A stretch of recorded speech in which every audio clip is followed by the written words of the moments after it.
Why your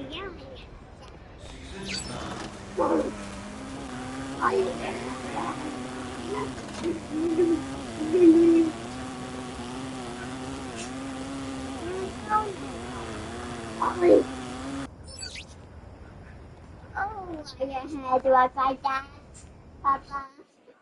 Why the head was like that, Papa? It's like a wolf. What's up, Coach? I hope you showed up ready to work, MP. It's time to get some shots up.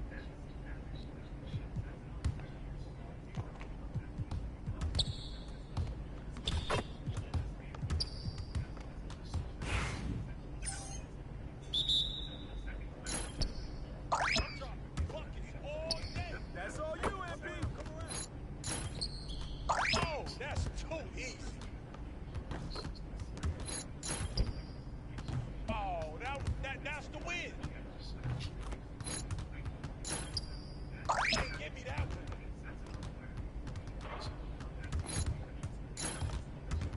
Give me that. Yeah, that's my spot. Yeah, that's right. Don't give me those. Oh, take over.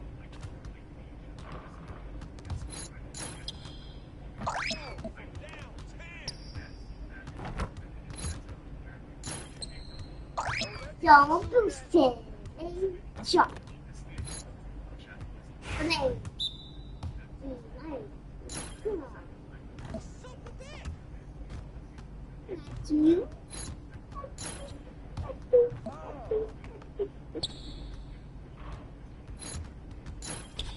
My game is gold right here. That's you. Yeah. You don't want none of this. Yeah, baby. Oh, that's deep. I can move around some more if you want me to. It's automatic.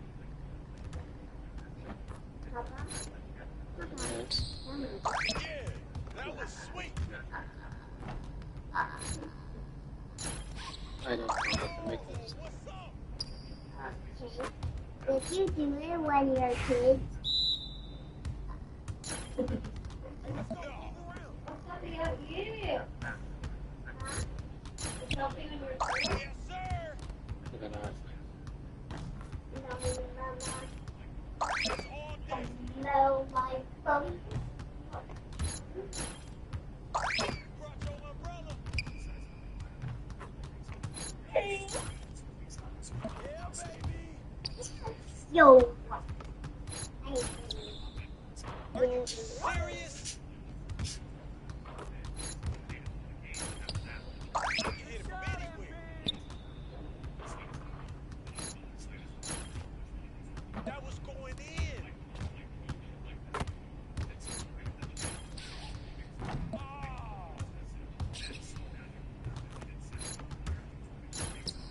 Oh, that was rich.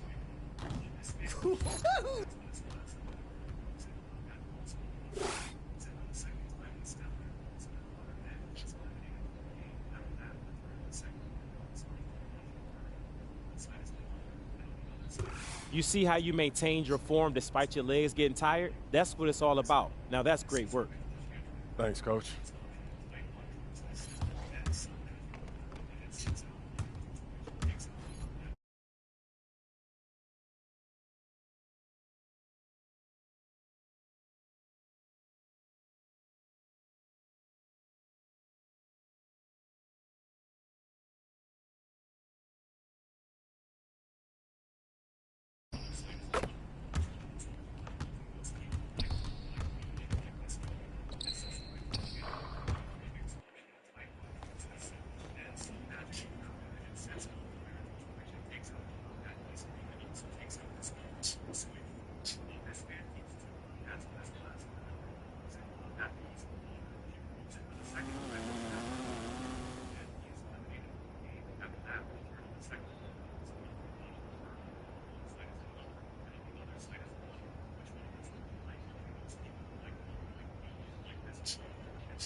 ball, Papa.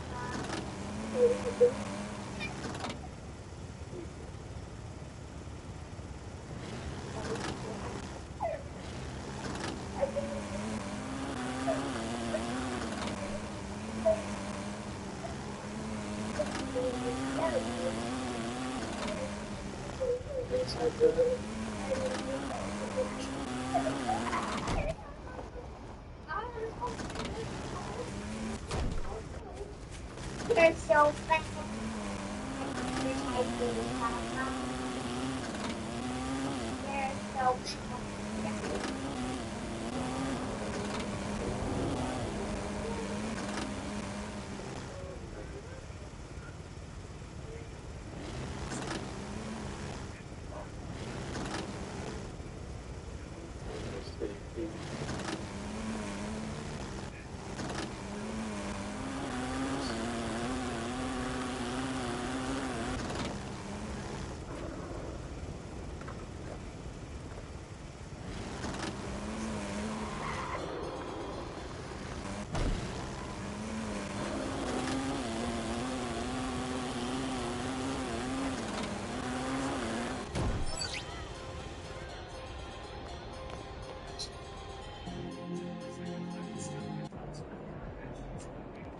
He's about to tear it up.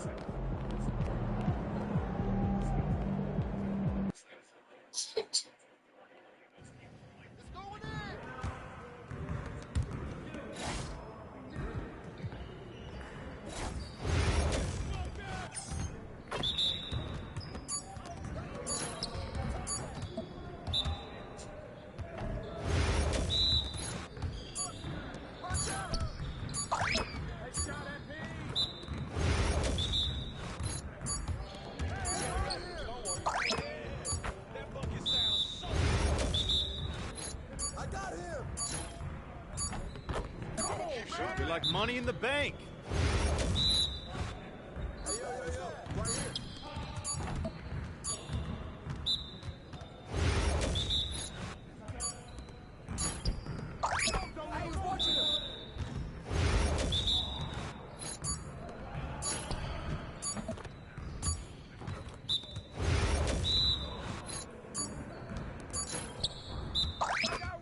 Let's go!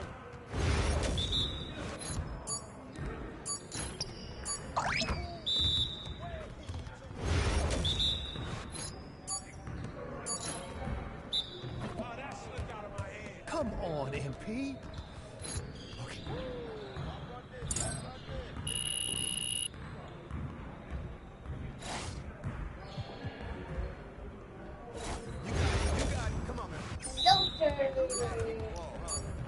Go, 2, 3. 1.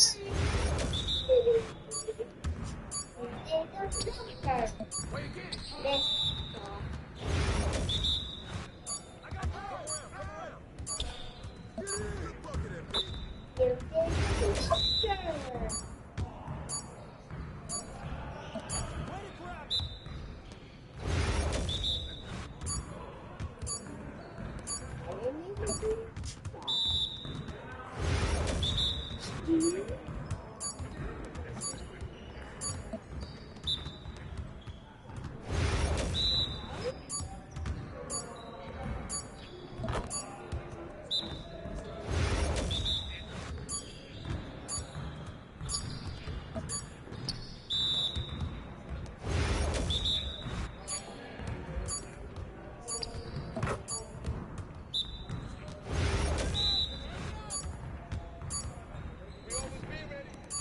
Come on. What are you, bro, MP? Come on. You...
Papa, why did you lose?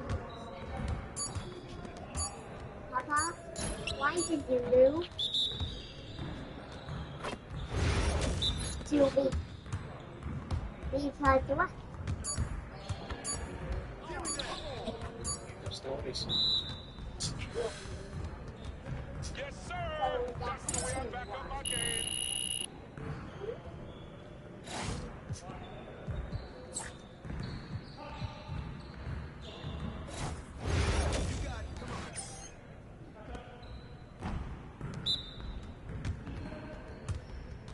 Y'all ready to lose?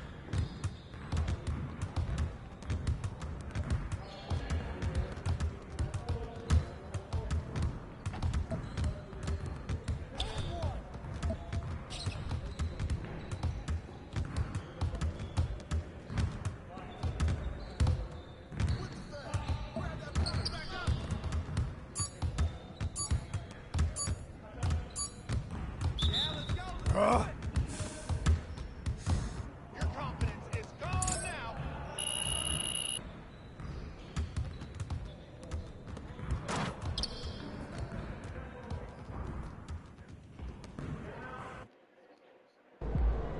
Looking good, MP. These are the games you have to win to be taken serious.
And there's a lot of excited basketball fans revved up and ready to get going. Hello and welcome, everyone. Thanks so much for joining us on this Tuesday night edition of the NBA on 2K Sports. So, Greg, it doesn't get much better than this, does it? Major playoff implications in this one tonight. Both teams have a lot on the line in this contest. Seeding in the postseason can make or break a team's chances. A look at the starting group for the Magic. Both on the floor at the 3 and 5. It's the Wagner brothers, Franz and Mo. MP out there with Suggs. And it's Banchero in at the 4-man position. MP passes to Wagner.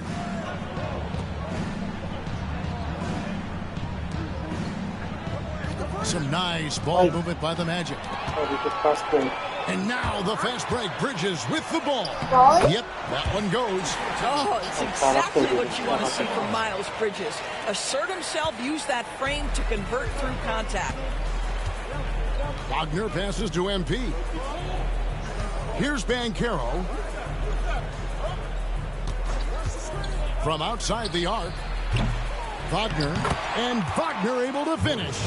Yeah, just an opportunity to get a second chance by Mo Wagner. You know he's going to be aggressive. And now just over a minute played here in the first. Bridges a screen on Suggs. Bridges dishes the ball. buries the long-range jumper. And he's not going to miss that sort of an opportunity from deep. Here's Suggs. Some stats for him. He averages over 21 points a game. Wagner with a screen for Banchero. And they wasted no time getting those 3 points back. And this is something Banchero continues to hone, wanting to become a dangerous threat from deep. Miller outside. Back to Ball. Pass to Williams. Clock at 6. Charlotte needs to get a shot. Here's Miller. Banked in off the glass. And more than just a jump shooter, Miller's very good around the rim. Rare quality for a wing these days. Here's Suggs. Pass to Wagner. Banchero against Bridges. And it's Banchero missing. And typically he has the touch to finish when he's in tight, but not sure on that possession. From Rookie of the Year in 2023 to an All-Star Greg in 2024, Paolo Banchero. And Kevin, that really says it all, doesn't it? Few players hit the ground running like Banchero has, becoming an elite competitor people fear almost instantly. Some terrific new faces in the league, and as we have about a month left to play in this season, what better time than now to see who has stood out and shown they have the skill and talent to take home the Rookie of the Year award. You look at MP, time and time again, he has shown himself to be an impact rookie this season. And as year one winds down for him, guys, he is number 3 on the list. And he's put himself in prime position to make a run at that Rookie of the Year award as we approach the end of the season. Well, he's certainly still got a shot at it, and you never know how a rookie will adapt to the style of play in the NBA. But by now, we know he's got game that's tailor-made for this league. And it's Miller in the corner, outside, Ball.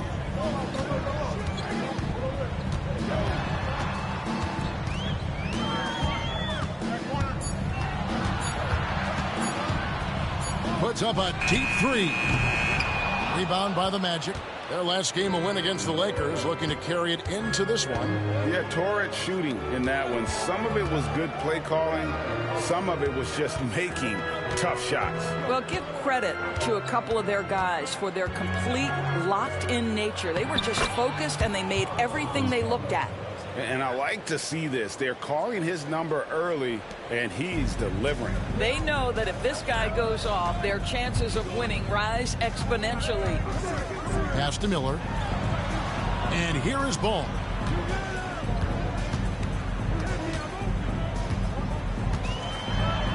Over Suggs. Ball no good. Orlando's gone 1 of 2 from long range in the first quarter. Suggs passes to MP. Here's Banchero.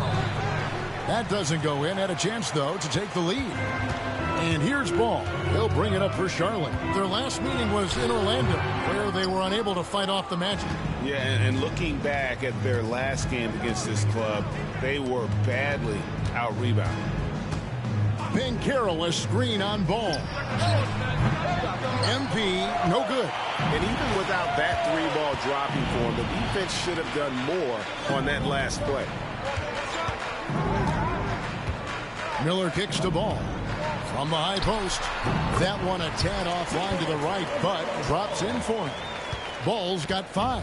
Well, you have to be willing to take what the defender gives you. LaMelo Ball gets into that mid-range, makes the defender pay. Wagner, a screen on Bridges to the inside. It's good. He has 6. And a nice job here early of establishing an inside presence. For Charlotte, they've gotten 5 of 10 shots to drop in this game so far. Right at the 50% mark. Bridges inside. Banchero's there. Pass to Okogie. Here's Ball. He's covered by Suggs, and they pick up 2. Well, LaMelo Ball in the catch-and-shoot game, he says, I can get off the ball as well. Orlando trailing here. Suggs looking around. Up top, Wagner. Still scoreless. And it's good for 2. A defensive breakdown there, no doubt about it. I mean, he's a guy you have to be focused on defensively. And while we've got a moment, let's send it over to our terrific reporter, David Aldridge. David? Thank you, Kevin. Caught up with Coach Charles Lee. Now, we spoke briefly about how critical it is to slow down Paolo Banchero. Coach said he can be a force on offense when he gets a couple to fall. The energy and effort from our guys has to be high if we want to contain him. We'll see if that team can contain Banchero out there, guys. Back to you. Thanks, David.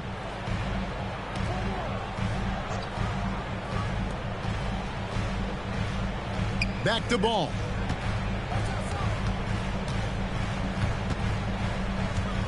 Four on the shot clock. Goes up on the high post. Again, ball missing. I think he's got to settle down because right now it feels like he's rushing, like he's forcing some shots. This quarter he has been completely bothered. Banchero outside. The shot from the low post is good. Banchero's got 7 points in the game. Well, the defense puts contact on Banchero inside, but he just bullies right through it.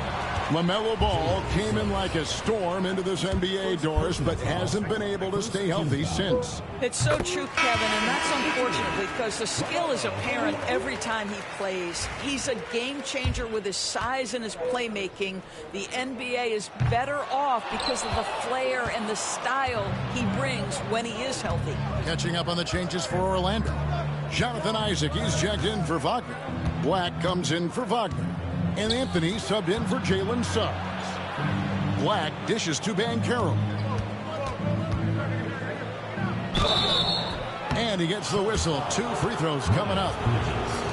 That's on Miles Bridges.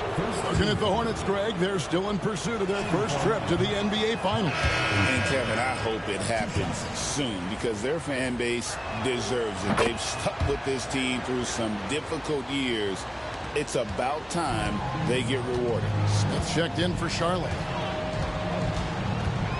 Miller up on top. Over MP. And there's Miller. That's good on the assist by Smith. Miller's got it all tied up now for the Hornets. Here's Anthony. Bridges with the board. Bridges has got 4 rebounds now tonight. And already they've staked out a noticeable advantage in terms of aggression and controlling the backcourt. One thing this team likes about Miles Bridges, Greg, he plays a lot. He's always there. And Kevin, on a couple occasions, Bridges has been near the top in minutes played. He's got that strong 6'7" frame, and it holds up well over the season. Guys, what we've come to learn about Miles Bridges is this guy is a force on the offensive end. Whether he's inside or outside, you know he's going to be aggressive trying to put the ball in the basket. Anthony down low, and he finishes nicely on the layup. And defensively, they are on their heels every time the ball comes inside. MP against Smith. The shot, no good. Orlando, they've gone 8 of 14 from the field in the first quarter. Isaac. Oh, and it looks like that's going to be a goaltending call. Yep, that's it. So they'll get the basket. Just barely too late, and catches it on the way down. He's already in the air there, committed, so can't fault him for going for the block. Charlotte making a switch here. Mand's checked in. Well, the potential of Jonathan Isaac is truly exciting. This guy is still a bit raw, but he has every tool to be successful, both offensively and defensively. Here's Bridges. And it's sent back by Isaac. And he recovers it. And again, the Hornets missing. Magic leading by 3. Here's De Silva. Now MP. Against the Lakers, he was really on his game. Count it. They should continue to get the ball inside. The defense struggling to contain them. Charlotte has gone 1 of 5 from downtown in the first quarter. Points out there have been hard to come by. Williams passes to Bridges. Will it go? And that one off the back of the rim and in. And that's now 6 points for Miles Bridges. Now here's Anthony, defended by Man. And a wide open look for MP. That 3 off the mark. Hornets trail by 3. Bridges left side. Misses the layup. The Magic shooting has been tremendous early. Their offense looking primed and ready for this match. And MP throws it down. Look at how swiftly MP moves to the rim there. Man passes to Williams. And it's good. Assisting on the play was Williams. So much for you on the offensive end, and that is why his number gets called time and time again. Isaac with a screen for Anthony. No good. That's miss number 2. He's 1 for 3. Man with it. No scoring in this one. Pass to Bridges. Over MP. And it's Orlando with the rebound. Black in the post. Covered by Smith. Black kicks to MP. Nailed from three-point land. MP's got his 3rd basket of the night right there. They've wasted no time settling into their offense. Bridges outside. Nurkic in the post. Working on Black. He had a nice open look right there. There's just something special about a big that can deliver on time and on-target passes. Mr. Nurkic, have at it. 8-second difference between the shot clock and the game clock. It's Anthony with the drive. He gets it in there. Anthony's got his 2nd basket of the game. Hornets trail by 5. Smith in the post. He's covered by Isaac. Clearly a foul. First personal foul. 3rd team foul. The Hornets have been successful on 3 of their 4 free throw attempts up to this point. And they've had really good numbers all season from the free throw line. And he knocks down the first one. Put your Gabi there. Your dice put in the cabinet. He hits both from the stripe. Well, this guy has multiple ways to get to the free throw line, and boy, has his stroke been on the money. There's a screen. For 3, Caldwell Pope. What a play! Simply drains it in at the buzzer. Big time shot. The buzzer there. My goodness. Well, that's the perfect end of the quarter for them. You have no idea how much of an effect those buzzer beaters can have on a team's momentum. And so it's Orlando with their...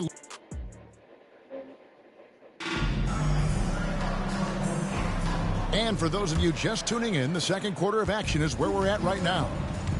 And a chance for just a second to check out the scoring breakdown for Orlando. I like how they've worked the ball inside, getting looks closer in there, and that really helps your offense. Yeah, and what an excellent display of passing in the early stages of this game. A good deal of their points coming directly off quality passes. And so in the game for the Magic, they've got Wagner.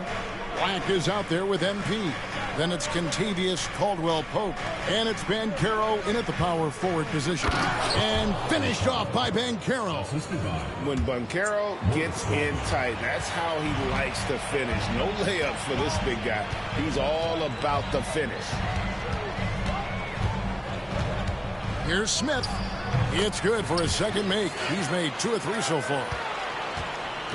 And here's MP. He'll bring it up for Orlando. 6-point lead. MP finishes inside. They're doing a really good job of getting the ball inside and attacking the paint. That's an area they have completely dominated. Ball kicks to Smith.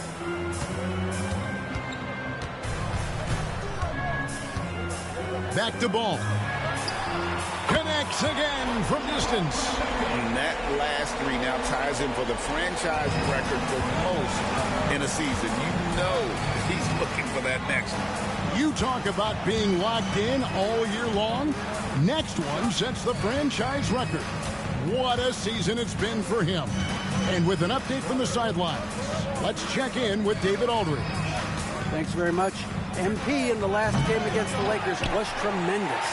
He scored 35 points and hit a few threes, which helped his team spacing. Just a fantastic night for him. The kind he wants to have every night, I'm sure. Guys? All right, David, thanks. It's going to be interesting to see how he follows up that performance. Yeah, he was the driving force behind that victory, but each night comes with different challenges. What you love about this guy, though, is even when the defense adjusts to what he's doing, he'll make an adjustment right back. He is always ready with a counter. Caldwell Pope pass to Black. Now, here's Banchero. Banchero draws the double. And here's MP for three. He misses it. He's 4 for 7 from the floor. Here is Jeffries. He's guarded by Caldwell Pope. Nurkic dishes to Smith. A baseline J. It's hauled in by the Magic. Banchero left side. Rebound by Williams. Hornets trail by 5. Here's Smith. Drops in the layup for 2. Smith's got 4 points in the quarter. And those are the kind of nice inside looks they've gotten here in the first half. Black kicks to Banchero. Back to Black. Wagner a screen on Ball. Here's NP with plenty of space. Another miss by Orlando. Well, you simply have to shake that one off, right? You can't let that kind of missed opportunity bother you. And almost 4 minutes gone here in the second quarter of play. Ball, no good. Magic leading by 3. Here's Black. Nothing on the board. MP outside. MP showing the range. This guy has been a catalyst for them all game long. What a job leading them to this lead. Smith on the wing, covered by MP. Nurkic the pass to Ball. That's all good, and that's his 5th basket of the game. He's shooting 5 for 11 now. Wow, LaMelo is always a tough matchup, but tonight almost impossible. One thing about LaMelo Ball, he can really take over at times, Greg, when he's healthy and playing well. And a lot of that is just his feel for the game. He processes quickly and then has the talent to execute. It's pretty hard to stop him when he's in the flow. Here's Ball. Takes it off the glass. Ball's got 15 points. Orlando's gone 5 of 10 from downtown tonight. 50% exactly. Wagner on the wing.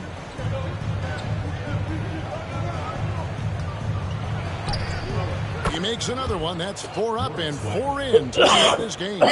That's just Wagner imposing his will right there. What a strong attack. Smith outside. And the layup's good off the glass. Smith's got 6 here in this quarter. And they keep hammering away at him inside, forcing the ball into the paint. Here's Black. Hasn't made one yet. Pass to MP. Here's Banchero. 6 on the shot clock. MP deciding where to go with it. Misses the 3. Hornets trail by 5. Outside, Ball. Screen by Nurkic. To the middle. And finished off by Nurkic. Boy, that's textbook screen and Action. You can see why they involve Nurkic in these sets so savvy. And a timeout called by Jamal Mosley. He wants to talk to his guys.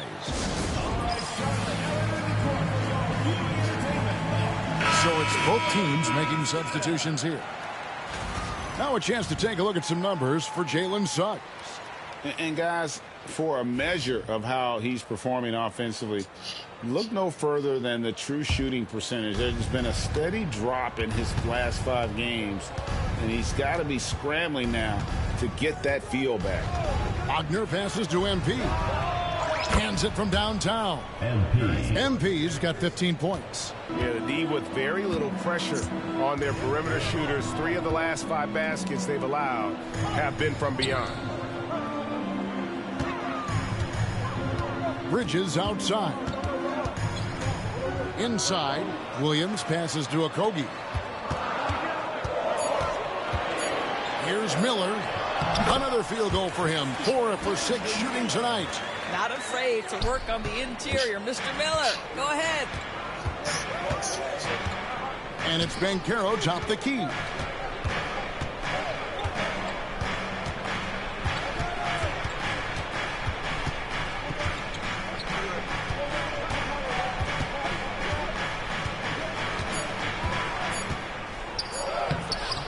No good that time. Bridges with some nice defense. And he drives in. Rebound by the Magic. MP's got 5 rebounds tonight. Banchero, that's good. Banchero's got 7 points for the quarter. And this is what everyone wants to see. Banchero is attacking without hesitation on the offensive end. Bridges against Banchero. Bridges misses. Magic leading by 6. To the paint. Here's MP. Close in. No stopping MP. I'll tell you, this guy is proving to be a problem for the defense. In this quarter, he has been special. Pass to Bridges. Miller outside. Lets it go from deep. And it's Wagner with the rebound. Magic have gone 8 of 14 in the second quarter on field goal attempts. And here is Anthony. And he uses the glass on the layup. And now it's a 10-point Magic lead. And they're passing the ball very crisply here. Ball, the pass to Okogie. It's Miller on the wing. Greg, you've been a part of some great contending teams over the years, but what's it like being on a team at the bottom of the standings with not a lot of hope for the regular season? Well, Kevin, no one likes losing, but it can certainly take a toll. But it can also allow you to play more freely when you know you're bad and you're not having to deal with the pressure of expectation. Wagner kicks to Wagner. MP outside. Fires the 3. Bridges with the board. Bridges has got 7 rebounds in the game. Outside, Ball.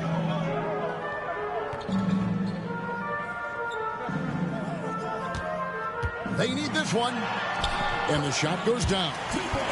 Ball's got it back down to single digits for the Hornets. There is just such enthusiasm, such a love for the game with LaMelo. Shot after shot going down. And finish off by Wagner. Not the kind of aggressive defense they need to cut into the lead. Yeah, you have to protect the rim, Greg, a little better. It's just too slow to react. You can't afford to sleepwalk through possessions. What's going on out there? Smith checked in for the Hornets.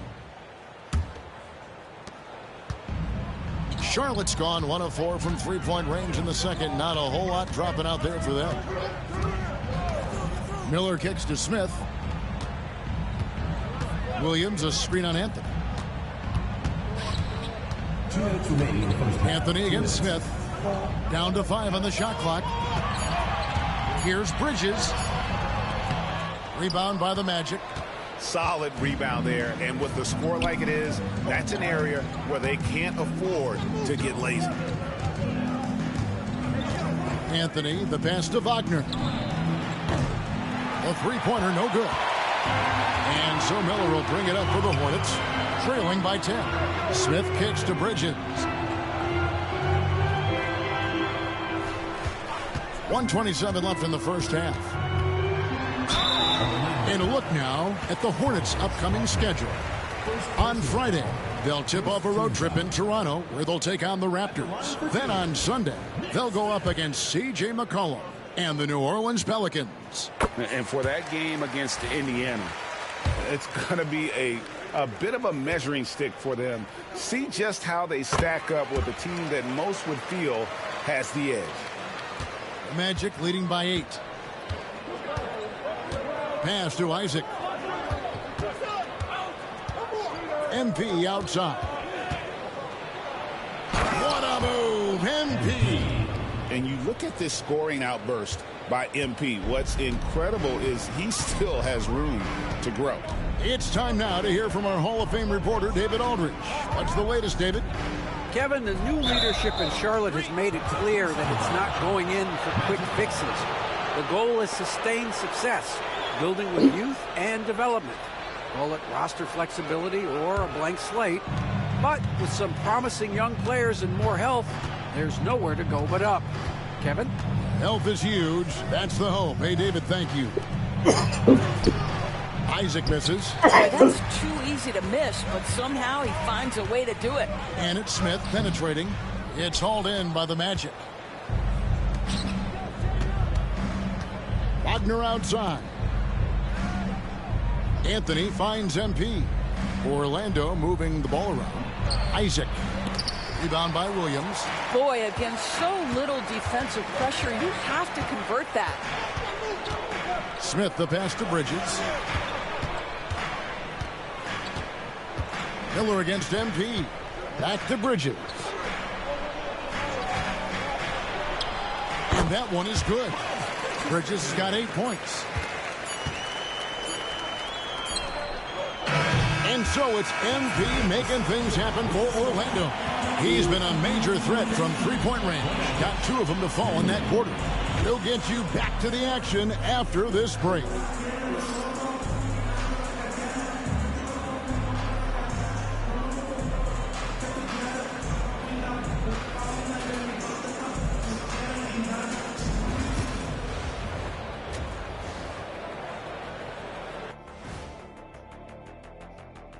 Great to have you with us. Starting out, let's check out the award winners for Players of the Week. Fellas, I was just wondering if you played in the league these days, what do you think would be different compared to when you did play? Oh, my goodness. I make a lot more money, Ernie, than I did in my playing days, especially if you consider that all guys do is dunk and shoot threes, and as many threes as I did, oh, my God. Yeah, and I'd be out there getting every rebound and slamming Kenny's bricks for the putback slams because none of these bigs today want any. And now let's talk about our featured game. It was a solid first half for the Magic. Offensively, they can post you, drive it, run cutters. They're living large in that painted area. And the defense has tried to pack it in a little, but those guys just keep coming. Thank you for being with us. Now let's send it to Kevin Harlan for the second half tip.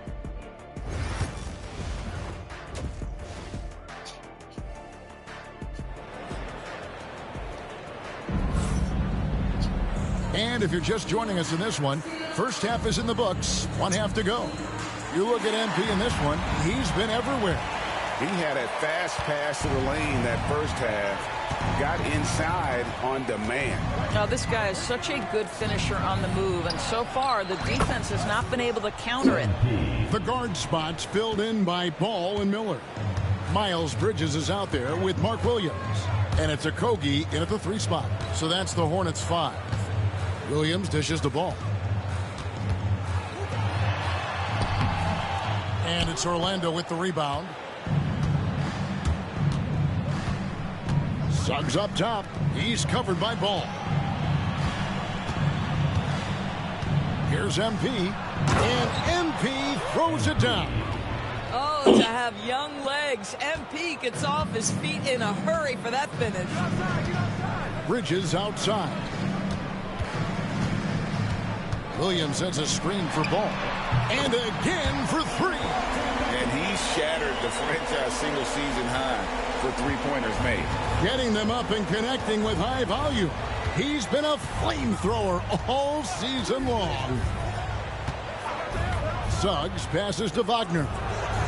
And again, it's the Magic from deep. Oh, it didn't take long for Franz Wagner to get those 3 points back. Bridges sets the screen for Ball. Bridges passes to Okogie. Pass to Williams. Ball with it. Shot clock at 6. And it's Suggs with the rebound. Magic leading by 13.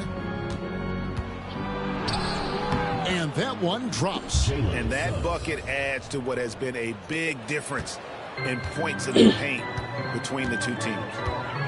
Bridges outside.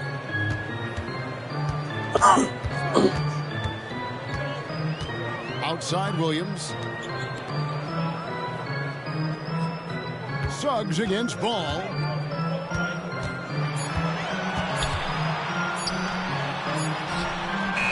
And it's good. With time running down in the shot clock. Ball's got 22. Well, with that kind of poise, LaMelo Ball looking very much like a veteran right there. Wagner with a screen for Banchero. No good from outside. But only the first miss of the second half. They've come out here with authority. Bridges kicks to Ball. Miller surveying the floor. Off target from the wing. Well, he's a quality mid-range shooter, but he can't get that one to go. Pass to Suggs. Wagner outside. Banchero with the ball. He's covered by Ball. Here's the three. Wagner wide open. His three-pointers off the mark. Hornets trail by 13. Okogie to pass the ball.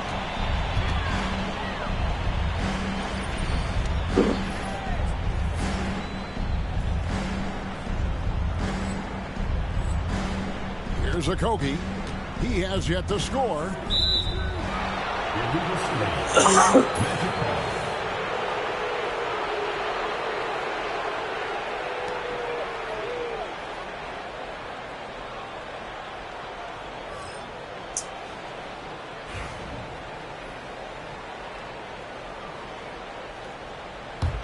Orlando leading by 13. Just under 3.5 minutes played here in the third quarter. No one near Suggs as he lets it go. Drops in the tray. Suggs has got 5 points now this quarter. Ball, the pass to Okogie. To the inside. Here's Miller. Rebound by the Magic. MP's got 6 rebounds in the game. And they've only got a slight edge on the boards, but it just feels a lot bigger.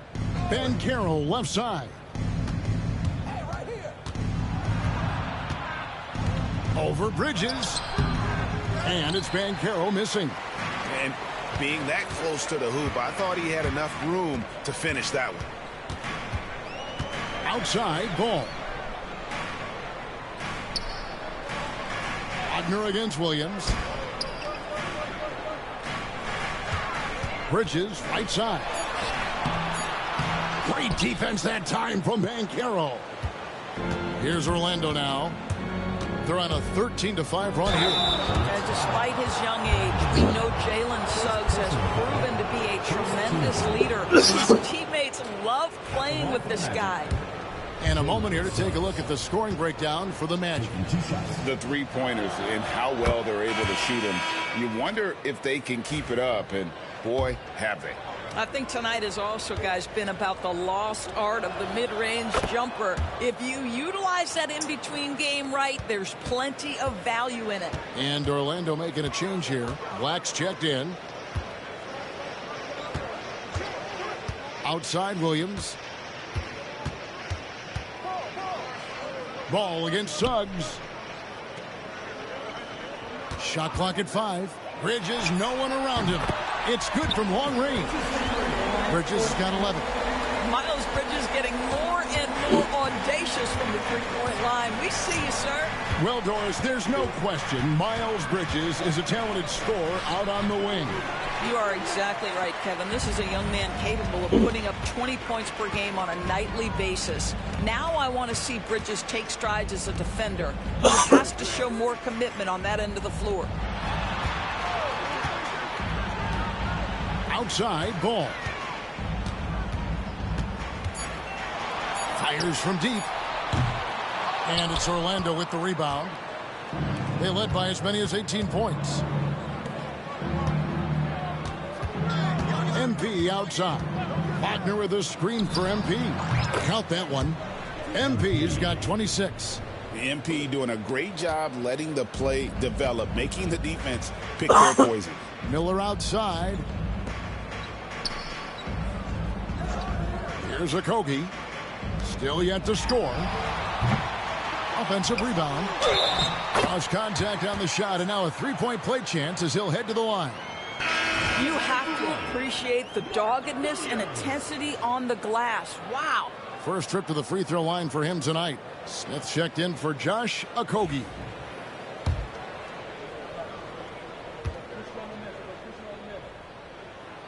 On the free throw, no good. Magic leading by 15. MP outside. Pass to Black.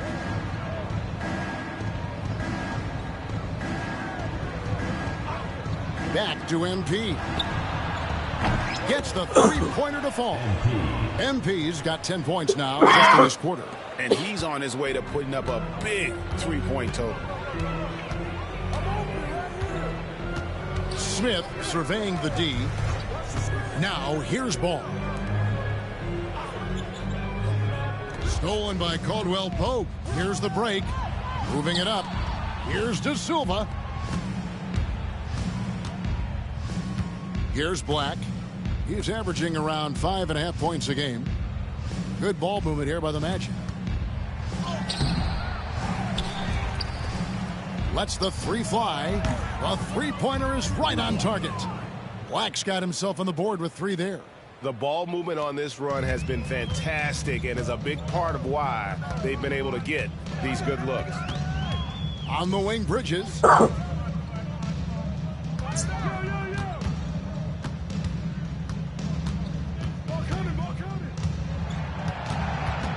Just 5 to shoot. There's Ball with the 3. The rebound by Caldwell Pope. Just a solid performance on the interior. The rebounding has been off the charts.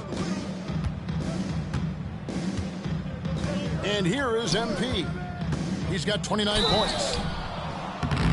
Oh, crafty move there from MP to get to the foul line. The young man, fearless inside. First trip to the free throw line for him in this one.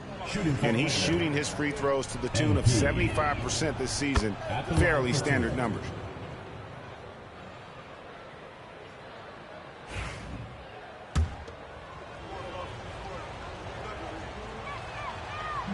And both free throws good for MP.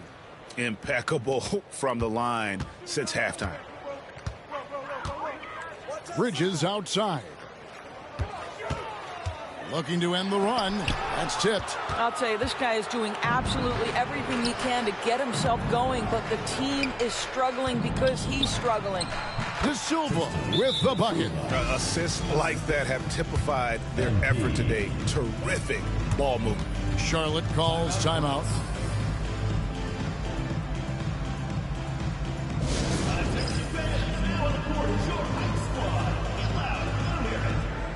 And some changes here for the Hornets. Norkic checked in for Williams. And it's Williams in for Ball. And it's Smith with the ball. He brings it up for the Hornets. Pass to Miller. Pulls from the top of the key. Rebounded by Isaac. Isaac's got his 4th rebound with that last one here tonight. Here's Black. MP outside. Oh, good on the triple. Charlotte's gone 2 of 5 with the three-point shot since coming out of the break. Bridges misses. And they've got a big lead, not just on the scoreboard, but really in the rebounding numbers as well. Here's Black. MP outside. Drains it from beyond the arc. MP's got 34 points. MP letting it fly with no hesitation. Miller outside. Over to the left wing. Nobody near Nurkic. Their offense stone cold. Another miss there. Black the pass to Isaac. Shoots over Nurkic. Bridges with some nice defense. And so it's Charlotte with it. Next game for them, they'll take on the Raptors at Toronto. And that'll be the first of a 2-game road trip for them. Pass to Miller.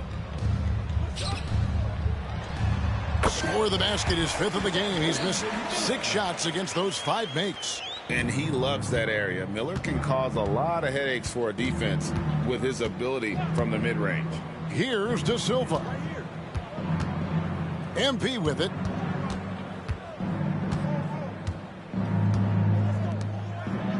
Six to shoot. Isaac a screen. Releases. A nice shot by Black.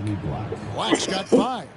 And the lack of effort to fight over the screen there makes that an easy shot. You know, we see this all the time. You're basically, as a defender, hoping the man misses rather than putting in the work to get over screens. Williams a screen on Caldwell Pope. And the 3-ball is good. He's got 14.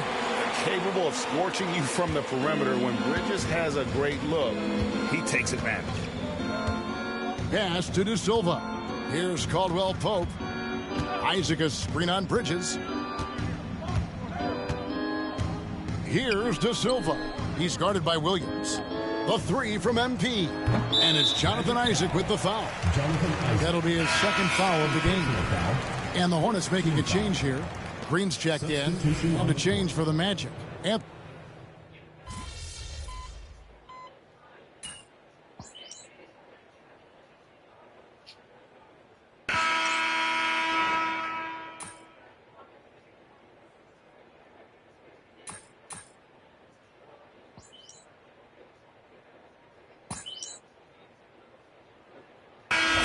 for the Hornets. Ball comes in for Josh Green. Orlando making some changes.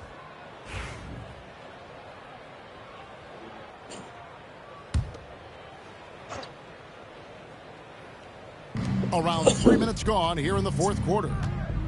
Banchero finds Wagner. Back to Banchero. Now here's Suggs. 3-pointer. And the rebound by Nurkic.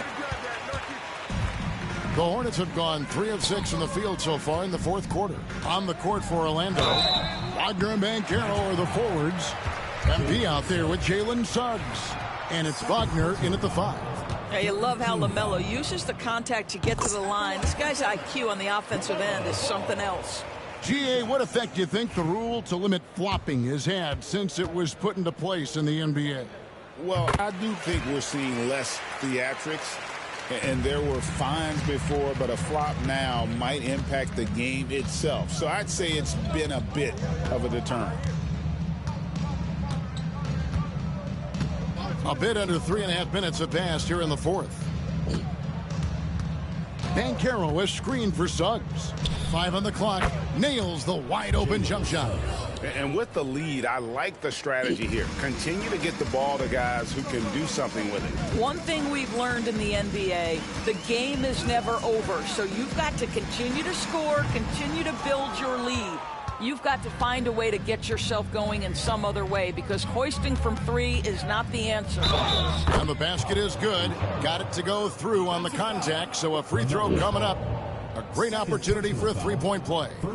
And it seems a new era is upon us, GA. A lot of young stars and young teams vying for the status of household names. Kevin, the casual fans might have to update their frame of reference, right? Especially since a lot of these new stars are playing in smaller markets.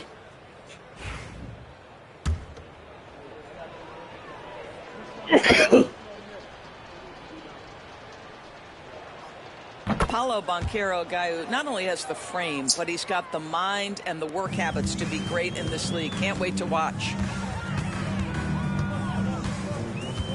MP against Smith. Latrey. Make it 5 for 10 with him in that bucket. And obviously his momentum from the last game has carried over here tonight. No, I think that's the one thing every player is searching for. Consistency. They're giving this guy a chance to carry the offense once again. When you allow good scorers to get uncontested shots at the rim, no wonder you're losing. To me, this is simply stated been a complete lack of defensive attention and focus all night long. And looks like the illegal pick was set. Yep, that's right. That'll get their attention. Boy, and on a night where he's been so smart handling the ball, that's his first big mistake.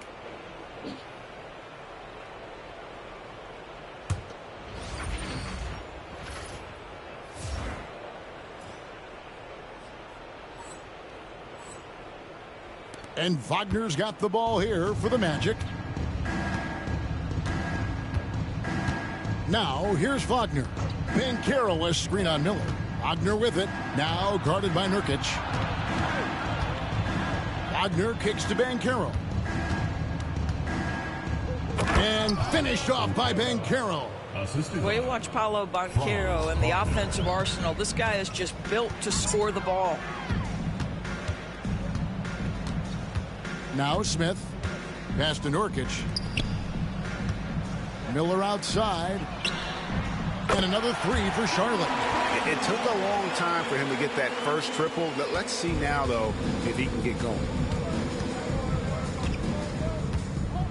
Suggs with the ball. Wagner outside. Over Miller. And it's Wagner missing. Charlotte has gotten off 4 3-pointers in the final quarter, and 2 of them have fallen. Miller kicks the ball. Pass to Nurkic. Shoots over Wagner. And Nurkic, the bucket on the assist from Ball. Ball's got his 4th assist with that last one here tonight.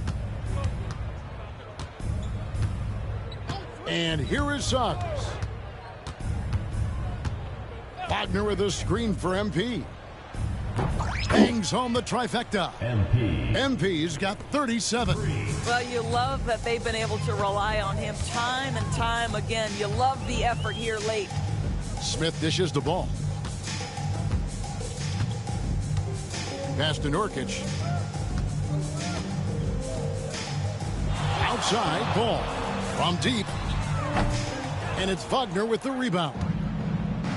Wagner's got rebound number 8 now on the night. Boy, what a nightmare quarter for this guy. He's playing right into the hands of the defense at this point. Down low. Here's Suggs. Throws it down as the official calls the foul. It may be a 3-point play. LaMelo Ball picks one up. You love Jalen's ability right there to absorb the contact and continue through the play. He's going to get stronger with time. That's going to get easier and easier. Charlotte.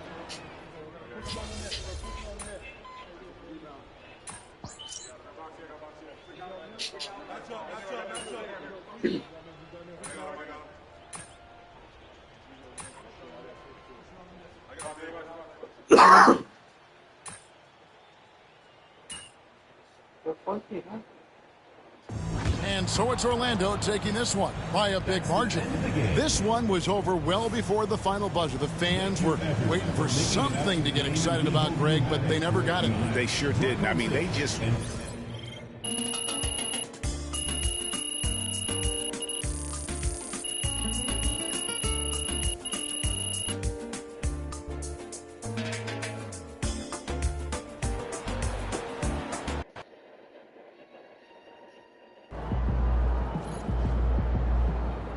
Way to bring the effort from that.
Doing good.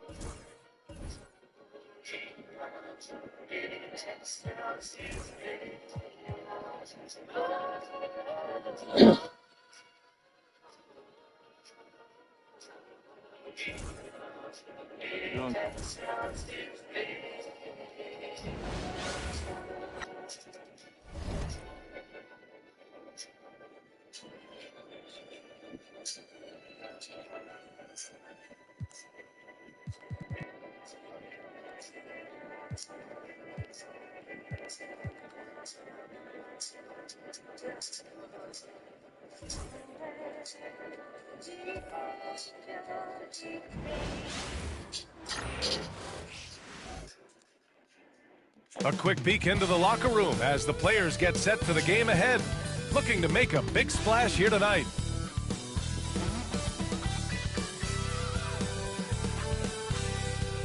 Welcome everyone to NBA basketball on 2K Sports. With Grant Hill and Clark Kellogg, I'm Brian Anderson.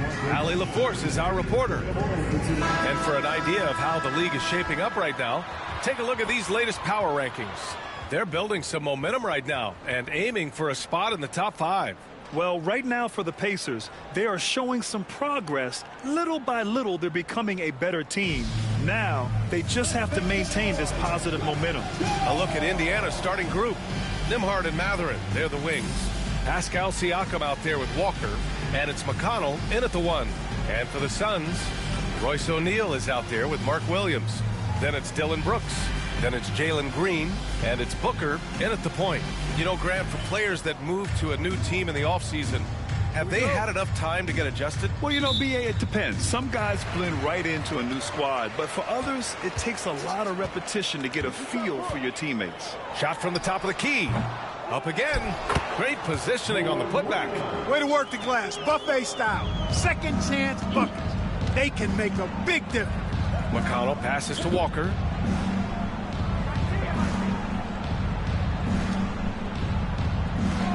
Pass to Mathurin. 6 on the shot clock.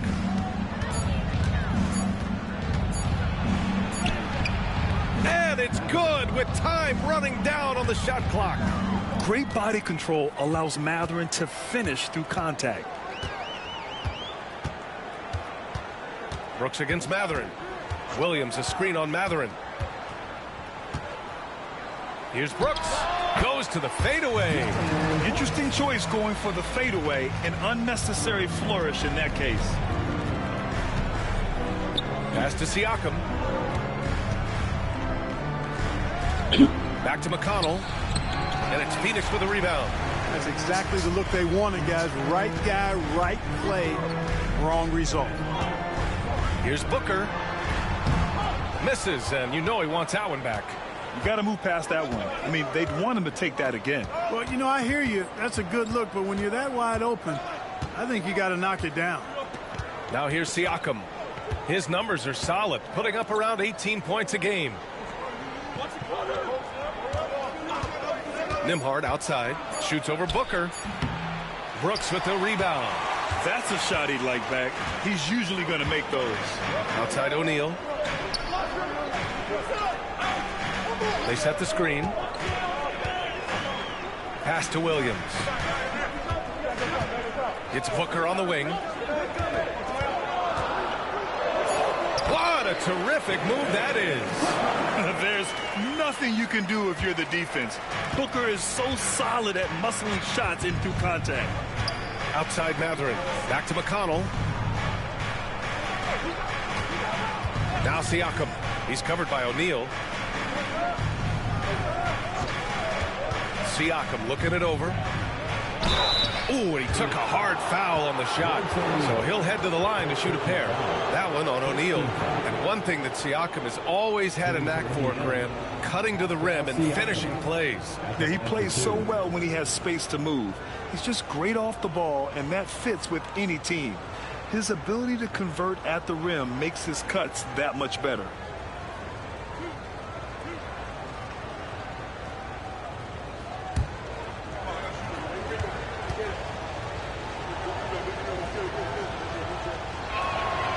First one falls.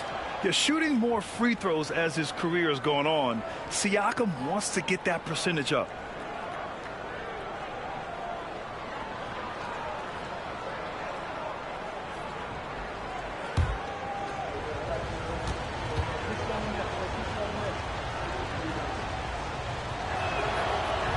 He makes 1 of 2 that time.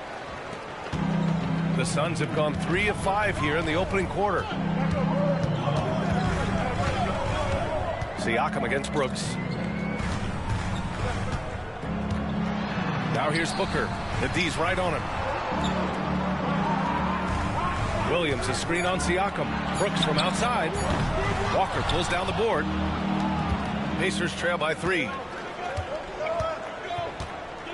Here's Matherin. Oh, and makes it with the kiss. Matherin's got his second bucket on the night. And Matherin is an impressive scorer, skilled at finding ways to convert around the rim. On the wing, Brooks. He's covered by Matherin. Brooks against Matherin. And it's Brooks missing. And here's Matherin. He'll bring it up for the Pacers. Last time they met was in Indianapolis. If they want to beat these guys this time, they have to do better on the glass. That was their undoing. And sometimes that can be a motivating factor. May very well light a fire under them tonight.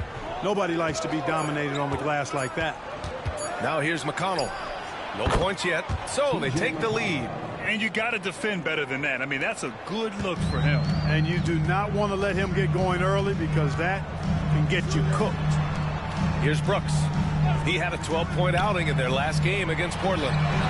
Plenty of daylight on that shot. No wasted motion or hesitation there. Green ready to shoot as soon as he caught it. Indiana trailing here. And we'll have a timeout here called by Rick Carlisle. He's going to talk it over with his guys. Adjustments are a part of every game and every quarter of a game. I think Coach sees something here. And you know what? We'll see what changes he makes coming out of this timeout.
2K leaderboard, the NBA scoring leaders over the last 10 games. Second is Devin Booker. He's been on an absolute tear offensively. He's found something that's working for him, and he's sticking to it.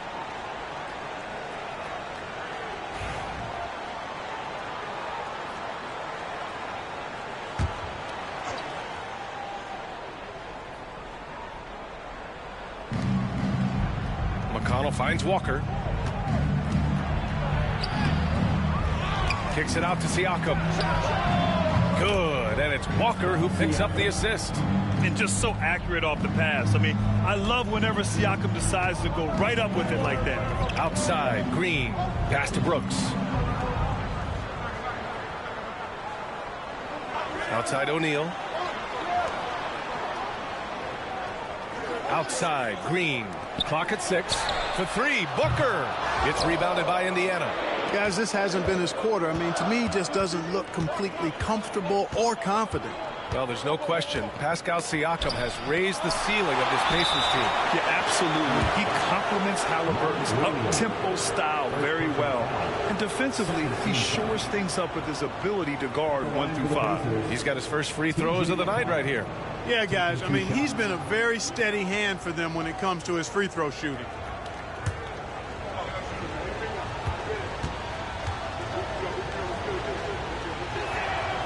And that one falls for McConnell.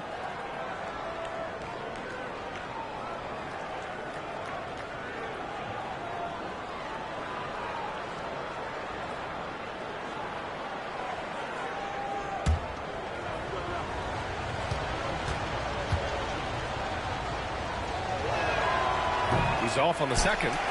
The Suns trailing. It's Booker on the wing. He's guarded by Nembhard. Pass to Brooks. Shoots a fadeaway. Count it. Brooks has got his second basket of the night. And when Brooks gets these chances, he doesn't pass them up. Nice work inside.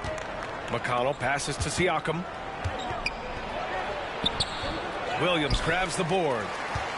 Williams has got 5 rebounds tonight. Brooks against Walker. O'Neal inside. Williams a screen on Siakam. To the middle. Walker with a steal. Now the Pacers on the move.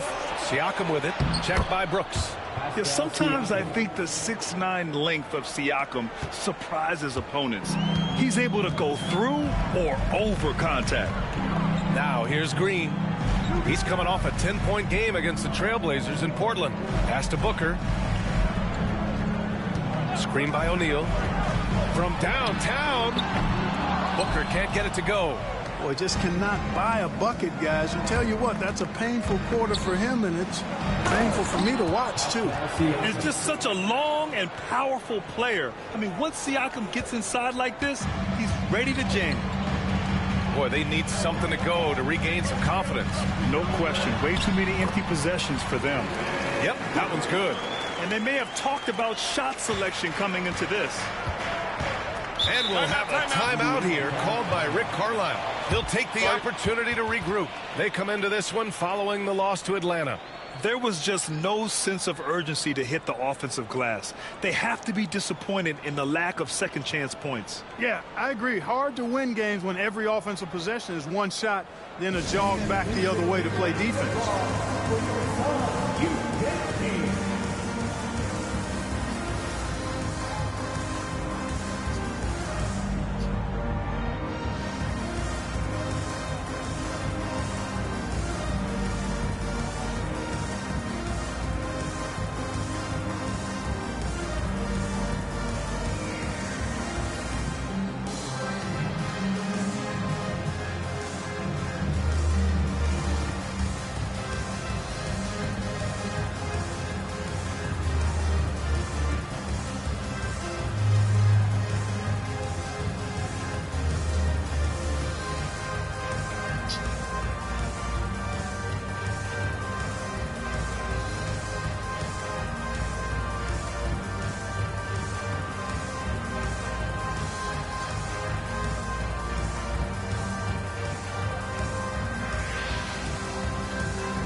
Neesmith, he's checked in for Indiana. So a moment now to see the story for Grayson Allen. And over the last 5 games, his field goal percentage has increased. And you can make a case his confidence as well because of this.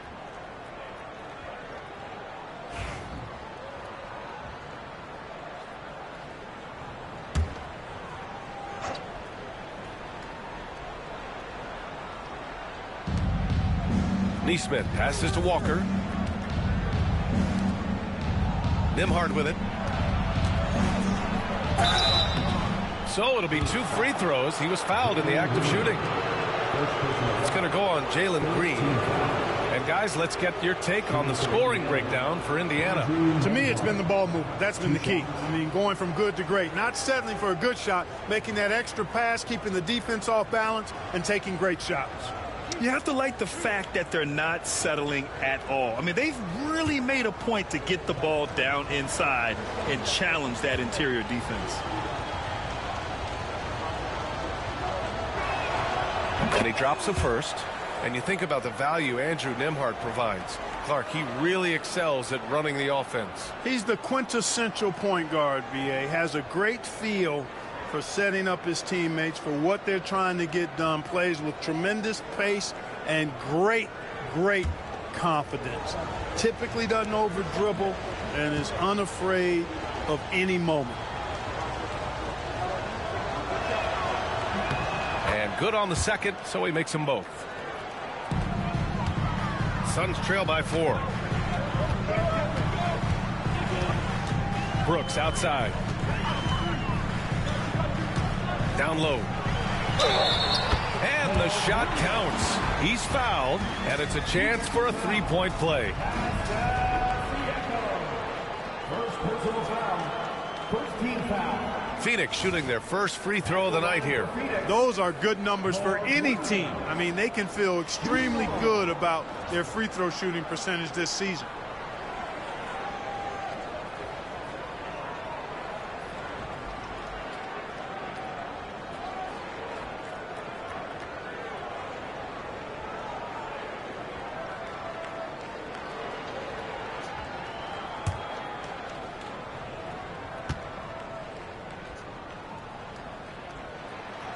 And that one misses.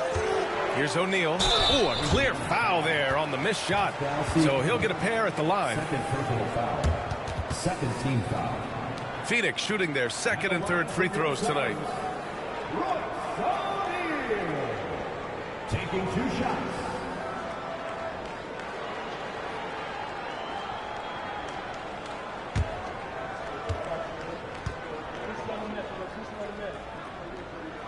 And he makes a first. Toppin. He's checked in for Pascal Siakam.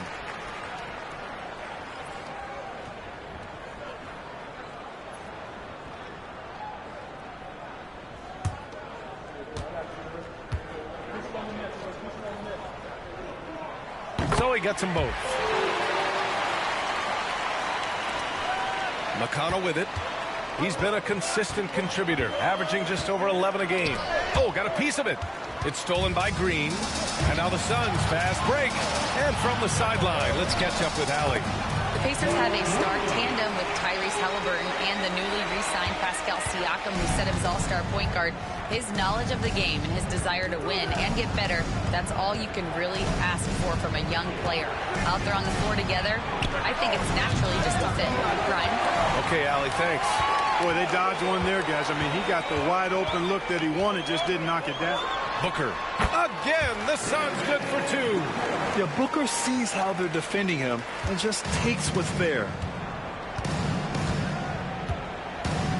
McConnell against Booker. Walker sets a screen. Pass to Nembhard. And here's Toppin. Shot clock at 6.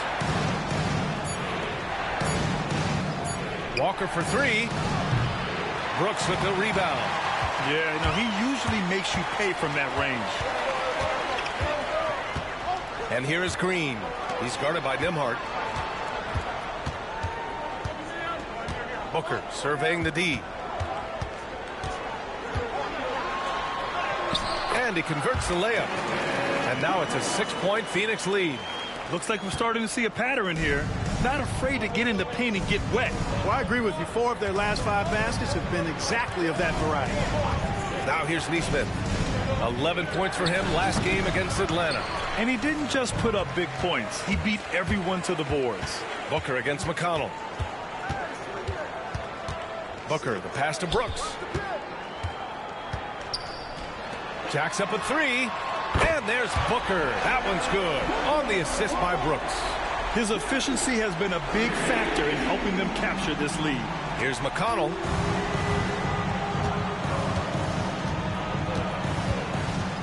Pass to Neesmith. Toppin, a screen on Brooks. Here's Neesmith. Hasn't gotten one to fall yet. Down to 5 on the shot clock. McConnell from outside drains the triple. It's turned into a showdown here. Dueling from distance. Looks to me like there could be something personal taking place here. Now a timeout called by Phoenix.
So Phoenix going with almost an entirely new group here. Richards is checked in for Williams. Dunn comes in for O'Neal. Allen, he's checked in for Brooks. And Goodwin is subbed in for Devin Booker. Huff's checked in for Indiana. Benedict Mathurin comes in for McConnell.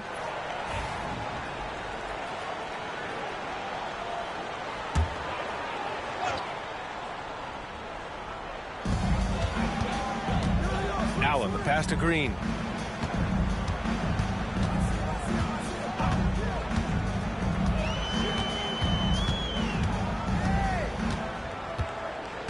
Five on the clock. Here's Dunn. Drops in the 3. And the Suns lead by 9. Getting out to a nice lead. Great flow and great Great execution. Quality looks they're getting, and they're capitalizing on them, guys. They have to be happy with this start offensively. Now here's Nembhard. He had a 21-point outing in their last game against Atlanta. And he really contributed on defense. Brought the intimidation with 2 big blocks. Yeah, tricky move by Mathurin, showing us how effectively he can run the pick and roll. Green, the pass to Richards. And he lobs it up to the rim. And it's hammered home by Green. Green loves putting that vertical of his to good use. Nice timing on that alley-oop. Pacers trail by 9. There's a minute 17 left in the first quarter of the game. Huff, the pass to Mathurin. Right at the free throw line. It's rebounded by Goodwin. Well, I don't think there's any question about it. They came focused and ready to play. I mean, they're doing everything they can to put things in their favor. You earn that, and they're actually earning it well right now. Now here's Nesmith. No made baskets yet. Huff, the pass to Nembhard. Outside Mathurin. 6 to shoot. There's a screen by Toppin. From behind the arc. And it's Mathurin missing. Phoenix with the ball. They're on a 20-7 run. Goodwin passes to Green. Allen a screen. Puts it up. And it's Green missing. Clearly the defense could have been better there, guys, but he also needs to convert that. Now here's Toppin, defended by Dunn. Now here's Toppin. 11 points for him last game against the Hawks in Atlanta. And he also contributed a couple blocks, too. Just a glimpse at the impact he had on defense. Devin Booker, he's feeling it tonight. He's been the driving force for the Suns. 11 points in the quarter. He's on fire. And don't go far. We'll be right back.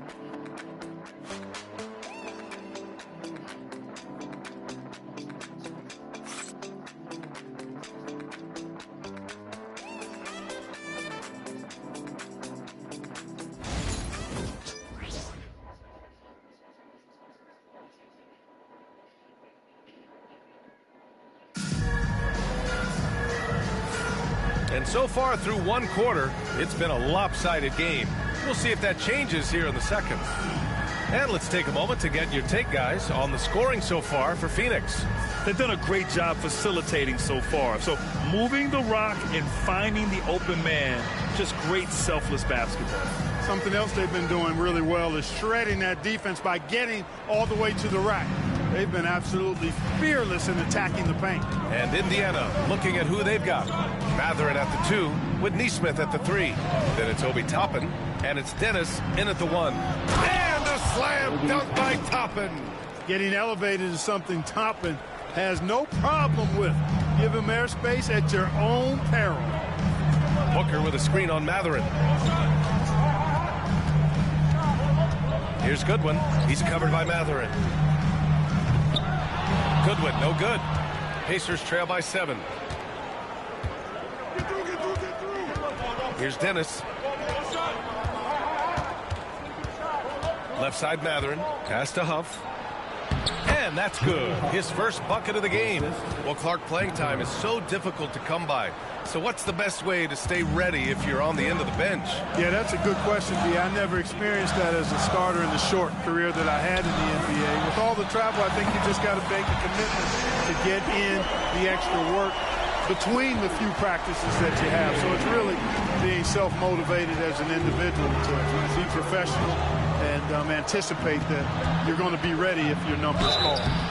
And he got the whistle on the way up, so he'll be headed to the line for a pair. Well, Clark, talking about Benedict Mathurin, he's another great young Canadian player. Yeah, they've got a ton of them coming from north of the border, PA. I mean, Mathurin, you got R.J. Barrett, SGA, Shai Gilgeous-Alexander. I mean, at this point, you could probably fill a couple of rosters with high-level players that come from Canada.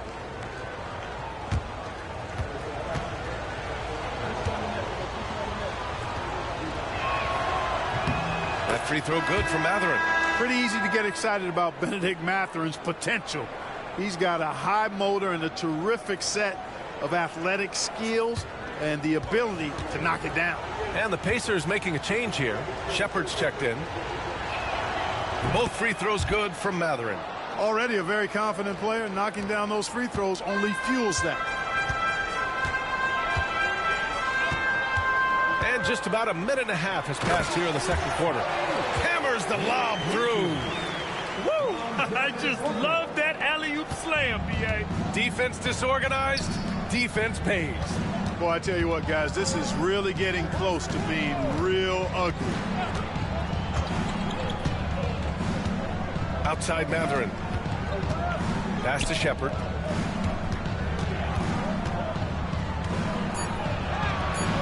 The shot no good. Booker with the defensive effort.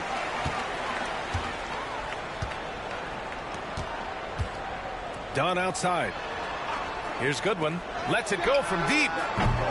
The rebound by Shepard. Surprising to see him miss here, but they'll be happy with that shot in most possessions. Pass to Mathurin.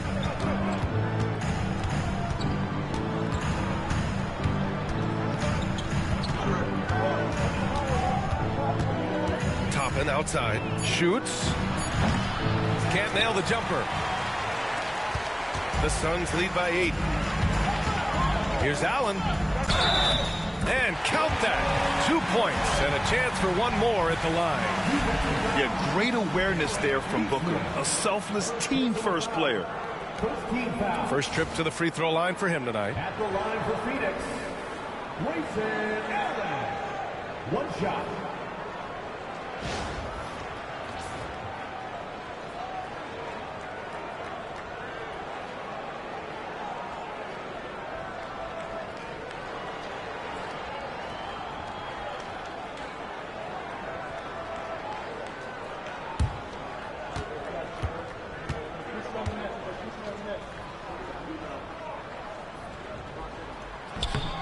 Free throw good from Allen.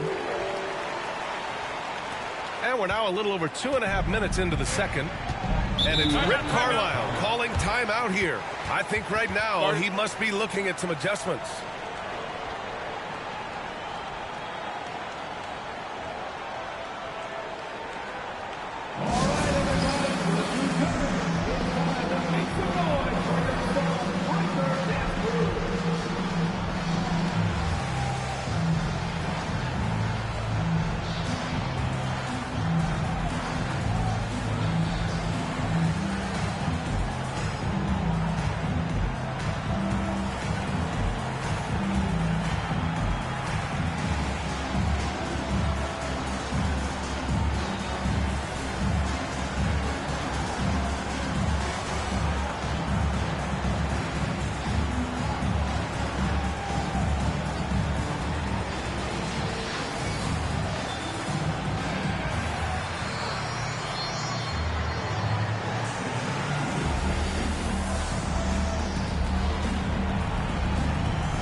And now a peek at some of the players competing for a spot in the dunk contest. All of them true dunk artists who can do some spectacular things in the air. And I can't wait to see what these guys have dreamed up this year. The level of athleticism and creativity that goes into this contest is what makes it so incredible to watch. You look at Walker, and I could see him moving even higher up in the ranks. He's certainly a talented guy up in the air. He is for sure, but this list is just packed with real aerial artists. This dunk contest is really going to be something special. And as All-Star Weekend gets closer, we'll of course update you on how things are looking. But this year already promises plenty of standout performances. Yeah, this is going to be a dunk contest you don't want to miss. Here's Goodwin. He's covered by Mathurin. Dunn outside. Driving to the basket. And rejected. And so it looks like the Suns will retain possession here.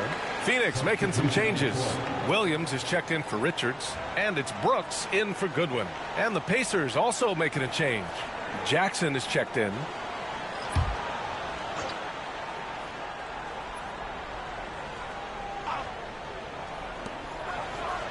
Five to shoot. With the floater. And Booker with the lay-in. Booker's got 16 points now.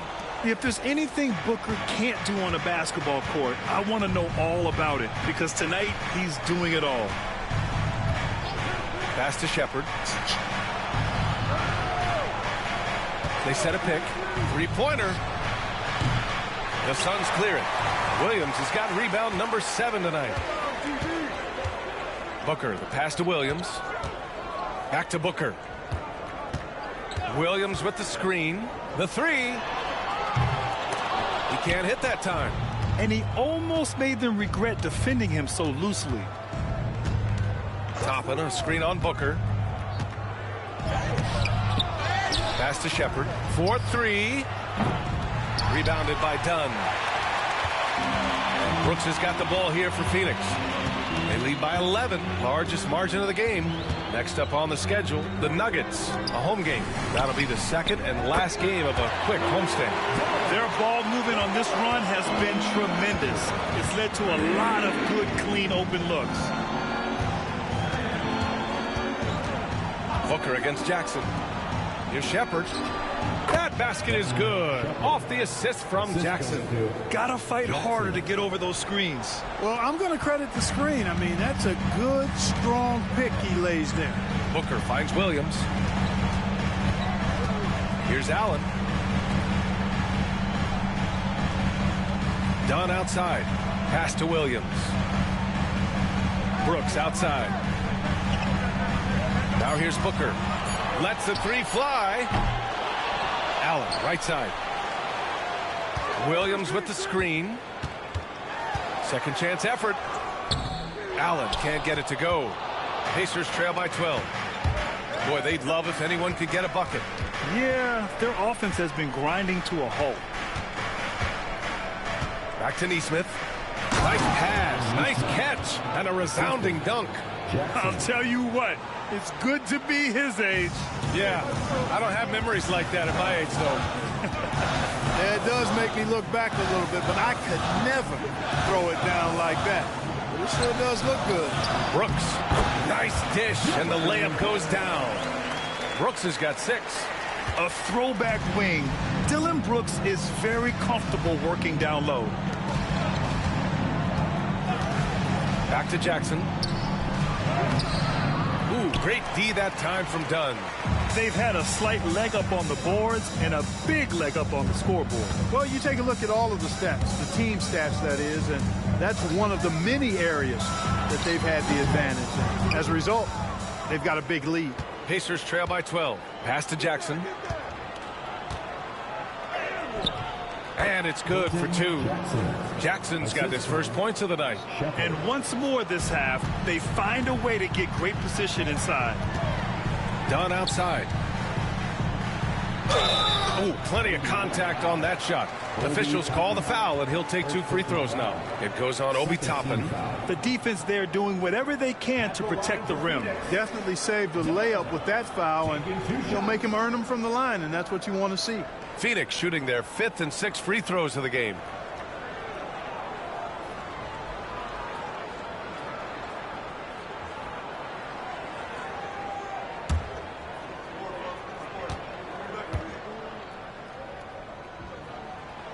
He misses the free throw.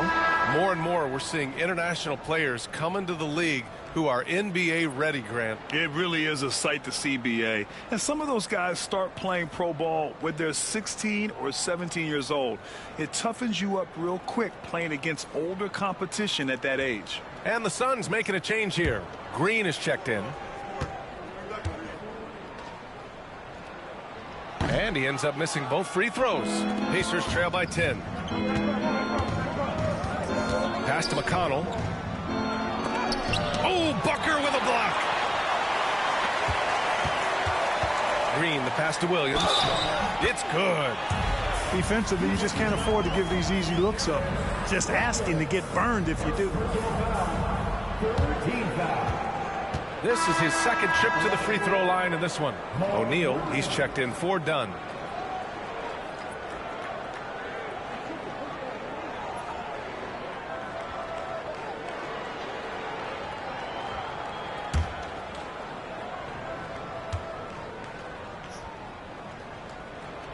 free throw drops for Williams. The Pacers have gone 6 of 14 in the second quarter. Outside Neesmith. Pass to Siakam.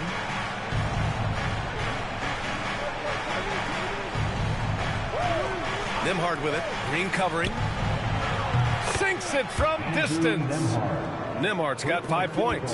Whatever the defense gives, that's what he takes. A sign of a skilled offensive player. Brooks the pass to Williams. Booker against McConnell. Williams a screen on McConnell. And here's Brooks. Shot clock at 6. And the officials will call the illegal screen here. With this break, let's bring up the teams who've been clicking offensively over the last month. Number 1, the Suns. Their offense has clicked the past few weeks. I mean, everyone out there knows their role and where to be on the floor. The Pacers making a switch here. Matherin's checked in. Pacers trail by 10. Nembhard outside. Pass to Siakam.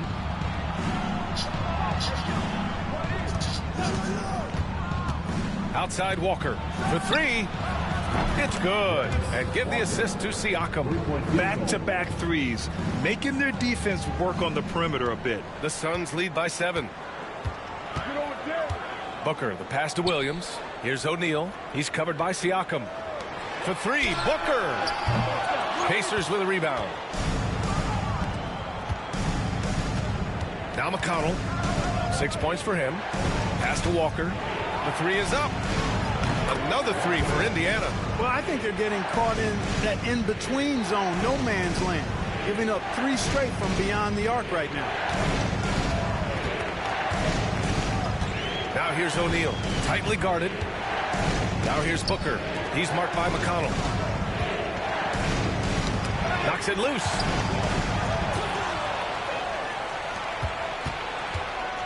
Here's Matherin. That's good. For the day, he's 4 for 6. Flexing plenty of muscle on that finish. Matherin, tough to contain. Phoenix calls timeout. Things just aren't going their way. He clearly wants to talk it over. And you know what, guys? If for nothing else, just to slow things down a little bit, change it up somewhat.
Making a change here. Allen's checked in. Now into the lineup for your Suns. Number 8, Grayson Allen.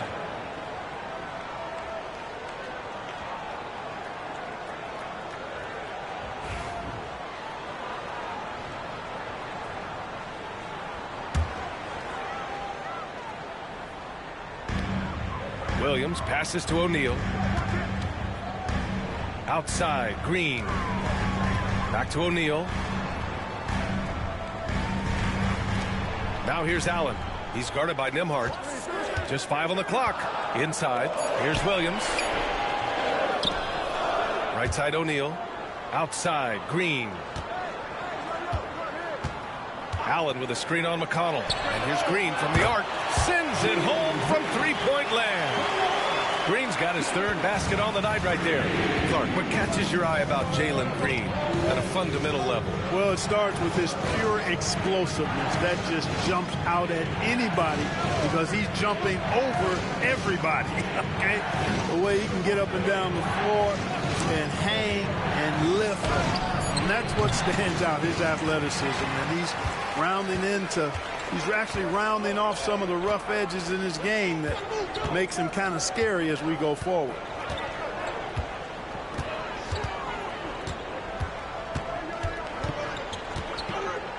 Pass to Brooks. 2 minutes remaining in the first half. 2 minutes. Shoots over Matherin. Drops it in from 14 feet away. And now it's a 7-point Suns lead. Good shot that time by Brooks. To the wing, right side. Siakam, right side.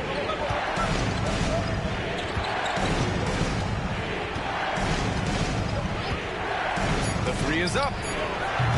And it's Phoenix with the rebound. Williams has got 11 rebounds in the game. Allen, pass to Green. Releases.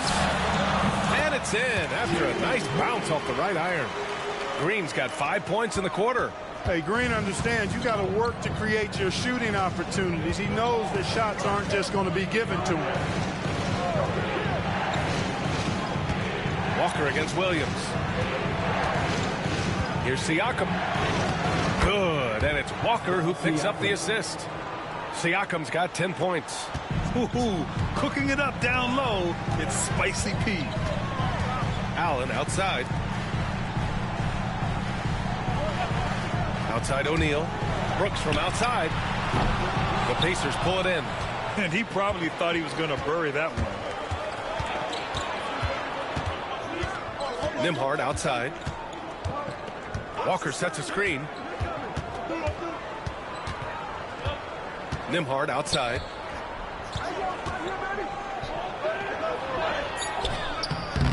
O'Neal pulls it in. O'Neal's got his 4th rebound in this one. On the wing, Brooks. He's covered by Matherin. Here's Green. Green takes it to the rack. Green doing work inside. Feels like he can score on just about anybody. Pass to Siakam.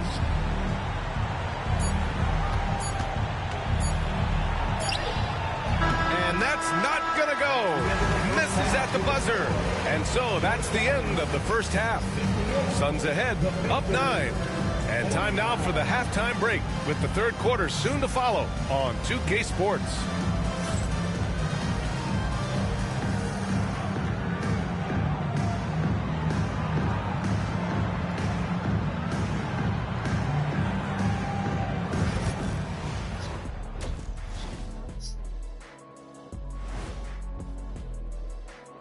Happy to have you with us. Let's bring you up to speed on the winners of the Player of the Month awards. The Eastern Conference winner, Giannis Antetokounmpo. Giannis, certainly deserves all the accolades. When you look at everything he's about, he remains one of the most unique players in NBA history. If you could build an NBA player from scratch, he just may be the prototype. And let's talk now about the first half in our game. Devin Booker been doing his thing. Well, you don't have to light a fire under Booker. He's coming in hot pretty much every night. Knows his primary role is a scorer, and he does it at an elite level.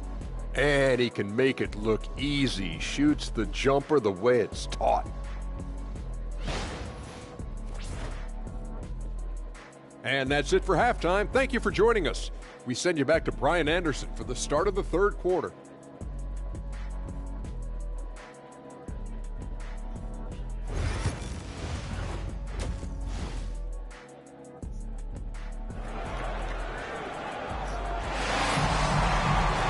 And happy you could join us. We've got 2 quarters left to go in regulation. Boy, we're seeing a tremendous game from Devin Booker. Yeah, he's kind of been the floor general for them tonight. A lot of assists for him. And, that's not a job they ask him to do very often. But in the first half, I thought he was in perfect sync with his teammates.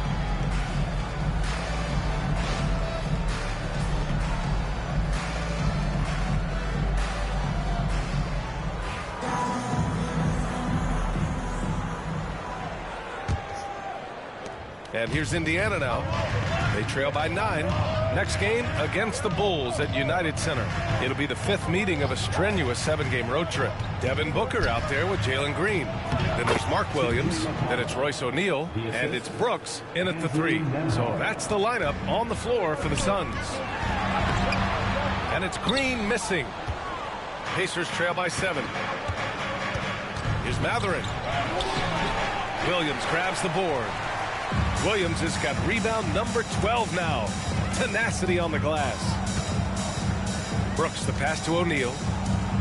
And he's going for the oop here. Outside Booker. Over McConnell. Outside for Green.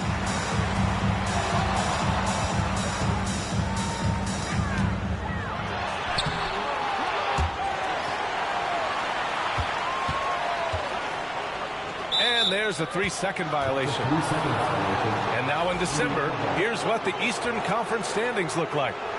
You look at Indiana, sitting 4th in the conference early on and looking to move into that top tier.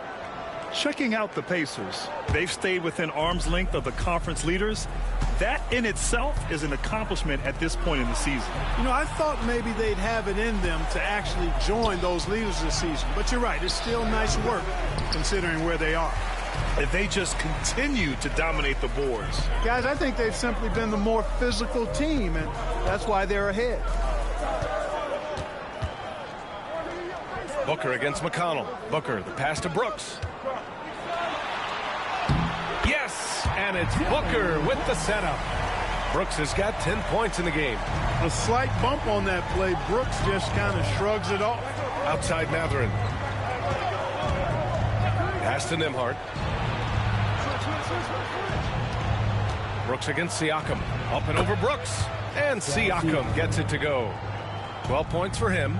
And his fantastic performance from the last game has carried over to tonight. And you know, that's how it goes with him. I mean, his hot streaks, guys, don't last minutes. They last days. Outside, Green. Green, money from deep. Green, lethal off the catch. Good rhythm on that play. Pacers trail by 10. To the paint. It's tipped and stolen by Williams. A little under 2.5 minutes gone by in the third quarter. And the bucket counts. And he is on his way to the line. He'll try to make it a 3-point play. And he's got his first opportunity at the line here tonight. He did a lot of damage at the free throw line in their last game. And one look at the box score will confirm that. You know, one thing about getting going at the free throw line like he has this season, it can continue to carry over.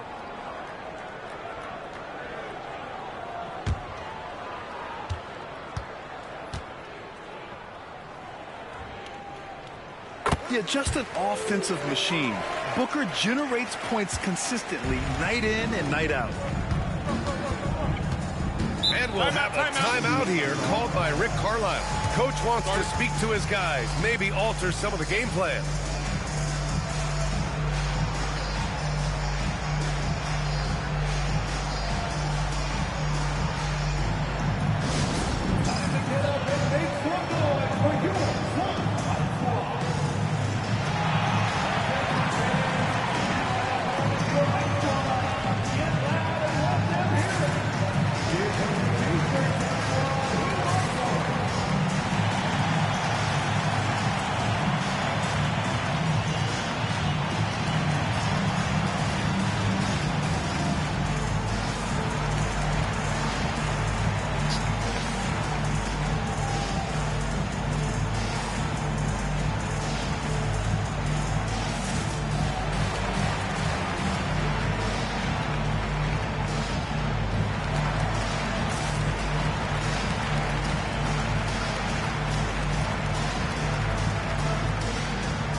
top 5 in the league when it comes to three-point percentage. They've got shooters, and they've designed their offense to open space for them on the perimeter. And you really can't emphasize enough how impressive their field goal percentage is. They run their game plan so well and know how to get the shots they want.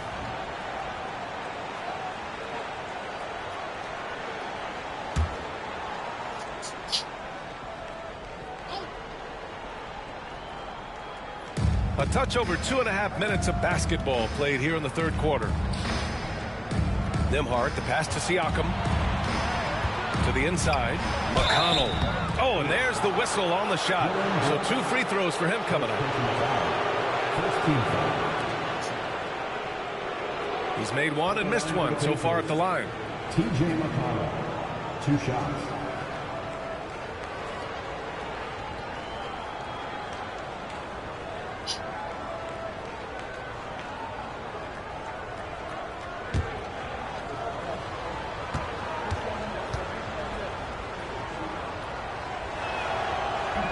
And that one falls for McConnell.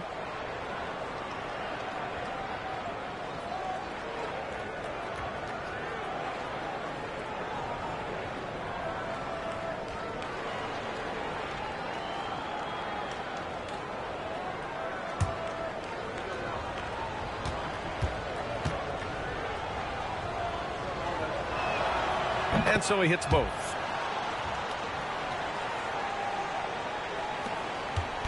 And Booker has got the ball here for the Phoenix Suns. O'Neal on the wing. Brooks outside. That shot off. Mathurin with some nice D. Pacers trail by 11. Here's Siakam. The Pacers again can't hit. McConnell against Brooks. A little under 3.5 minutes off the clock now in the third quarter. Offensive rebound. Here's Williams. Walker with a steal. And let's swing it over to the sideline and hear from Allie. We hear players proclaiming their love for the game, but former sharpshooter J.J. Redick said there's a distinction between loving the competition itself and loving the game and everything that goes into that. Guys say, I just want to play. But do you want to do all of the necessary things that lead up to that? Hey, Brian, 15 NBA seasons for Redick. He'd know. He certainly would. Thanks, Allie. Williams. Hey, in 6 attempts, he's made 5. Talk about efficiency. Punching it inside, attacking the heart of that defense. I love it. McConnell passes to Walker. To the wing on the left. And here's Siakam for 3. Brooks with the rebound. He didn't make them pay for that weak defense, but they just can't rely on him to miss those kind of shots. O'Neal passes to Booker. Shoots over McConnell. Booker can't get it to go. Pacers trail by 11. Outside Mathurin. High post Siakam. McConnell right side. Walker a screen on Booker. 4 on the clock. McConnell against Booker. McConnell's shot is off. Now here's Booker, guarded closely. Walker with some nice D. The Pacers have gotten just 3 of 8 shots to go in the third quarter. McConnell outside. To the middle. Here's Mathurin. Boom! He jams it straight down. And right now, Mathurin is on a roll. This young guy continues to do whatever he wants. Timeout called. The Suns.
Dunn, he's checked in for the Suns.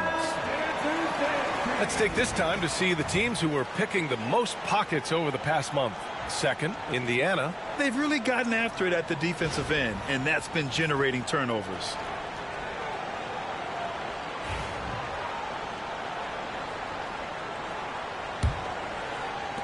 Phoenix leading by 9. Outside, Green. Outside, Booker.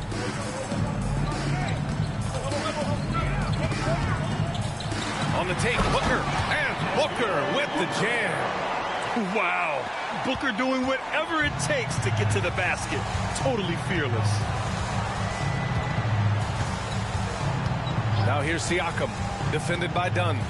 Here's Walker. It's good. And give the assist to Siakam. Siakam's got his 3rd assist of the night. This is why you put the ball in his hands. An accurate pass hitting a moving target. Booker, the pass to Williams. Outside, Green. Pass to Dunn. Now Green. He's guarded by Nembhard. The floater. And he's going to the line for 2. The official saw contact while he was going up. That one on Nembhard. Inside, Green's energetic play makes him really hard to contest without fouling. The defense's best effort turns into a foul.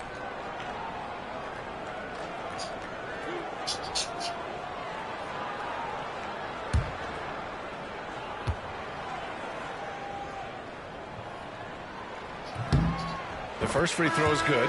Well, Jalen Green is a product of G League Ignite and clearly showing other folks there's a new path for potential lottery picks to take. Toppin, he's checked in for Indiana. Neesmith comes in for McConnell. And both free throws good for Green. Pacers trail by 11. Outside Walker. Here's the pick. Pass to Matherin. Just 5 to shoot.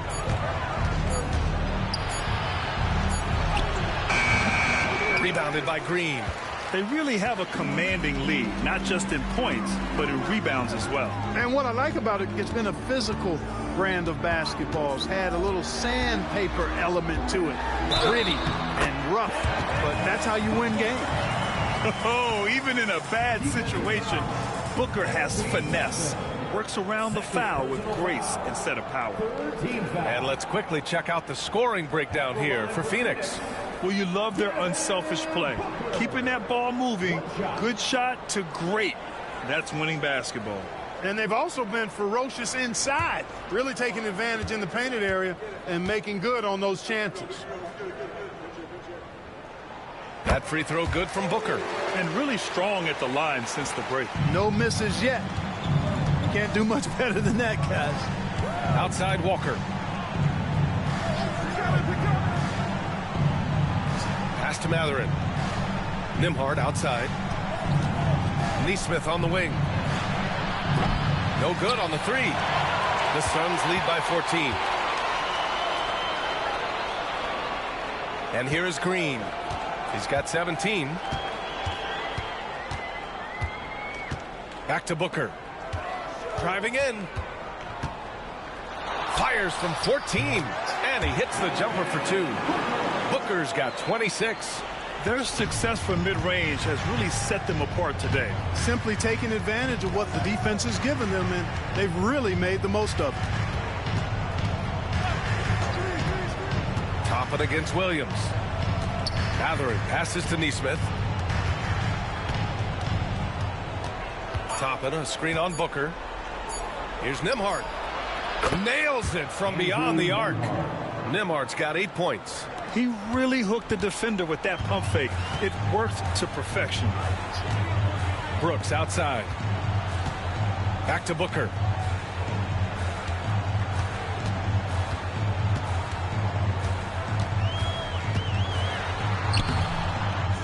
Goes back up. Williams' shot is good. Williams has got 4 points this quarter.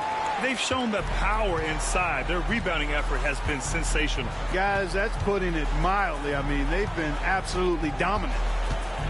Mathurin passes to Neesmith. Neesmith on the wing. And there's the screen. Here's Nembhard. Fires it. Neesmith's shot is off. And Booker has got the ball here for the Phoenix Suns. Up top, Brooks. He's guarded by Nembhard. Brooks, the pass to Williams.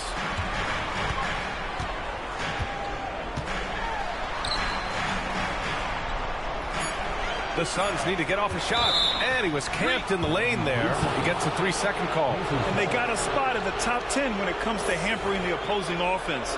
They create solid coverage that doesn't allow for a lot of easy shots. And when it comes to avoiding turnovers, they do a great job attacking under control. It's a delicate balance. Richards is checked in for the Suns. Allen comes in for Booker. Huff's checked in for Indiana. Shepard comes in for Mathurin. Pass to Huff.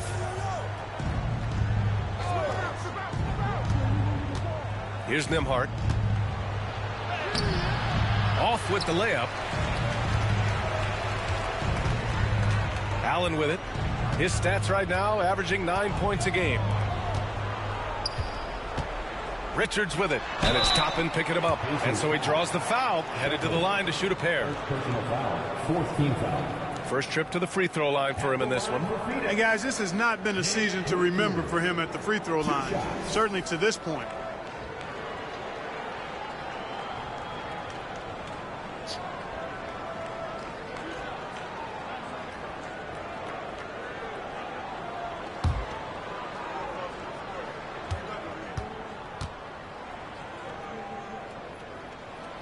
And the first one at the line is good. Goodwin's checked in for Brooks.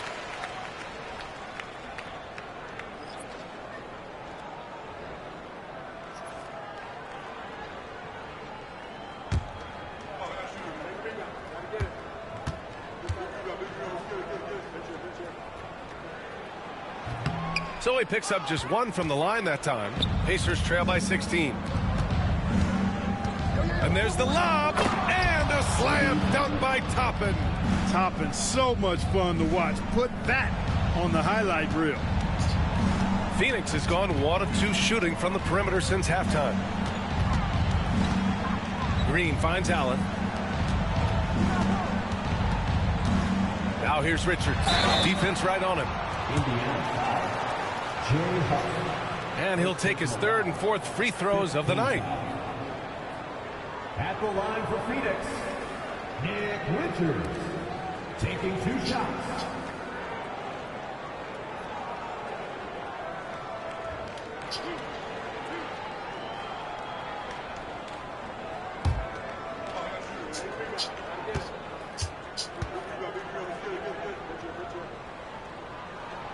First one falls for him.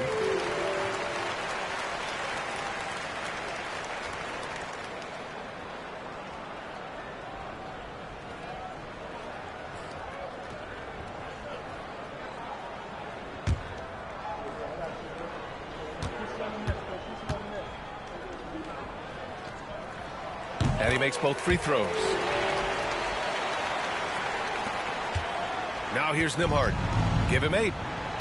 2 minutes remaining in the third. 2 minutes. A minute 58 left in the third quarter. Pass to Toppin. And here's Neesmith. Allen defending. Shot clock at 5. Toppin, a screen on Allen. Fires, top of the key. Misses off the right iron. The Suns lead by 16. Here's Goodwin.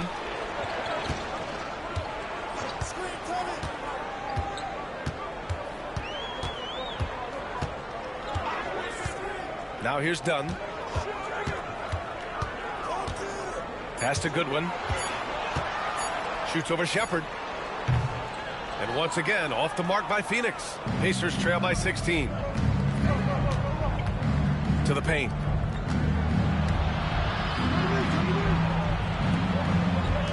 Nembhard, the pass to Toppin.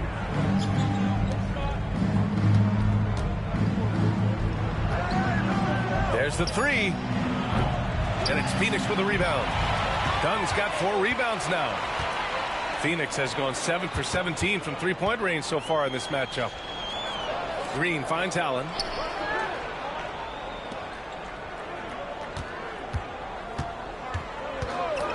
Outside, Green.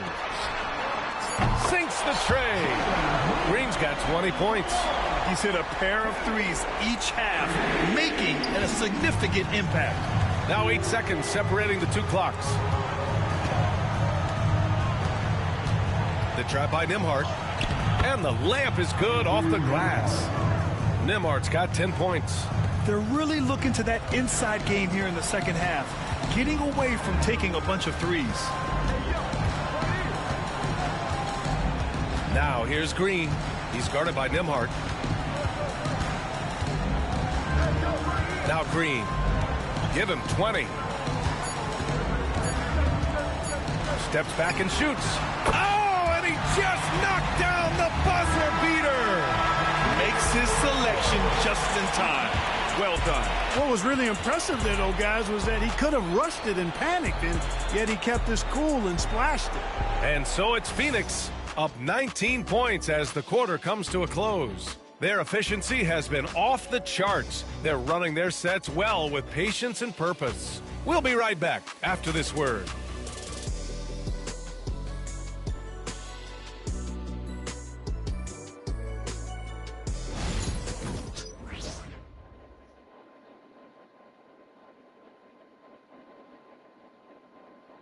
And it's time now to bring you our State Farm assist to the game.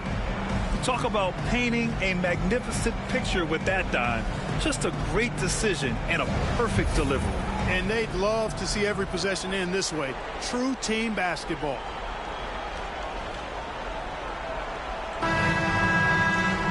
And there have been 2 very different performances from these teams today as we get going in quarter number 4. And a look at the 5 for the Pacers to start the 4th quarter. Aaron Nesmith is out there with Toppin. Then it's Shepard, and it's Huff in at the center position. Allen drives. Back to Richards.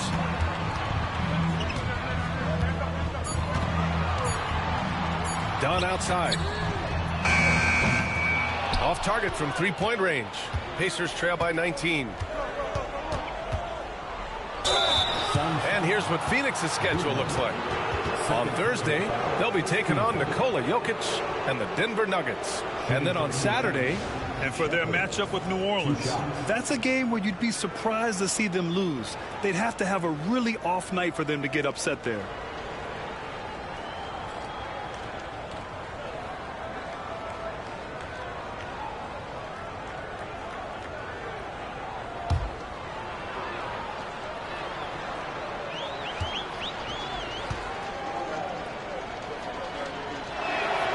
first free throw is good.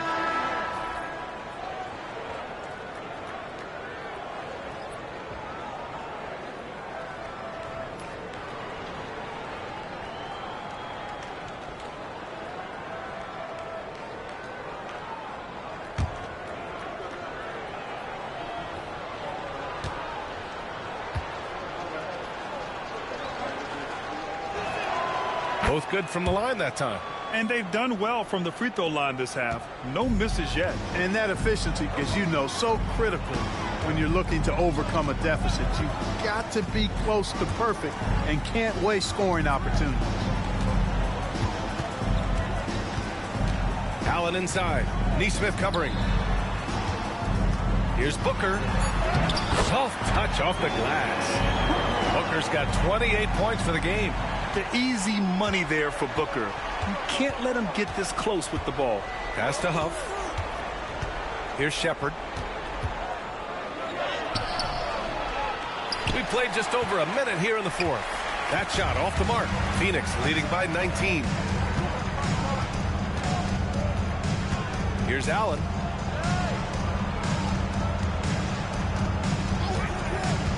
Goodwin passes to Richards. And down it goes.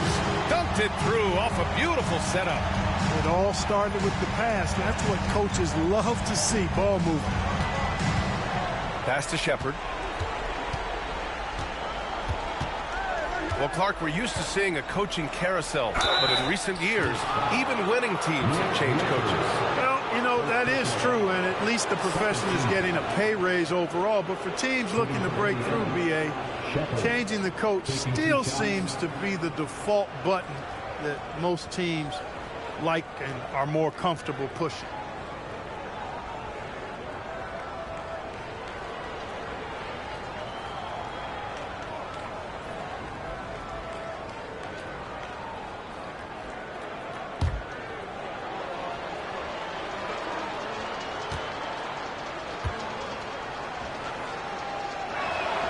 And he knocks down the first one.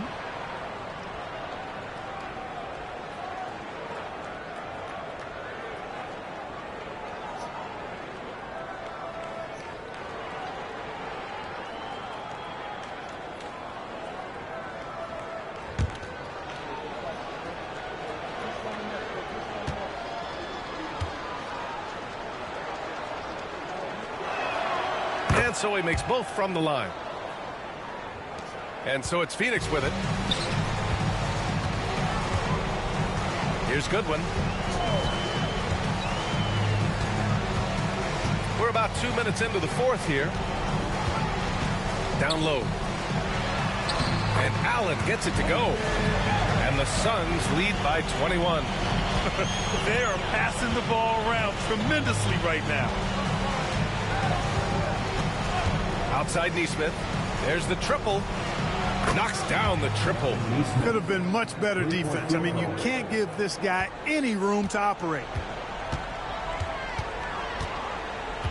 Outside Booker. Here's Allen going in.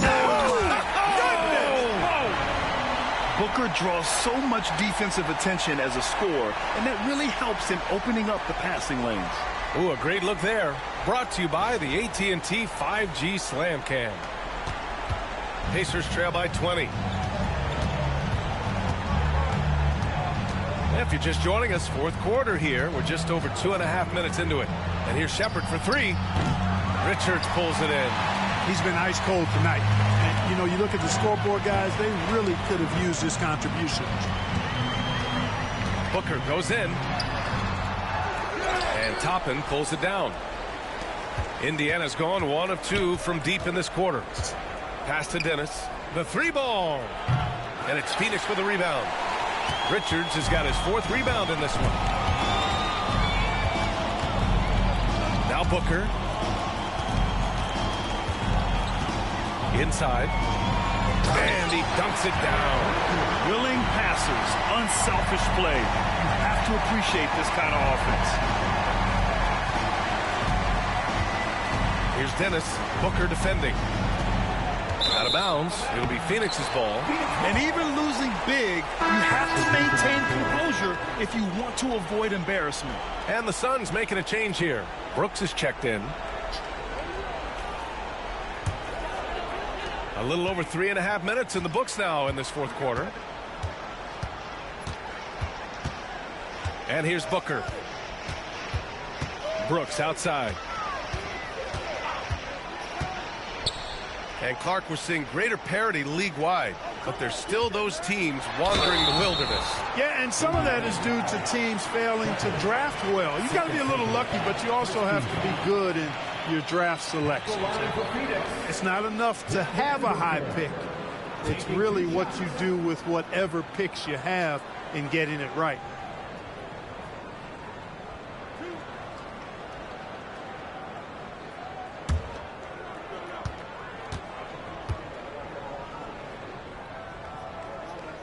First one falls. Yet known as one of the game's most talented scorers, Booker is locked in on wanting to compete for championships. Indiana making a switch here.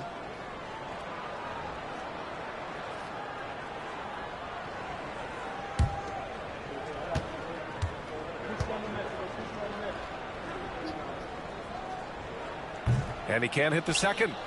Of course, he didn't have an attempt there in the first half. He's hoping to be a little bit more active and aggressive here and draw some fouls here in the second. A gritty play by Siakam. Absorbs the foul and still gets his shot to go. Goodwin's checked in for the Suns. At the line for the Pacers, Pascal Siakam. At the line for one,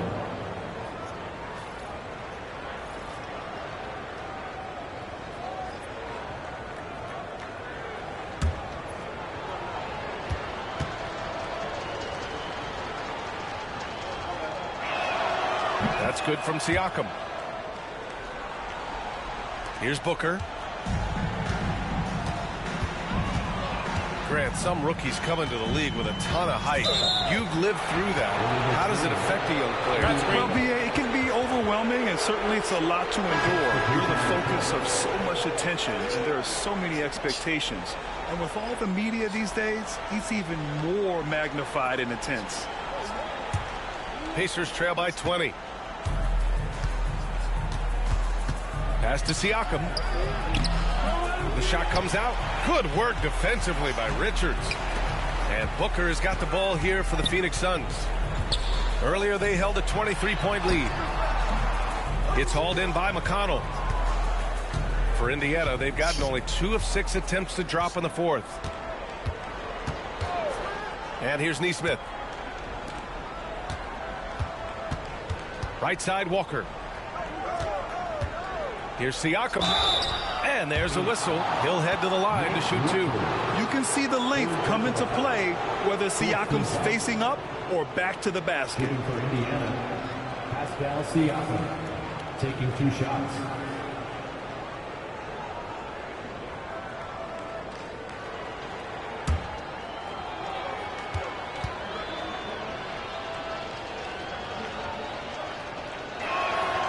The first free throw is good.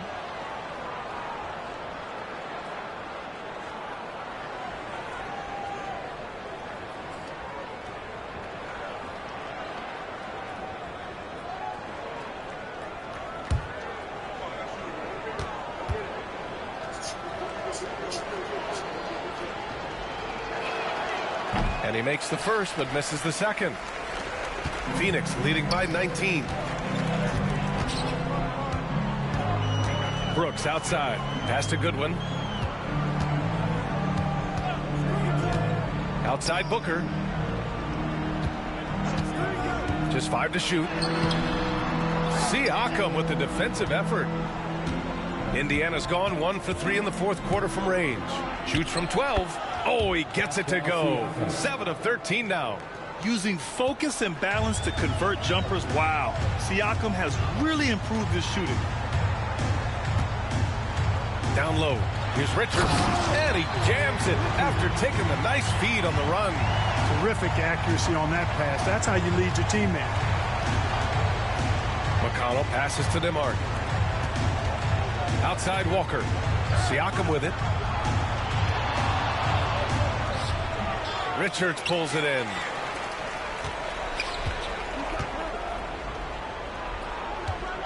To the inside. Deflects the pass. McConnell with a steal.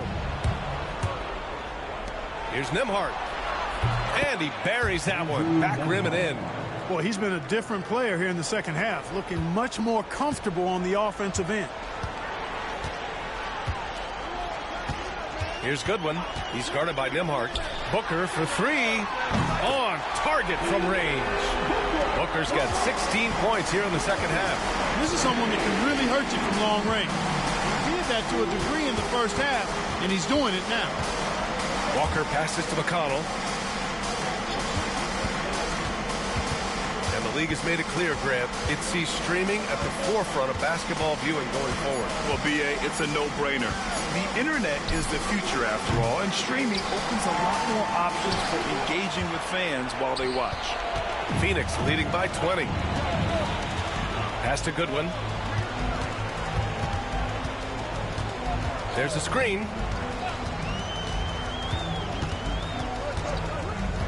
And he lobs it up. And the ball out of play. The Pacers will have it. Boy, that looked like a failure to communicate. You hate unforced errors. A different look for Phoenix. Williams comes in for Richards. And Jalen Green subbed in for Goodwin. Benedict Mathurin, he's checked in for Indiana. Pacers trail by 20. Nembhard outside. Back to McConnell. Pass to Siakam. Lets it fly. And it's Phoenix with the rebound. Earlier they held a 23-point lead. Williams up top.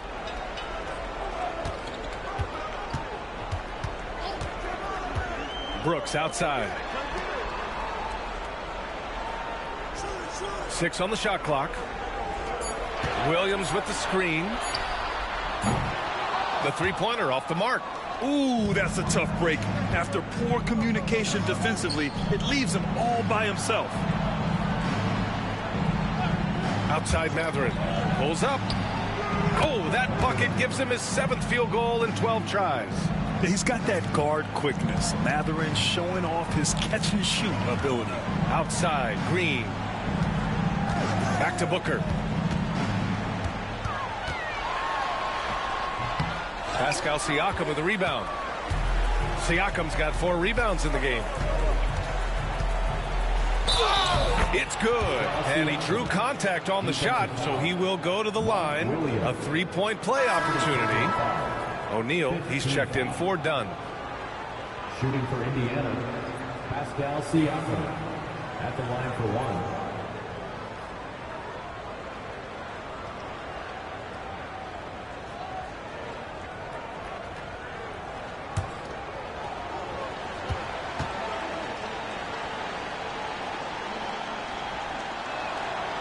The free throw off for Siakam.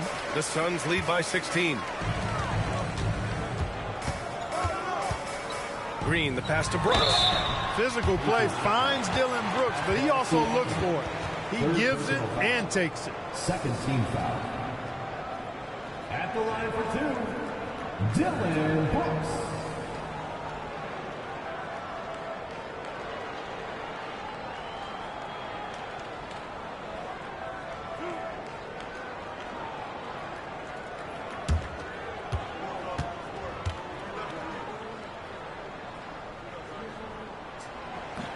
First free throw is good. And Brooks is this team's agitator and instigator. He wants to spark the group with his energy at both ends of the floor.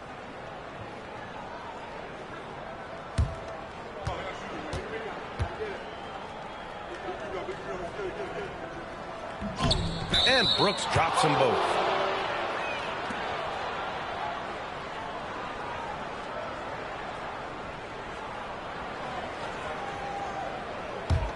Pacers trail by 18. Outside Walker.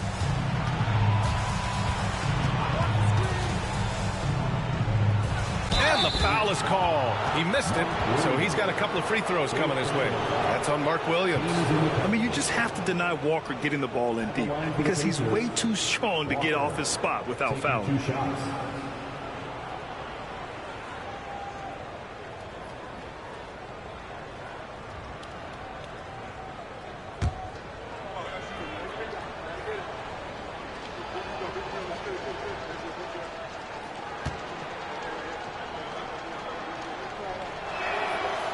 He's off on the first.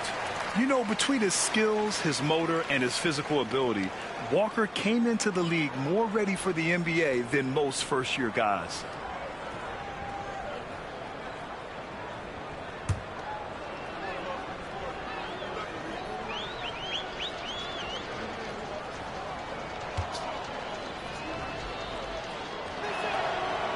And he sinks the second. Phoenix leading by 17. Brooks outside. Let's go with a 3. And he's now 6 for 11 after that one. Good to see Brooks connecting from three-point land because it helps open up everything else for him and his team. McConnell passes to Siakam. Unloads from 13. Brooks with the rebound. Brooks has got 4 rebounds now. And he'll draw the foul. He'll head to the line for 2. It's on T.J. McConnell. Clark, in your opinion, how does social media affect the game? Monumental ways. One, I think the most direct way is that it keeps fans connected to players, and players have the option as to how they're going to engage with their fans directly, player to fan, without any middle person. And that is valuable both ways, except when the narrative turns negative. That's the other side of the coin. And when you say things publicly on social media platforms, it's impossible to retract them. You might be able to erase them, but they're still out there in the stratosphere.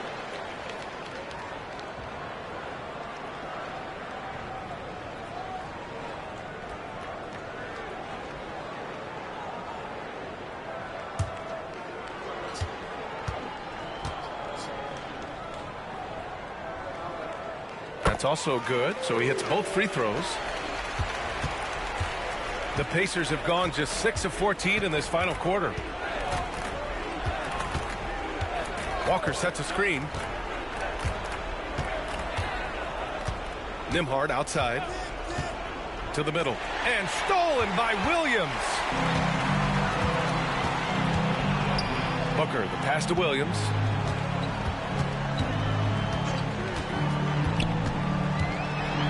On the take, he gets it. He's 7 for 8 and really going at him out there. And the defense has no one to blame but themselves. I mean, they just let him get right to the rim. You know, he should be getting extra attention from the defense, not less. Nembhard, the pass to Walker, and the jam by Walker. Nice slam by the big man, Walker, making his presence felt there inside. Booker against McConnell. 2 minutes remaining in the game. 2 minutes. Outside O'Neal. Left side Green. And that one goes in as he's fouled. It'll be 3 points if he converts the free throw. 14 foul. And you see player training methods, Grant, a lot more than just running and getting shots up. And you know, B.A., what interests me, players not just training their bodies better than ever, but also their minds. They're working on hand-eye coordination drills and just all kinds of stuff to enhance their reflexes. A new lineup here for Indiana.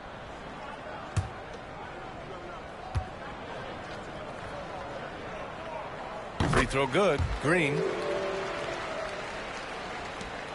1:52 left in the fourth quarter. Here's Dennis. Green covering.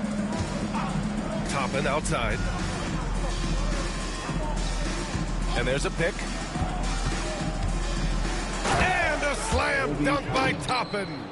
Now that's how you use the screen right there. And it leads to a thunderous finish. That was nice. And, you know, not enough help from the defense there to compensate. He gets a clean look, and that's exactly how you draw it up. Indiana's gone only 1 of 4 from the perimeter here in this fourth quarter. Well, the scoreboard tells you everything you need to know about this one. A great showing here for the Suns. All their efforts on the boards ended up paying off. And just 2 tough rebounding teams, but they gave the extra effort and were rewarded for it. This will mark their 13th win of the year. Not a bad number. And even though this season series was only 2 games, a sweep is still a sweep. I tell you what, no matter how brief it is, anytime you can get a season series sweep, you're happy. And while there were some guys out there that played well, what really stood out was the production from Mark Williams. Now, he was a problem on the glass today, relentlessly crashing the boards and came away with a bushel basket full of rebounds. Toppin's shot is off. And here are the Suns now. Here's Goodwin. Pass to Green. With the drive. And it's hammered home by Green. This is what winning is all about. Playing your best when it matters most. Yeah, you know, once they got victory in their view, a huge injection of energy and a great run to finish it off. To the paint. It's stolen.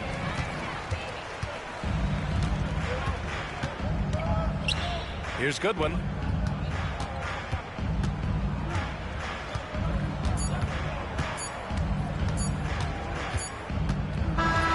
So no problem for Phoenix as they get the win, showing that they're the far superior team. They win it going away.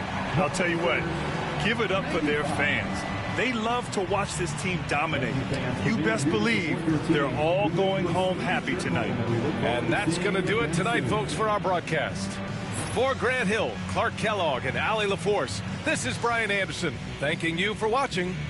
And let's reveal our player of the game, Mark Williams.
And both teams going through their pregame rituals, getting loose well before we're underway.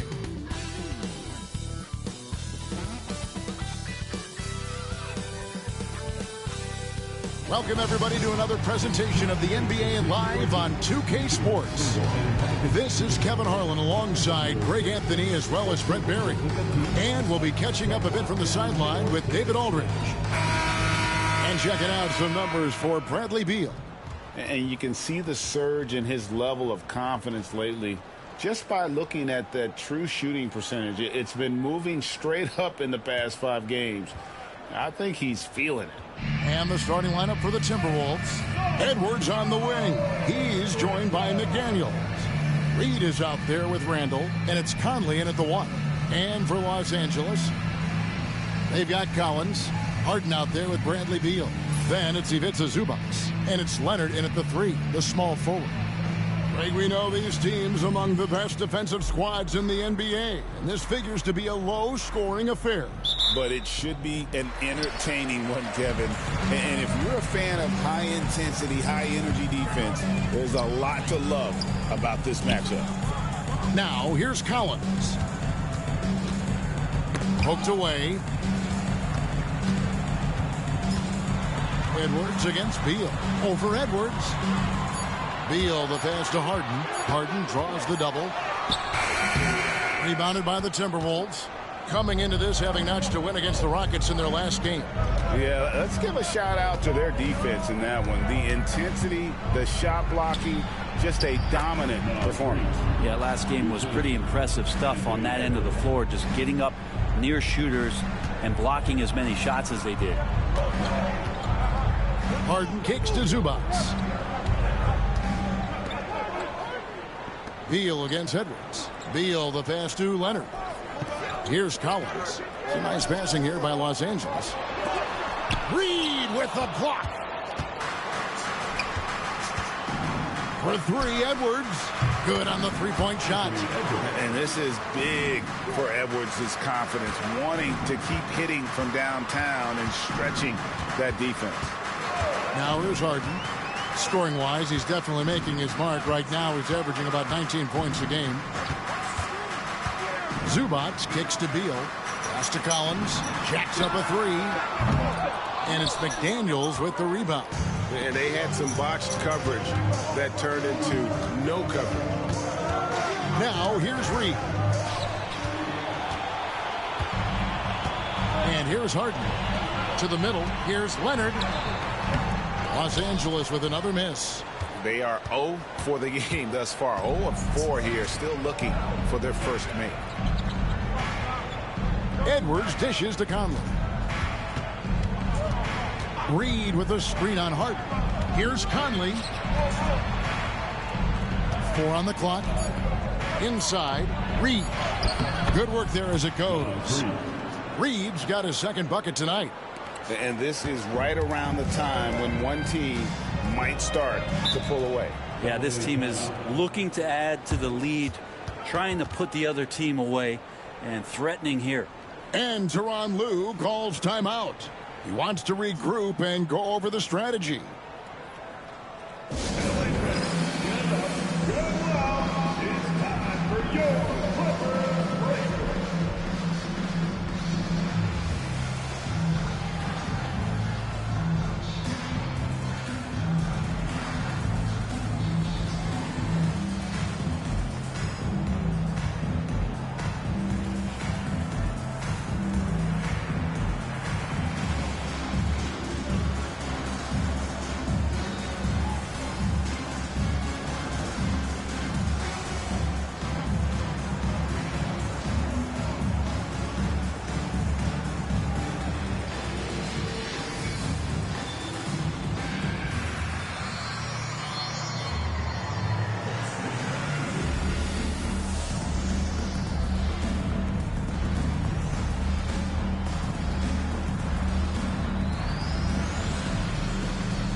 Well, we get a chance to check out the standings out west. Already we're in December. You look at the Timberwolves, off to a great start this season, currently in second. And, of course, there's Los Angeles. They're sitting in 5th place. Well, right now for the Timberwolves, they're proving that all the talk we heard about them in the preseason was warranted. What a role this group's been on here early on. And don't count on that coming to an end anytime soon. The talent level of this squad is off the charts. And with the momentum they're gathering here early in the year, they could steamroll through the season. Now here's Beal. 23 points for him the last game against Charlotte. And what a play! Just snatched out of the air. Credit the block. Yeah, slow start right now. 5 straight misses to get this one going. Here's Randall. And there's another one for the Timberwolves. Now they can't miss. 4 for 4 and warming up the burners. Outside Leonard. First quarter of play. We're about 3 minutes in. Harden gets the bucket. There's so many things that make Harden a dangerous offensive player, but that three-point shot, that's tops on the list. Brent, I've always thought the stoic demeanor of Kawhi Leonard was very imposing for an opponent. Well, there's just no rattling, right, Kevin? How many times have you seen Kawhi Leonard get outside of himself, react to a call, become emotional? Now, as a teammate, you have to have an understanding that he might not motivate you in that way, but certainly as an opponent, it's intimidating. I remember playing against John Stockton and Karl Malone much in the same way. Emotionless, relentless, that's sometimes intimidating for an opponent. Now, after nailing the first 4 shots of the game, some relief for the defense. They finally missed one. Collins, good. Don't want to give up that kind of position to Collins at that kind of length. I think he's going to do some damage. Randall passes to Conley. Back to Randall.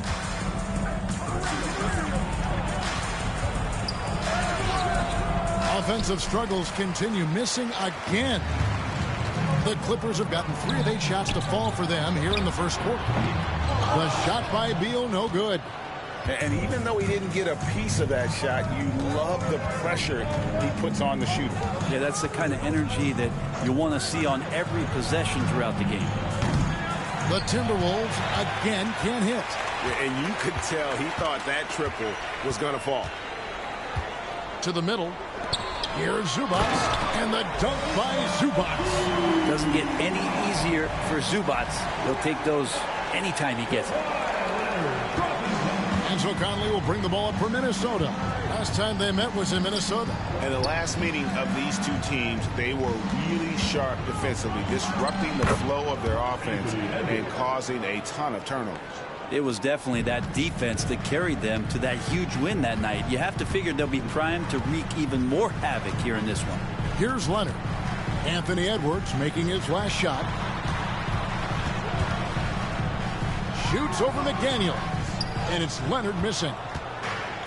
Minnesota's gone 1 of 3 from beyond the arc so far in the game. McDaniels finds Edwards. It's up a 3. The shot misses. The Clippers trail. Right side, Beal. Pass to Zubats. From deep, Collins. Misses that one. He's made 1 and missed 2 this game so far. Edwards drives in. Lays it up off the glass. Edwards got 7 points. Well, you see the size and the strength and that ability inside. Edwards can play like a power forward at times. Now, here's Zubats. 14 points from him the last game against the Hornets in Charlotte. Sinks the three-pointer. Oh, great ball movement there. And so Chris Finch calls for the timeout. He's ready to talk things through with the team.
checked in for Bradley Beal. And how about a look now at the top rebounding small forwards in the NBA during the past month? Third is Jaden McDaniels. And, of course, Kawhi Leonard.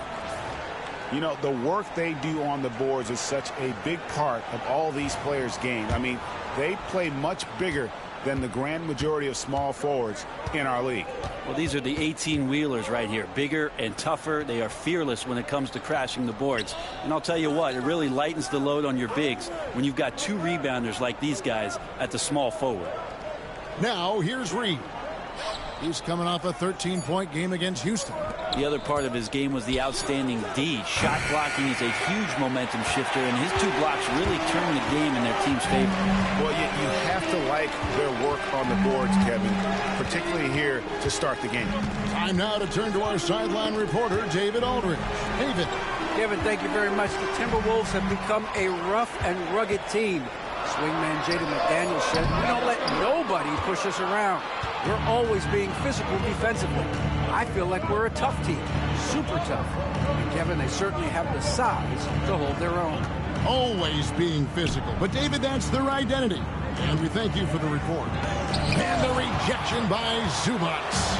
Smart defender. Zubats understands how to position himself to come up with blocks. Leonard looking around. Shoots over McDaniel. And that one's good. Leonard. Now, what a great option he gives them on every possession. Brent, when you talk about the Clippers franchise, and you appreciate this so much, their first superstar was really Bob McAdoo. And what a tremendous talent. You know, most people remember Bob McAdoo with his years with the Lakers. But, man, when he was with the Buffalo Braves, 3 straight... Oh, man. And this is how a floor leader makes a statement. Harden just put the other team on notice. On our AT&T 5G Slam Cam, you just saw an explosive highlight. Now Randall, he had 19 points in the win against Houston. Outside Edwards.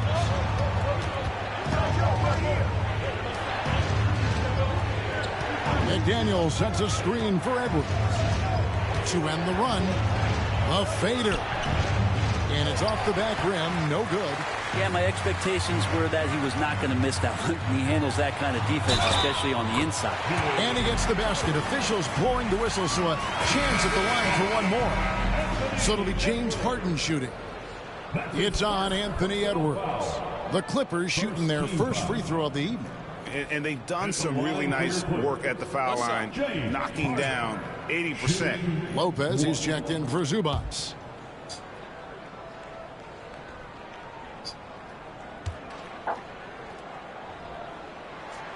That free throw good from Harden. And through this early portion, Greg, of the season, we've had our fair share of surprises. Yeah, it's fun to see the preseason predictions go up in flames, right? Every year it feels like we have at least one team that overachieves and shocks us all. And we've got a timeout called from Chris Finch. Wants to talk some things over, might be seeing some things to adjust.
Miller's checked in for Minnesota.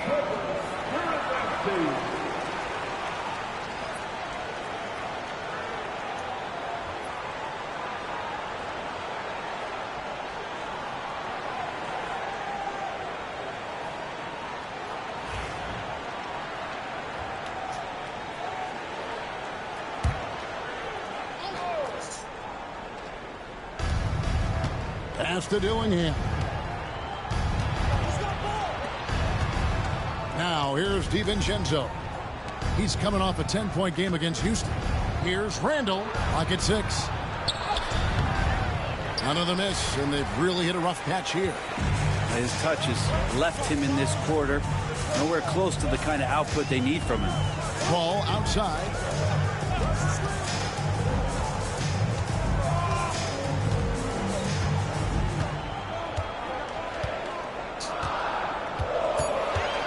Pass to Collins. Takes a 3. Hits the three-point bomb. Collins has got his second bucket of the night. How about that? Getting better and better from distance. John Collins with a nice shot there. A moment now to hear from our sideline reporter, Hall of Famer David Aldridge. David. Hey, Kevin, I was able to talk with Tyronn Lue for just a minute, and we talked about the bruising big man, Julius Randle. He told me Julius sets the tone for them with his physicality. So we have to try and match that. We can't let him bully his way into the lane and get to his spots. We have to make him uncomfortable. Kevin? Thank you, David. They need a bucket in a big way here to regain some confidence. Here's Shannon. Drills the three-pointer. And I like the back and forth here, showing confidence from range. It seems like they're going to find out who can make the deepest threes. Right now, it's a shootout. Collins finds Harden. And here's Leonard. Ball outside. There's a screen by Collins. Paul's shot is off. Timberwolves trail by 9. At the elbow, Randall. Whistle blows. Basket is good.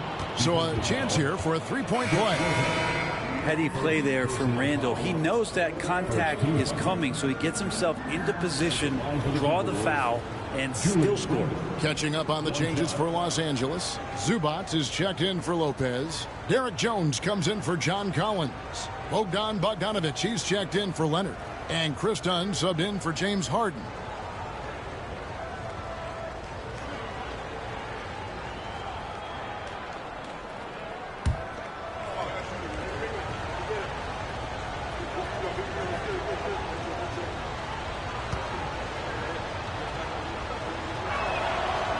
The overall game of Julius Randle is impressive. He's gritty. He is in there giving it, Brent, his everything. Yeah, Kevin, you think about that year where he averaged 24, 10 rebounds, and 6 assists. I mean, the only other guys that did that were Will Chamberlain, Oscar Robertson, Larry Bird, Russell Westbrook, Jokic, Giannis. All of those guys won MVPs. That's a heck of a list. Edwards with it. Chris Paul covering Edwards. Another shot, and the layup is up and in. Edwards got 9 points. And unbothered by the contact inside, Edwards plays the game with so much physicality. Paul kicks to Bogdanovic.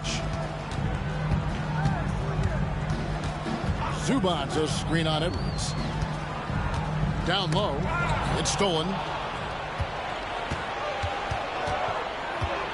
46 seconds left in the first quarter. And this is Edwards' game. When he's aggressive and trying to score, it really puts a lot of pressure on the defense. And Greg, it didn't take long for Anthony Edwards to prove himself in the NBA.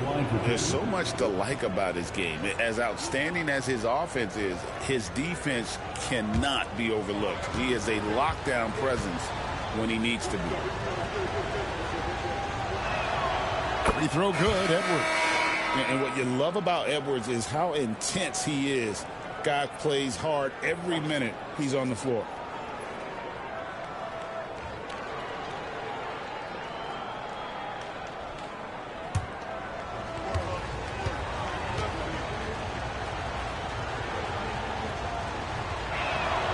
And Edwards drops them both. You can tell he's feeling confident right now at the line, and when he's on, he can be lights out. Paul is screen on Edwards. The 3 from Bogdanovic. Second chance effort, and it's Zubac laying it in. And the Clippers lead by 4. And with those points, he puts an end to that 10-0 run by Minnesota. Now 8 seconds separating the two clocks. Pass to Ingles. Edwards against Bogdanovich. And 2 free throws coming up, unable to get that one to go with all the contact. And how about the commitment from Edwards, refusing to give up on that play? This is his second trip to the line in this one. And, you know, something I remember from their last game was how good he was at the line.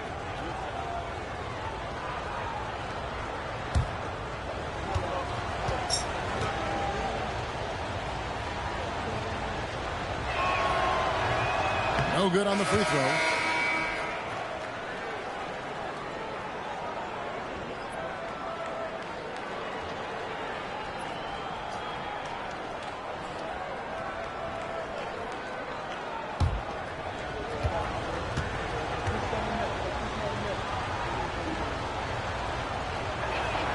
And the second free throw, good.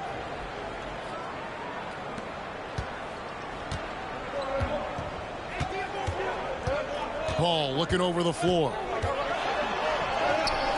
He gets that one. I just think that's trouble. You're gonna let that guy shoot layups. You're asking for it. And here's Miller outside. Buries it from three-point range. James Harden getting it done for Los Angeles. What an amazing quarter. There was absolutely no stopping him. And don't go away. We'll be right back.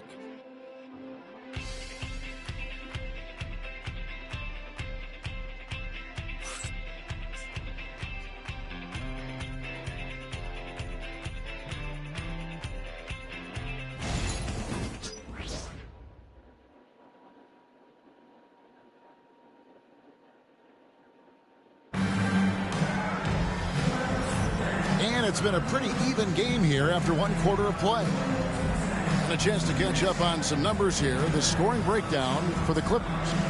They've looked to fire as much as possible from outside the arc, and so far they are hitting at a high clip. I wonder if pace and playing fast is something that they're being encouraged to do, because right now they feel like the faster team.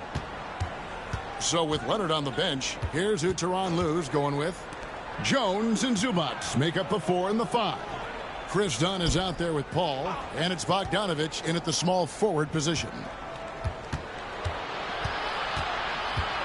Jones against Miller. Clock at 4.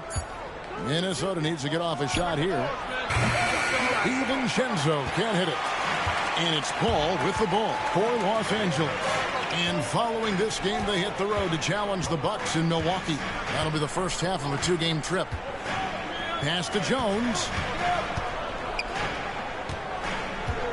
Bogdanovich against Edwards. Bogdanovich left side. Denied for the 3rd time. He's 0 for 3. DiVincenzo with it. Dunn covering. Now Miller. Pass to DiVincenzo. Over Dunn. Tried to bank it in, but he misses. Well, mid-range is where he makes the money. So when the D's slow to get out on him, always surprising to see him miss from there. Outside, Jones. Jones with the screen on Edwards. It's hauled in by Edwards. Well, he creates such a great opportunity right at the rim, and he just can't get it to go. Even with the defense not really a factor. Oh, nice read there from Edwards. He's all for sharing the wealth. Here's Paul. He averages a bit over 6 points a game. 2 minutes now played in the second quarter. You know, a trend that's been unmistakable, Greg, over the last few decades has been the number of positionless players. Yeah, and I think that's a great thing, right? So many players now with diversity in their skill set, and there's no need to commit a player to a certain role just based on their size.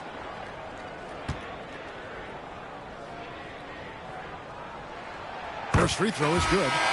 Anytime Paul gets here, you can bet that he's going to step to the line and knock him down. Beal's checked in for the Clippers.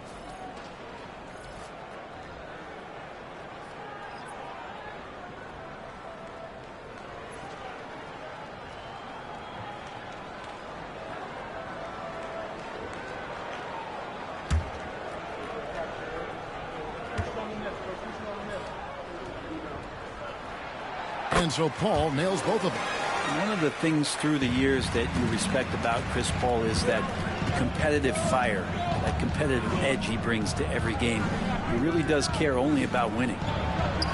Dillingham with the bucket. Dillingham's got the game tied up here for the Timberwolves. And guys, they continue to put a lot of pressure on the interior defenders with their work down low. There's Beal with the three. And again, it's the Clippers missing. The Timberwolves have gone 2 of 4 shooting the ball here in the second. To the inside. A miss that time would have put him up. The Clippers have gone 0 of 3 and are still looking for that first bucket here in the second quarter. Back to Dunn. Misses that one. He's 0 for 1 from the floor. DiVincenzo with it. He's picked up by Paul. Kept alive. Out to Edwards. Second chance shot. The muscle from Edwards. They are just killing them on the interior. The Clippers shooting 43% from the floor.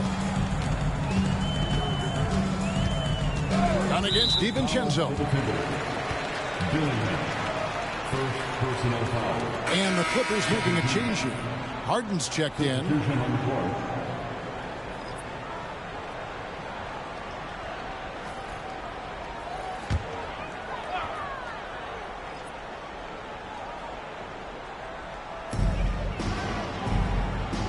Screen by Jones. Now, here is Harden. He's tightly guarded. Just 5 on the clock. Over Dillingham. Harden, no good. Minnesota's gone 0-2 from deep here in the second. To the paint, here's Freeman. Second shot opportunity. Excellent defense there from Zubac. On the wing, Harden. 16 points for him. To the left wing. Dunn, wide open, he fires. It's good. The assist that time from Harden. An excellent passer, Harden taking pride in finding an open teammate. The Timberwolves trail. And so Chris Finch calls for the timeout. This will give him a chance to discuss some potential alterations.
Now that we have a moment, let's see who have been the top assist teams in the league this season. The Clippers, number 1. The beauty of watching this team is seeing the ball move around the court. It doesn't stick. That's why they're at the top of that list.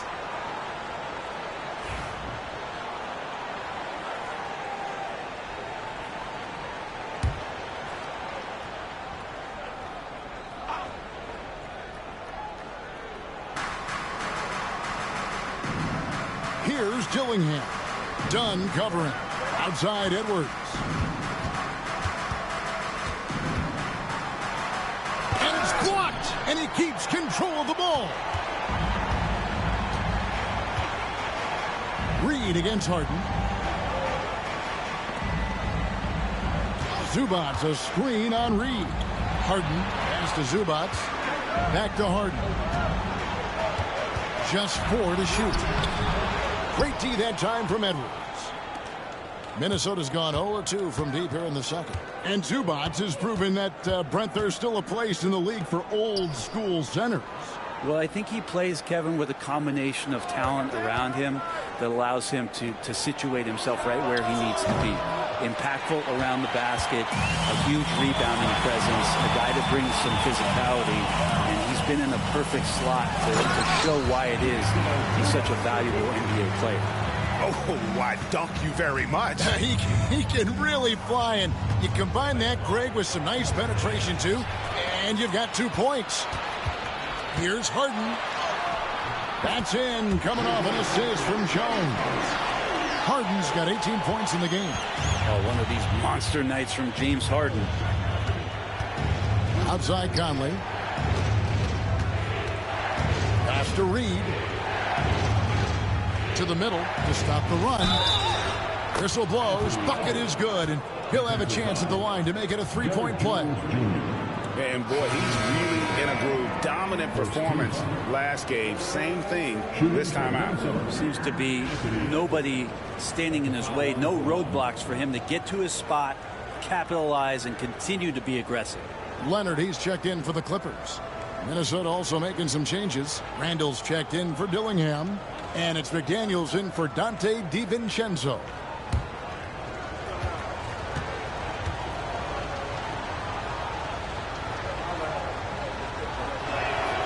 Free throw good, Edwards. Harden with it. 18 points for him.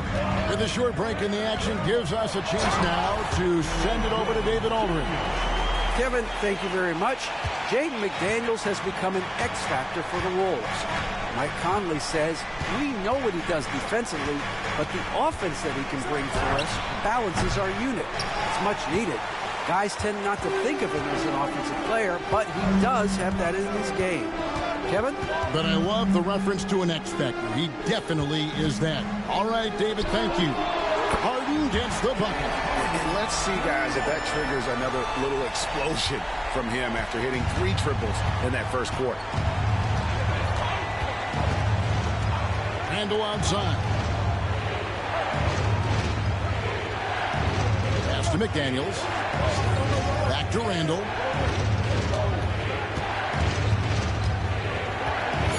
Outside Conley. For the 3. The Clippers grab the miss. Leonard's got his 4th rebound in this one. It's Harden with the drive. Jones, the pass to Harden. Good ball movement here by the Clippers. Beal from long range. Rebound, Minnesota. Edwards got 4 rebounds now tonight. McDaniels against Leonard. Pass to Randall. And here is McDaniels. Scoreless thus far. Reed with a screen for McDaniel. Launches a 3. The Clippers grab the miss. Well, that's the only way to take him out of his comfort zone from that range. Get right up in the jersey, force him off the spot. Jones looking for an opening. 2 free throws coming up, and they call the shooting foul. We know, Brent, throughout his career, Kawhi Leonard has always been sensational on both ends of the floor.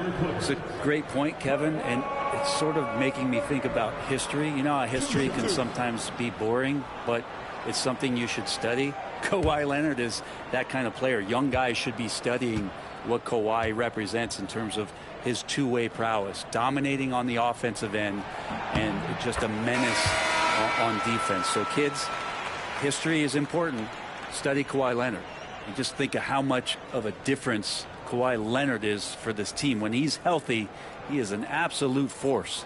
Los Angeles making a switch here. Lopez is checked in. Minnesota also with the sub. Dante DiVincenzo. He's checked in for Edwards.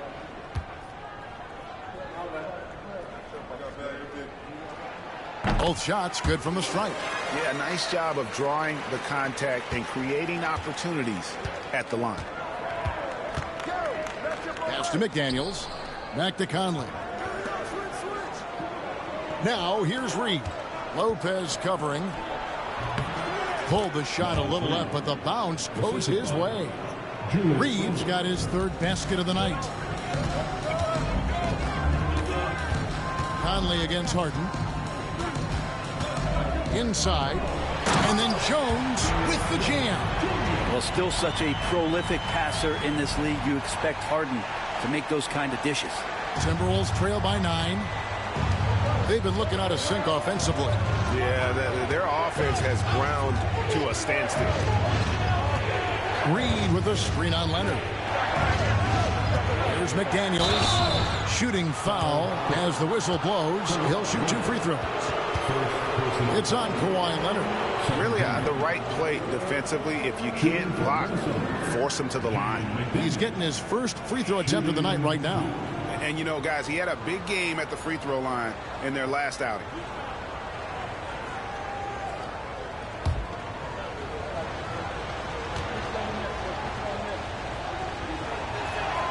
The free throw drops for McDaniels.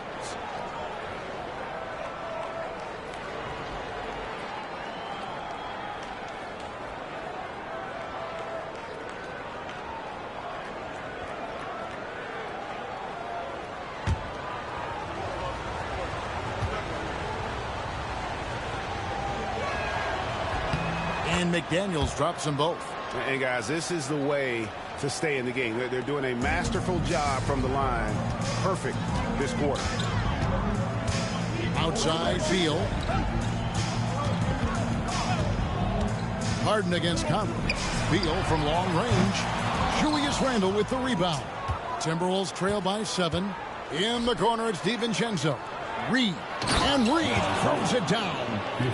And no doubt they'd love to see him get a lot more of those opportunities. And that deficit will go away quickly if he does, Greg. Leonard dishes to Jones. Lopez against Reed. A shot by Harden. Wide open. Off target from outside. Well, that's not a shot he's ever going to pass up, and he shouldn't. Despite the miss, no defender anywhere near him. He's got to shoot that one. Randle surveying the D. Back to Conley.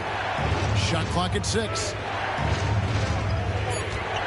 Reed with a screen for Conley. Drills it from outside. And now just a 2-point Clipper lead.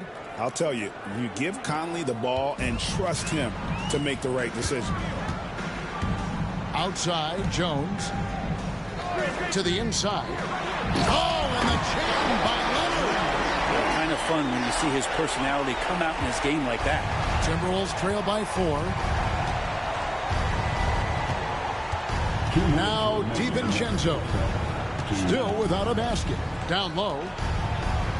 Sinks that one from the post. That's a high percentage look when the D doesn't fight over the screen. And the coach over there just asking for one simple thing, and that's some effort. Got burned on that one. Outside Leonard. Lopez, a screen on McDaniels. And Brook Lopez, the bucket on the assist by Leonard. Leonard's got 6 assists here tonight. I like to see Leonard's ability to dish the ball off the screen and roll. It's becoming a huge advantage for this team. A minute 20 left here in the second. McDaniels against Leonard. McDaniels kicks to DiVincenzo. The 3. And it's the Clippers with the rebound. They've held a 12-point lead early. They defeated Charlotte in their last game. Yeah, it was all hands on deck. Helps to get points off the bench when you're on the road. Yeah, saw the box score of that game the next day, and I thought, wow, that's a huge scoring night. Pretty impressive stuff there. Reed finds Conley. Pushing it up. There are a few players that can read the floor as well as James Harden. He has seen every kind of defense. 40 seconds left in the first half. Conley, the pass to Randle. And Jones sends it back. And he gets it back. And Randle throws it down.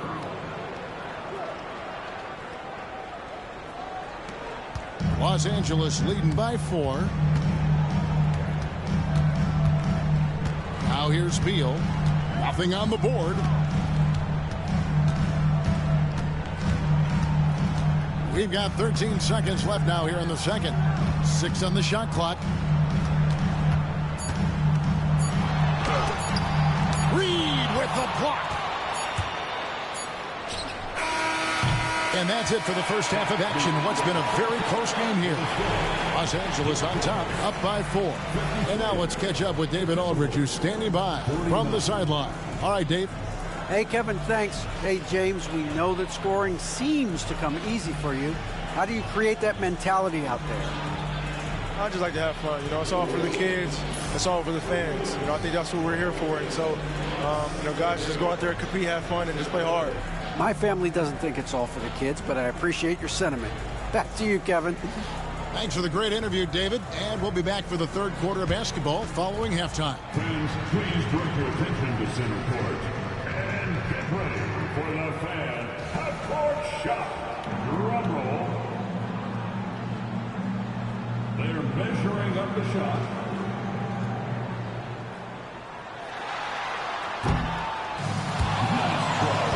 It's all good. One more time. A round of applause for the participant.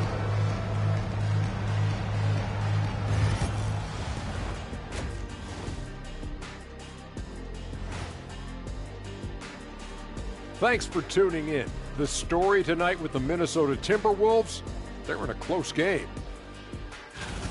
I like how they've been eating the glass. Figuratively, no one should eat glass. Just barbecue chicken. It's the centerpiece of healthy, balanced diet, Ernie. And moving on to some awards, these are the 2 players of the week in their respective conferences. For the East, Giannis Antetokounmpo. Giannis, certainly deserves all the accolades. When you look at everything he's about, he remains one of the most unique players in NBA history. If you could build an NBA player from scratch, he just may be the prototype. Thanks for joining us. Now let's toss it to Kevin Harlan for the start of the second half.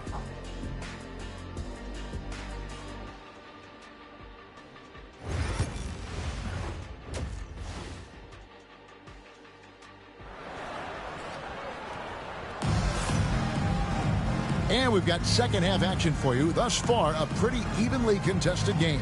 A fantastic game from Harden in this one. Well, we'll find out if they were able to find an answer for him over the break. He was scoring with ease in that first half. Yeah, just way too easy out there, and I'm sure Coach is going to make that a priority at halftime.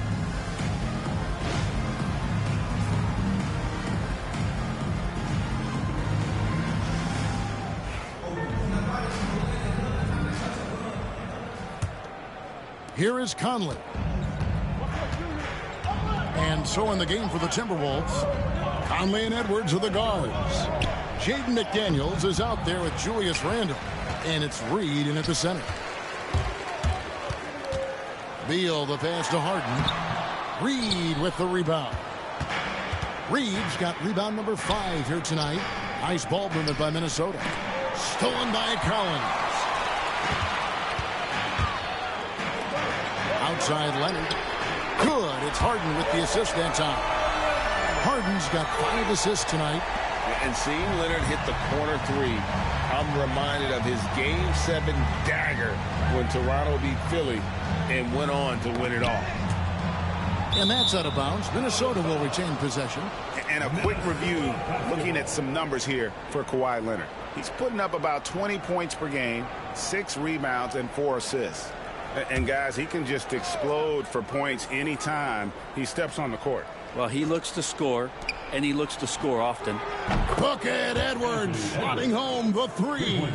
Edwards makes it dueling 3-pointers, showing some leadership, getting that one back. Outside Beal. Outside Leonard.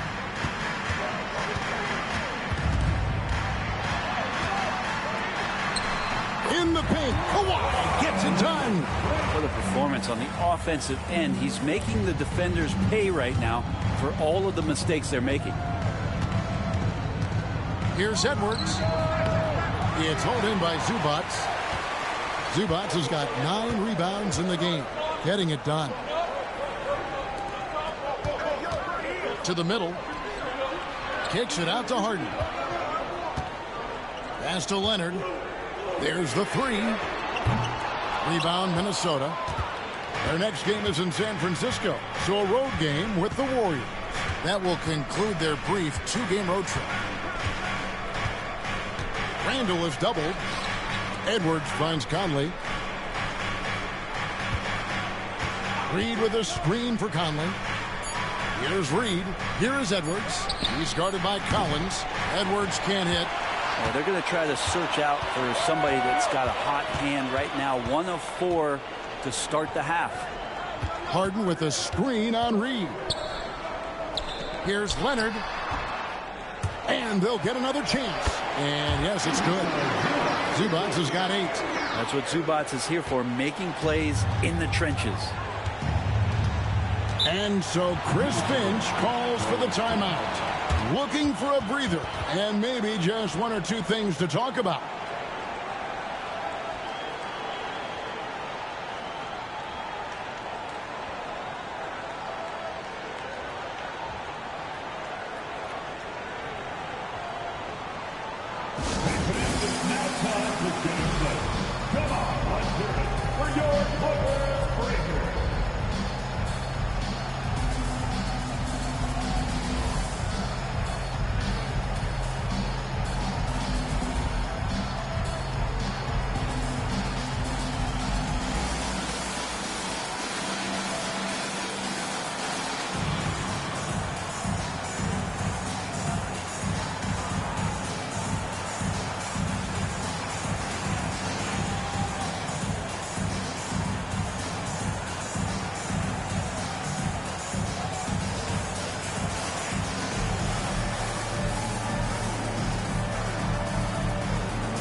As we get a break in the action, let's take a peek at the team scoring leaders. 5th, the Timberwolves. And how about the year they've had offensively? This is a team that can put points on the board in a hurry. Always fun to watch them play.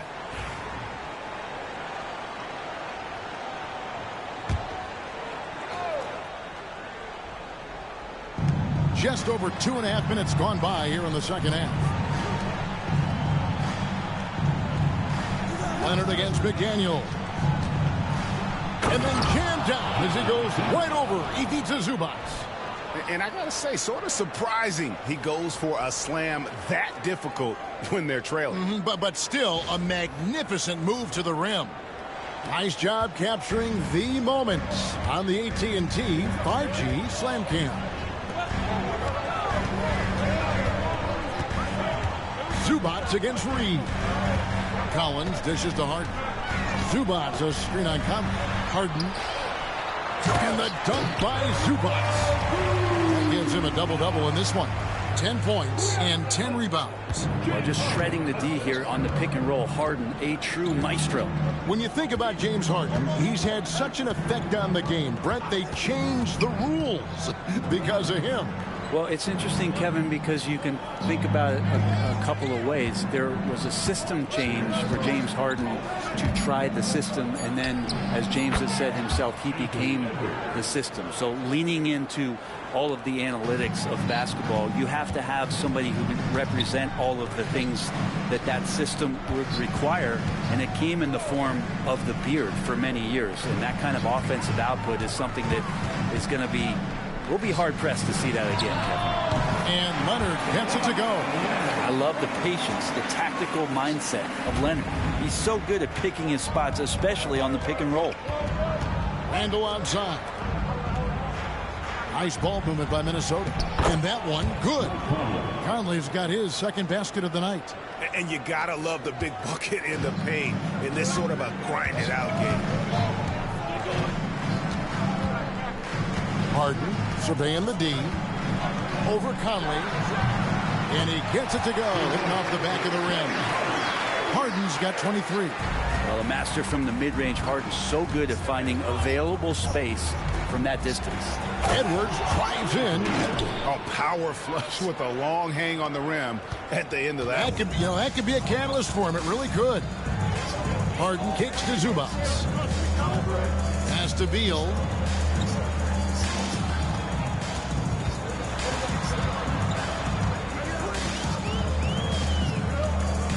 Five to shoot. Fires at the elbow. Rebounded by the Timberwolves. Reeves got 6 rebounds in the game. To the paint. And a lot of contact on that one, so he'll shoot 2 here. It's going to go on Zubac. And let's quickly check out the scoring breakdown here for the Clippers. Well, I've been impressed with the ball movement all game long. They're really looking to just make that extra pass. Well, if we add another thing to it, it's about the urgency they've played with. I mean, you look at the eyes of these guys. They're focused, wanting to get up tempo, and that's helped them score on the fast break. And that one falls for Reed. And the Timberwolves making a change here. DiVincenzo's checked in.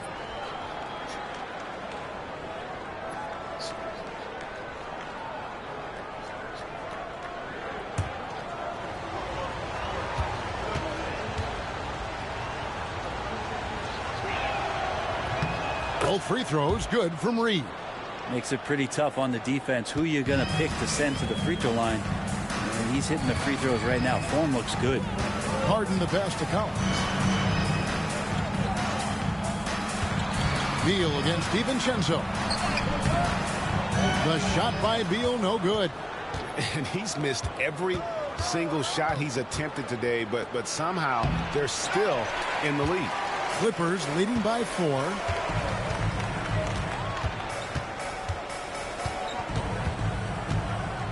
Pass to Harden.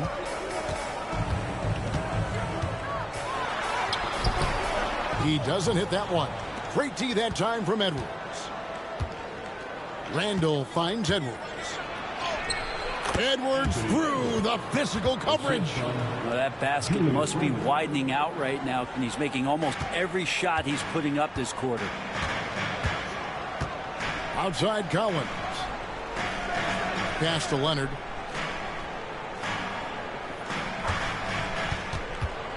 Zubac a screen on Edwards. Kawhi drills the three-pointer. Really in a good position thanks to the accuracy from beyond. Conley the pass to Randall. Now here's DiVincenzo. Reed with a screen for DiVincenzo. And foul on the shot. He'll shoot 2 at the free throw line. There's another level to DiVincenzo's game, and it starts to happen when he attacks like that. The Timberwolves gone 9 of 10 from the line, so making the most of their chances. You've got to appreciate their ability to make free throws. 81% as a team.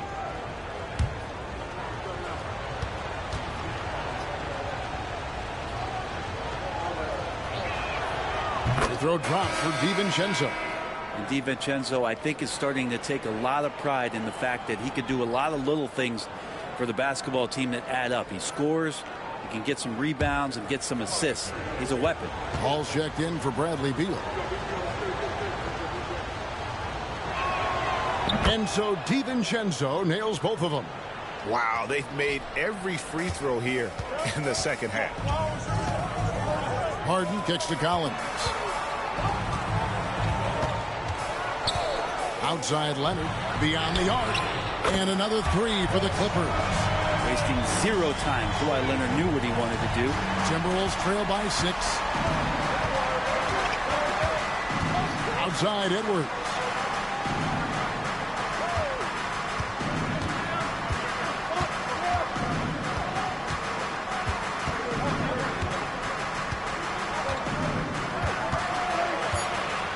Back to Conley. Takes the three. Rebound by the Clippers. Leonard's got 5 rebounds tonight. And you know what? He's just not on his game. No doubt about it. Their deficit isn't totally on him, but he has not been an asset for his team. Timberwolves have gone a solid 6 of 11 when shooting here in the third quarter. DiVincenzo passes to Randall. DiVincenzo kicks to Edwards. And the shot is good, dropping in off the front of the rim. Edwards got 11 points in the quarter. And they're forcing the ball inside, and it's working like a charm. Collins, a screen on Edwards. A three from Leonard. Again, Leonard missing.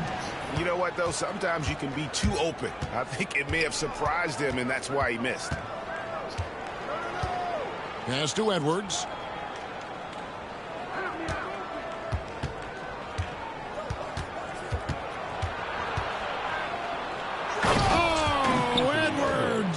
It's simple, guys. Keep getting Edwards the ball and just let Ant cook. Outside Collins. And here's Leonard. Edwards defending. Zubac a screen on Edwards. Leonard the pass to Zubac. Paul for three. Reed with the rebound. Reeves got rebound number 9 now.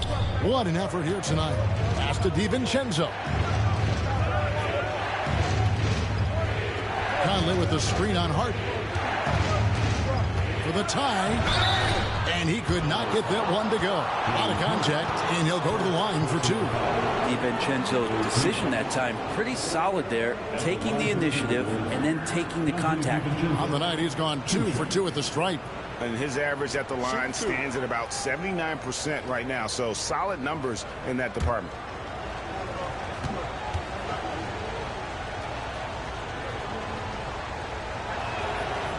No good on that one. And Los Angeles with some changes. Derek Jones, he's checked in for Collins. And it's done in for James Harden. The Timberwolves making a switch here.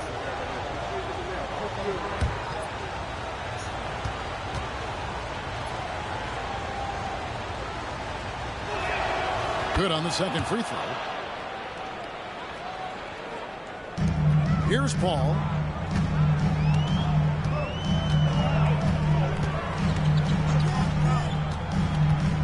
Pass to Jones.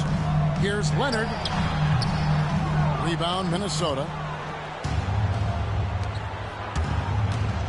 Here's Shannon. He averages a bit over 6 points a game. Timberwolves passing it around. Inside, here's Edwards. Edwards with a tough shot. They're finding lanes to the hoop now with consistency. 5 buckets in a row from the paint. Leonard against Edwards. Jones with the screen on Edwards. Trying to get something going. Fouled in the act of shooting. Gets the bucket anyway, so a 3-point play chance for him. Well, with Leonard on the floor, the team's always going to function a little bit better as a whole, and some of that comes from his unselfish play. First team foul. At the line for your Clippers, Derek Jones Jr. 1 shot.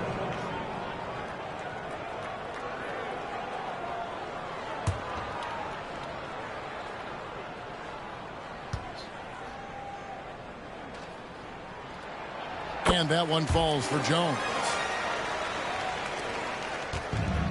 Minnesota's gone 1 of 3 from downtown since halftime. To the inside. Here's Randall. Can't hit from in close. The Clippers in the lead. Ball outside. Pass to Zubac. Now Jones. He's looking for Leonard and finds him. Over Dillingham. And Leonard gets it to go on the assist by Jones. Yeah, get your popcorn out. We've seen this movie before. Kawhi not letting up now on the offensive end. Here's Dillingham. Defended by Paul. Leonard against Edwards. 6 to shoot. Pass to Randall. Excellent defense there from Zubac. And so it's Paul bringing it up for Los Angeles. They lead by 4. Dunn left side. Leonard against Edwards. Outside Leonard.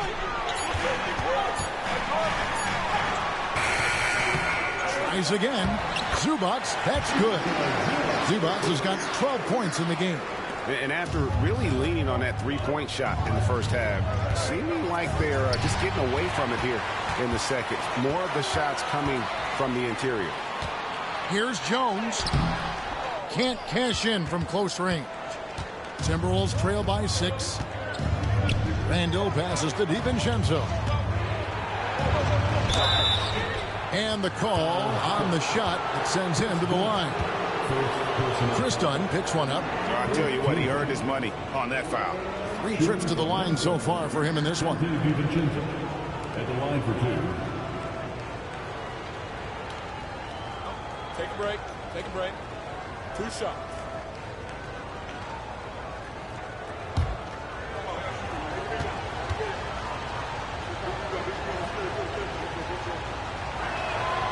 That free throw, no good.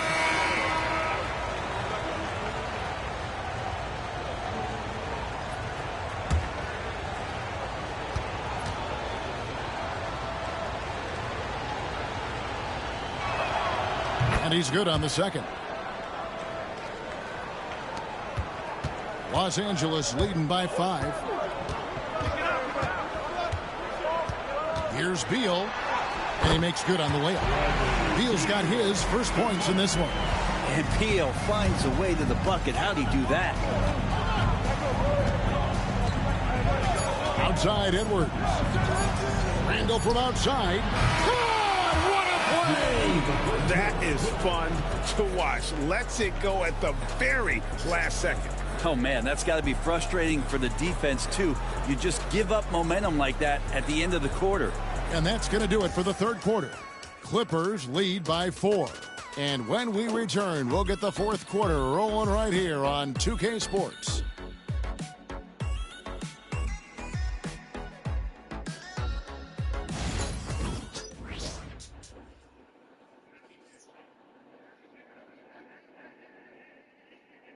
And let's take now this moment to bring up our State Farm assist of the game. Yeah, an easy choice tonight. Look at the precision on this pass. Put it on a platter for him. Well, there's a way to break down the defense with the handle, but you can do it with the pass. Prime example of that right there. 3 tenths quarters behind us. 1 more to go. Thanks for being with us as we begin the fourth. So with Leonard on the bench, here's who Teron Lue's going with. They've got Bradley Beal. Derek Jones is out there with Brook Lopez. Then it's Harden, and it's Paul in at the point. Well, he was terrific in the first half, guys. Maybe some adjustments from the opposing team coach, and he's lost a little bit of that touch here in the second. Pass to Lopez, and here's Jones. Trying to find Harden, and he's got it now. And the jam by Harden. It's not a handful, it's a bundle of these kind of performances from James Harden. What a night. Dillingham with it. Here is Edwards. There's the pick from past the arc. And they call the foul, so a chance at the line for one more coming up. That's a high percentage look when the D doesn't fight over the screen. Yeah, coach over there just asking for one simple thing, and that's some effort. Got burned on that one. Number 19 at the foul line for 1. Find the lanes. Find the lanes. One shot.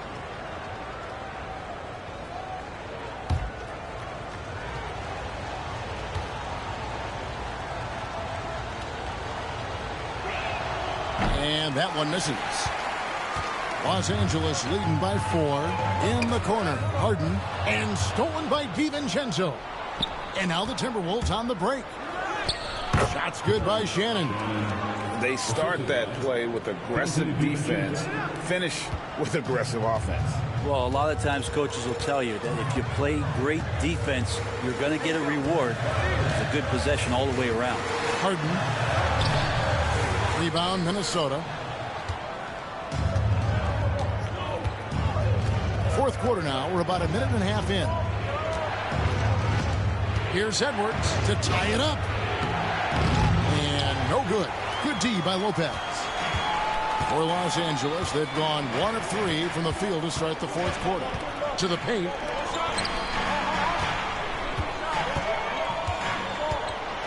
Hey, Brett, where would you rank the Lopez brothers as the best NBA siblings? Well, they've had storied careers, both of them. Certainly in terms of the argument about the best twins to ever play the game, you could make an argument for them. You had, of course, Tom and Dick Van Arsdale in the 60s, Horace and Harvey Grant in the 90s. But what the Lopez brothers have been able to do, not in terms of their longevity, but in terms of their contribution to their teams, both very different. These guys have to be up there. He's off on the first. Just remarkable. As the game has evolved, so has Brook Lopez. You have that reliable three-point shooting ability that has become such a weapon of his.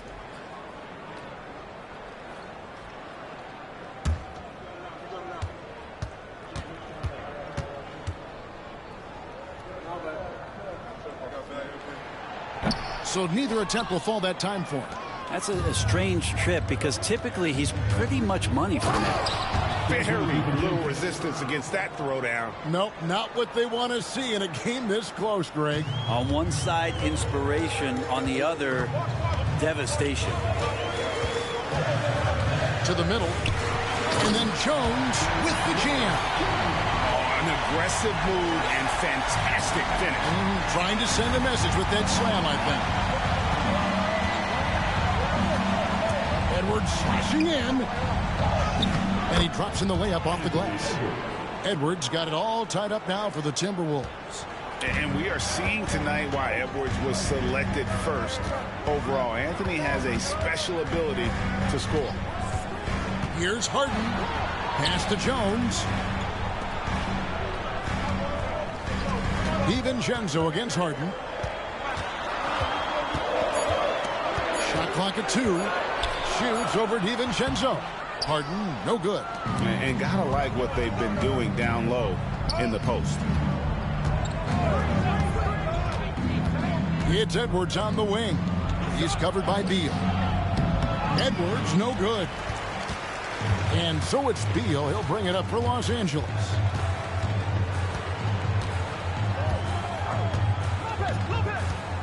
Pass to Harden. Tries the spin move.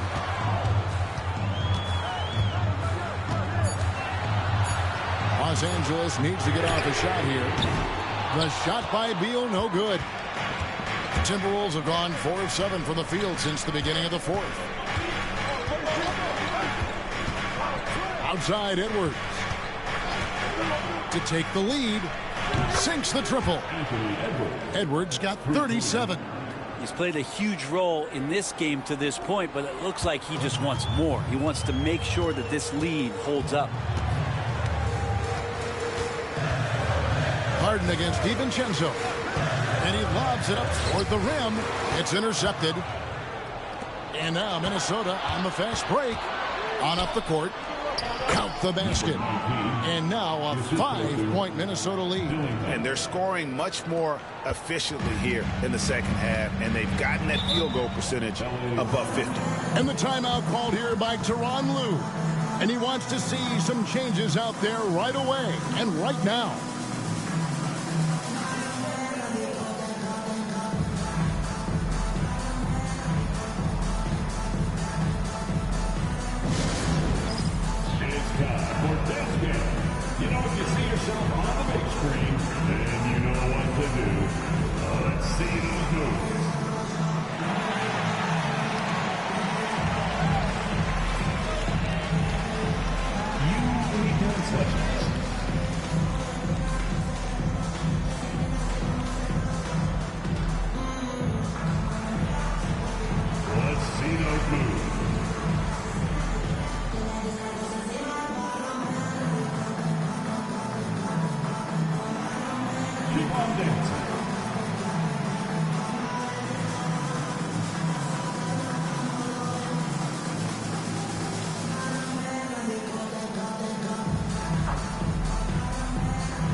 Los Angeles will go for a different look here. Zubac is checked in for Lopez. Collins comes in for Jones. Leonard, he's checked in for James Harden. And it's done in for Chris Paul. Let's check in with our reporter, David Aldridge. Well, guys, over the break, I was able to listen to Tyronn Lue's huddle. He loves what they're doing in the paint. He said if they're not stopping us, keep doing it. Keep going after it down low. So they'll keep pounding it inside, guys. Thanks, David. Collins wide open. He fires. Offensive rebound. Beal from long range. That one doesn't drop. Hate to say it, but if they're still trailing at the final buzzer, a lot of this is going to be felt by him. His shooting tonight has just been atrocious. DiVincenzo with the screen for Edwards. Rebound, Kawhi Leonard. Clippers trail by 5. Down low. Zubac kicks to Leonard. And it's Beal in the corner. Shot clock at 6. To halt the run, here's Zubac, and the dunk by Zubac. That's a nice opportunity for Zubac, and he cashes in. Timberwolves leading by 3. Outside Edwards. A three-pointer off the mark. For Los Angeles, they've gotten only 3 of their 9 field goal attempts to go down since the end of the third. Pretty cold down the stretch. Dunn looking over the floor.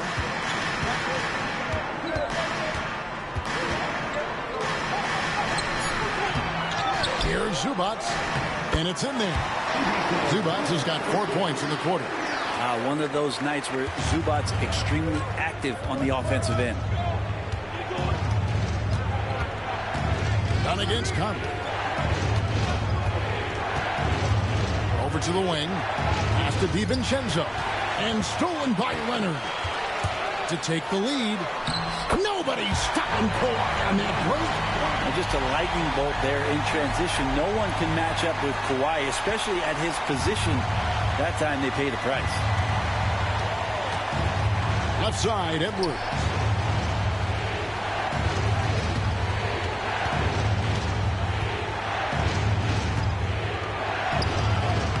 Rebound, Kawhi Leonard. Leonard's got rebound number 8 here tonight in the game. Dunn against Conley. Dunn dishes to Leonard.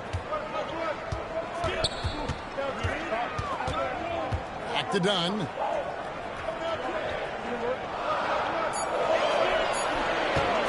From deep three-point land.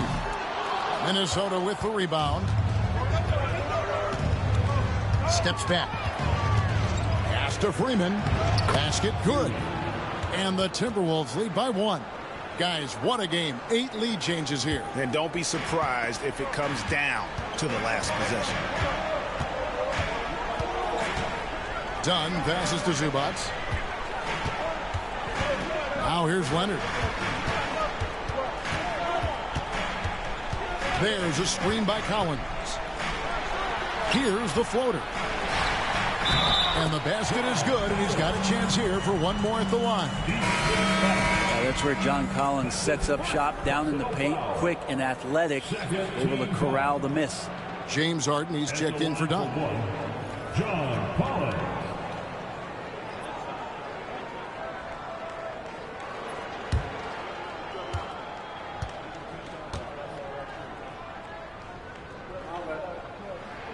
And that one falls for Collins. Watch Collins night in and night out. And when he's fully engaged, there's some ferocity behind his play. Pass to Randall.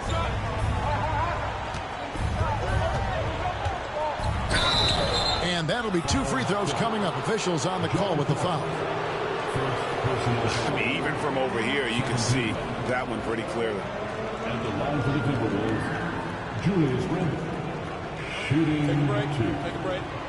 2 shots.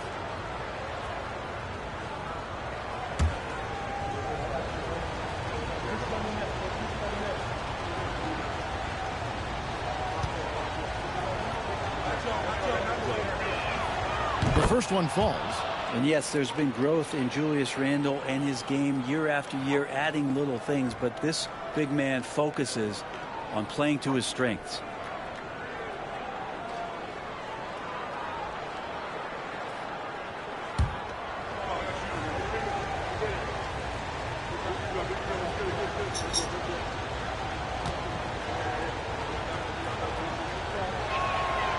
Both free throws good from Randle.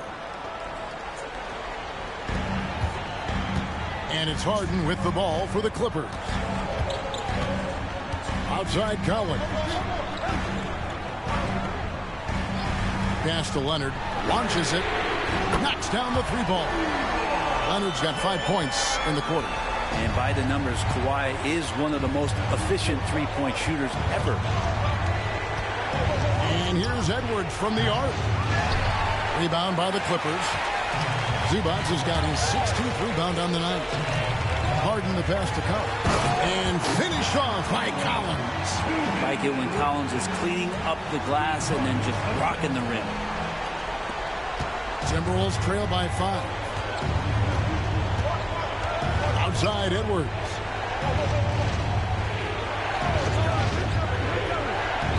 Reed with a screen on Beal. And here's Edwards from the arc. And he's good on the three ball. Edwards got 40 points. Harden the pass to Beal. Back to Harden. Kicks to Collins. Harden kicks to Collins.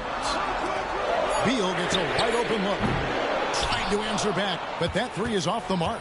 And it's just one of those days, guys. He has just struggled to shoot the basketball. Randle outside. Zubac against Reed. And that won't go, missing the go-ahead bucket. Leonard against McDaniel. Pass to Harden.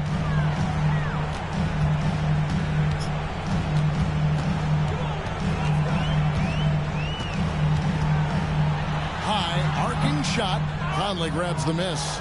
Wow, what a rough second half for him shooting the basketball. Maybe you adopt a pass-first mentality at this point. Leonard the pass to Harden. Back to Leonard. There's the triple. It's good. The assist that time from Harden. Harden's got assist number 9 now. Wow, what an effort here tonight. Timberwolves trail by 5. Reed with a screen on Beal. Here's Edwards. Buried from 15 feet out. Edwards got 42 in the game. Such a gutsy player. Edwards wants to be the guy taking big shots. And Beal kicks to Harden. And again, Los Angeles with the triple. No way he's going to pass that shot up because he is way too far back and relaxed in getting out on it. Reed with a screen on Beal. For 3, Edwards. Edwards with his own 3. Nice answer back there. Love to see the competitiveness. Yeah, both teams finding ways to the three-point line and trying to take advantage from distance. Here's Beal, and he drops it in from the low post. You want something to happen, you give the ball to Bradley Beal. Timberwolves trail by 5. Here's Edwards. It's hauled in by Zubac. Zubac has got rebound number 17, if you can believe that. McDaniels against Harden. Here's Leonard. Good work defensively by Conley. And you can see the defenders afraid to kind of get in his way a lot of times when he's on his way to the basket. But on that one, they were there. And he's easily been their best rebounder tonight. Well, he's been everywhere, and collecting those rebounds, that ends any kind of offensive possession and gets them started.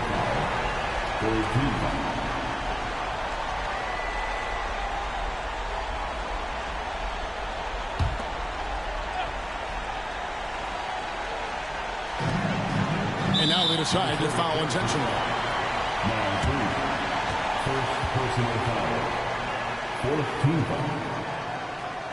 At the line for your Clippers, Ivica Zubac, taking 2 shots.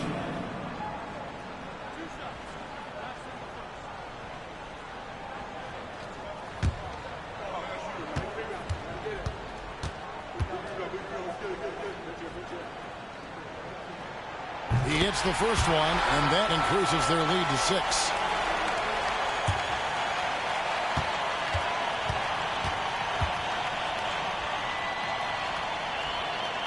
And so he drops them both. It's a 7-point game. Some padding here on the free throw line. Some good work. And the Timberwolves call time. There's 42 seconds left in the fourth quarter of this one. Coming onto the court right now. Having it excited for your Clippers.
There's 42 seconds left here in the fourth quarter. For three, Edwards. It's hauled in by Los Angeles. They've held a 12-point lead earlier. Count the bucket, and he's got a free throw coming up as well. And that is what Harden does. Blows fouls, hits shots, and makes plays.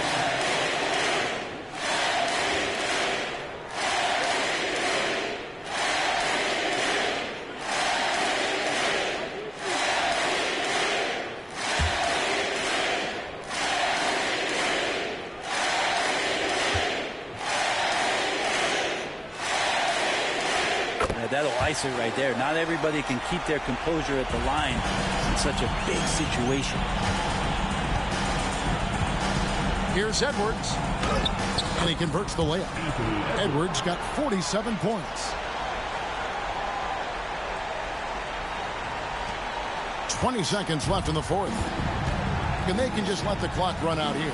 Cannot argue with the W. Beal against Edwards.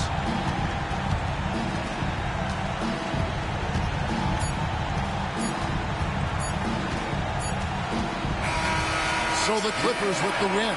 Some good moments throughout this one, but they have the clear advantage down the stretch. Yeah, I mean, I love the way they executed on both ends of the floor, completely under control for the vast majority of the game. And whenever there was a misstep, they just didn't allow it to fester, and that's why they're going to walk away with the win. And now we'll go to David Aldridge, who's standing by with our player of the game. Take it away, David. Thanks very much, Kawhi. The defense, of course, keyed in on slowing you down tonight, but your teammates stepped up. How important is that for you? It feels great, you know. That's what a championship team is about. You know, when your star's not going or they double teaming you, then you got other guys knocking out big shots like they did tonight. The others came correct, man, and you got the dub. Congrats. Back to you. All right, David, thank you. And that'll do it, folks.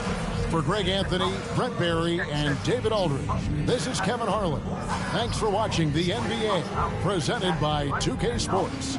And as we leave you, let's take a look at our player of the game, Kawhi Leonard.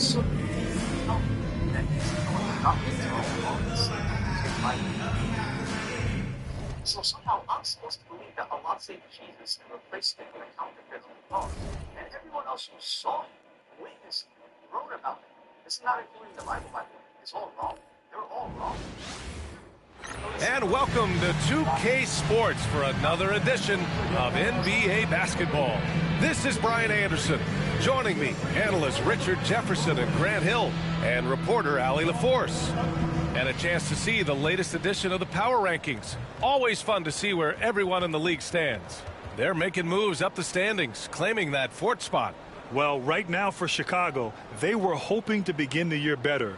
It's still too soon to hit the panic button, but they're heading in the wrong direction. And the starting group for Chicago. Gideon White pair to make the backcourt. Nikola Vucevic is out there with Buzelis. And it's Dosunmu in at the 3, the small forward. And for the Thunder, some serious height in the middle. Holmgren the 4, Hartenstein the 5. Gilgeous-Alexander runs the point with Dort at the 2. And it's Williams in at the 3. Well, Grant, this is the time of year when these teams are starting to know what they have. Yeah, B.A., sometimes it takes a while with personnel changes or coaching changes, too. But now you have a good chunk of games under your belt, and the camaraderie has grown. And Hartenstein slams it in. Yeah, the guard instincts of Gilgeous-Alexander. I mean, fantastic work dishing the rock to uncover teammates. Pass to Dosunmu. Here's Giddey. That one doesn't drop. Good work defensively by Gilgeous-Alexander.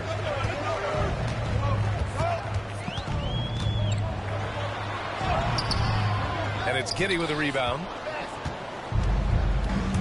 White on the wing. With some arc. And the layup is good. Yeah, something Giddey has always done well is share the ball. Tough to miss that wide open man.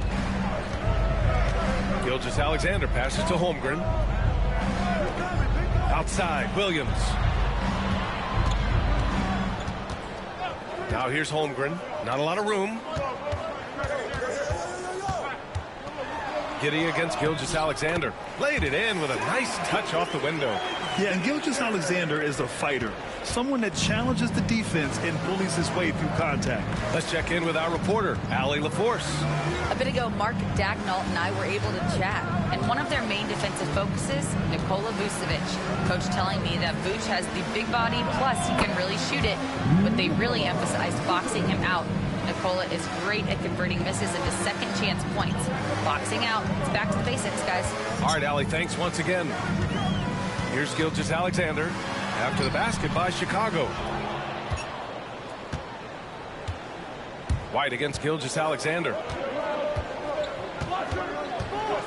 White, the pass to Dosunmu. Now Vucevic. With the fadeaway. And it's Holmgren with a rebound. The Thunder have gone just 2 for 4 from the floor. Pass to Hartenstein. And Hartenstein slams it in. With 2 hands on the rock, he powers it through. Totally in control, protecting the ball the whole way. Giddey finds White.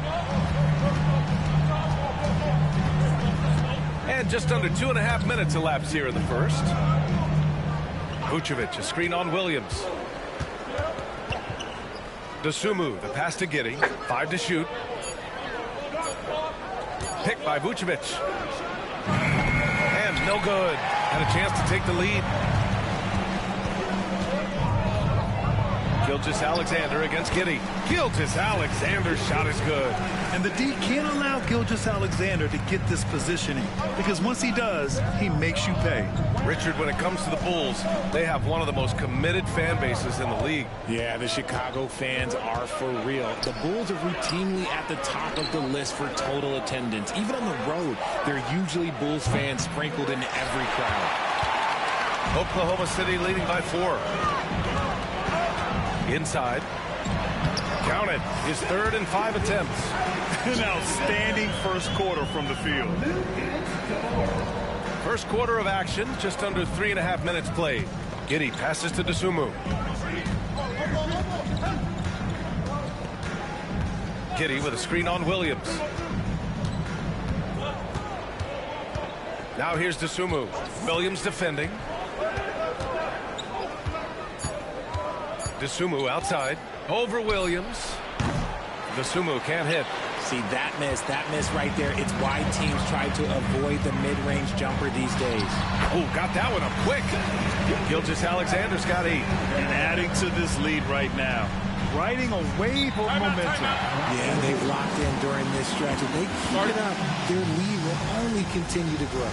And we'll have a timeout called by Billy Donovan. He wants a few moments to regroup with his players.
Chance here to check out some stats for Chet Holmgren.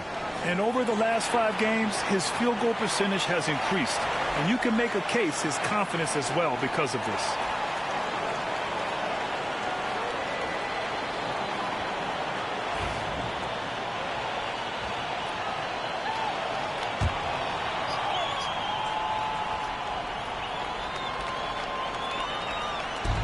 And so here is Chicago.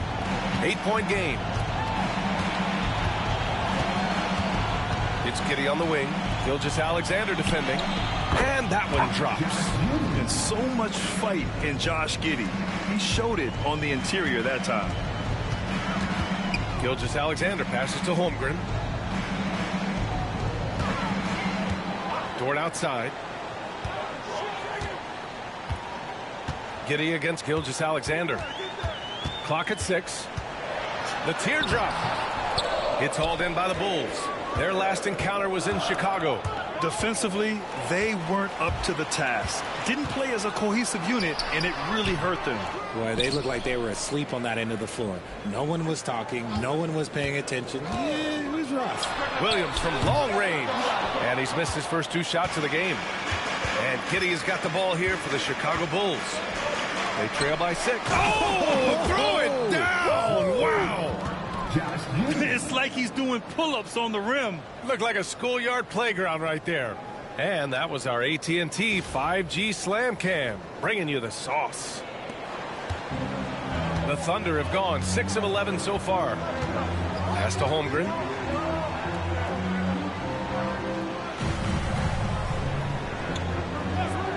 Back to Gilgeous-Alexander. It's hauled in by White. A rare miss for him at point-blank range. That's one he'd like to have back. Uzelis. And he was fouled while in the act of shooting, so he'll take 2 free throws. Chicago shooting their first free throws of this game. Shooting for Chicago, Uzelis at the line for 2. Take a break. Take a break. 2 shots.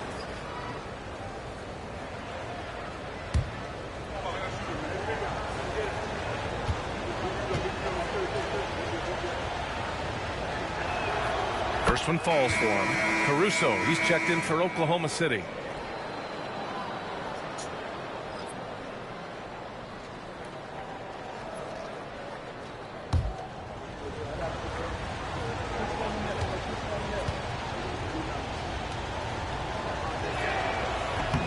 He does not get the second one. Thunder leading by 3. Outside, Williams. Got a piece of it. Now to Sumu. Yet to see a basket. Here's White. And the foul is called. He missed it, so he's got a couple of free throws coming his way. It's going to go on Chet Holmgren. Everyone in the building saw the obvious contact. It's his first trip to the line. 2 shots.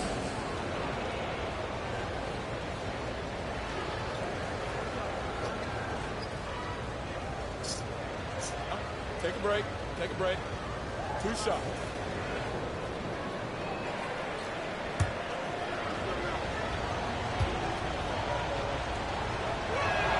That's good from White.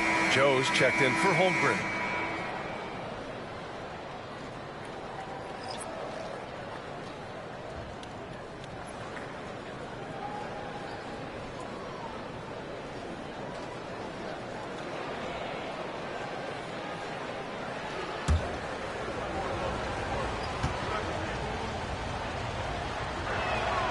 White hits them both. For a star like him, you get lots of opportunities at the line, and he's great at cashing them in. Down low. Here's Hartenstein. And Hartenstein slams it in. He finds a shooter in motion and is confident he can thread him with the lead pass. Well done. Pass to Vucevic. DeSumo with it. White on the wing, covered by Joe. Now here's White. He's covered closely. Good work defensively by Hartenstein. Caruso outside. Here's Gilgeous-Alexander. And a foul called on the way up. So he'll take 2 from the free throw line. I love when Gilgeous-Alexander looks to score because it forces the defense to act. This is his first opportunity at the line this evening.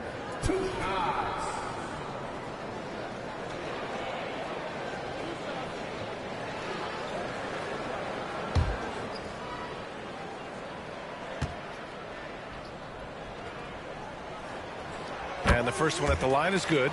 Yeah, what's special about Gilgeous-Alexander is how shifty he is, which also makes it so tough on defenses.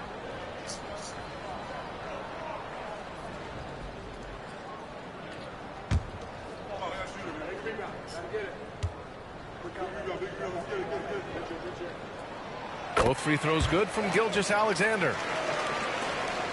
Bulls trail by 5. Giddy with it. His last outing, he had 24 points. The putback. Controls the rebound and the putback. Woo, hard work creating the second chance opportunity. And Mark Dagnall has called a timeout. He's going to gather the troops and talk it over. Well, they put up a nice win against Chicago last time out. Oh my, talk about mental toughness. The crowd was roaring against them, but they were able to focus and finish the task at hand. And the mental game you talk about, a lot comes down to coaching, having your players focused.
Let's check out the Western Conference standings and see how they look here in December.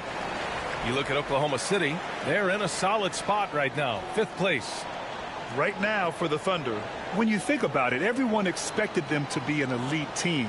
Now, obviously they've had problems thus far, but there's still a lot of time left for them to turn this season around. And it's early. A lot of teams battle adversity in the first part of the season. It's just a matter of getting through it and not getting discouraged. Gilgeous-Alexander. Oh, and he got fouled on his way up. He'll head to the line to shoot 2. That one on Giddey. There's that man, Gilgeous-Alexander. So tough to contend with his quickness. Taking 2 shots.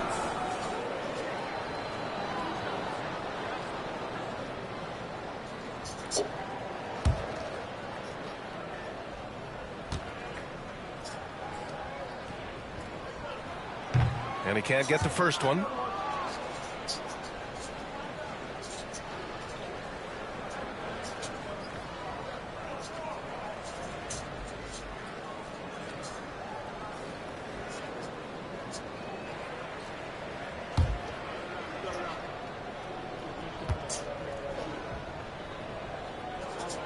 And he's good on the second. And Giddey has got the ball here for the Chicago Bulls. 4-point game. Last game matched up with the Thunder. Tough loss there. It really just wasn't a fun game for them. Their offense looked stagnant, and they couldn't get anything going. It seemed like any time they strung together a few baskets, they just went ice cold so quickly. Williams' shot is good. I love how they've attacked the boards here in the first quarter. And here's White. He had a 12-point outing in their last game against Oklahoma City. Vucevic against Hartenstein. Deflected! Here's Gilgeous-Alexander. Pass to Hartenstein. Now Williams. Over Buzelis. Williams passes to Gilgeous-Alexander. And no good, trying to use the glass. Bulls trail by 6. White for 3.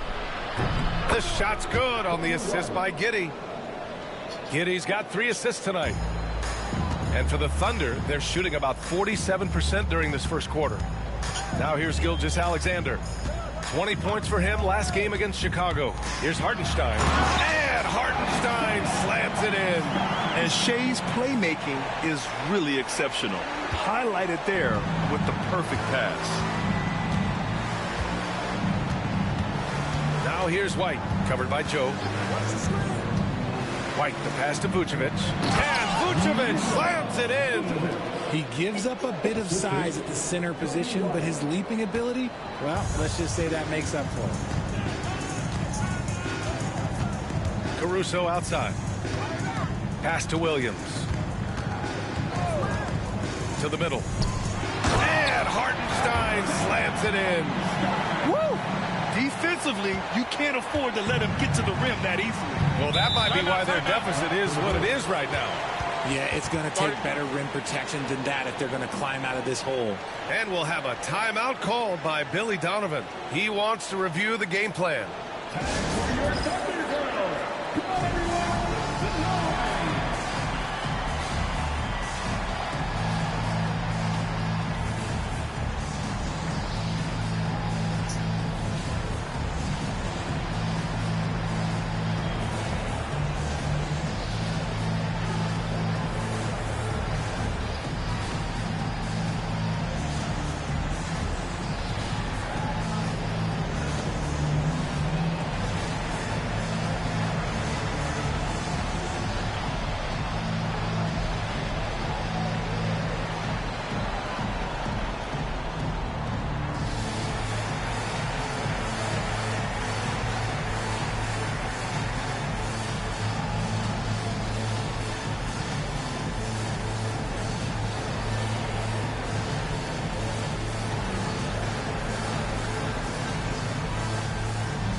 New group getting ready for Chicago.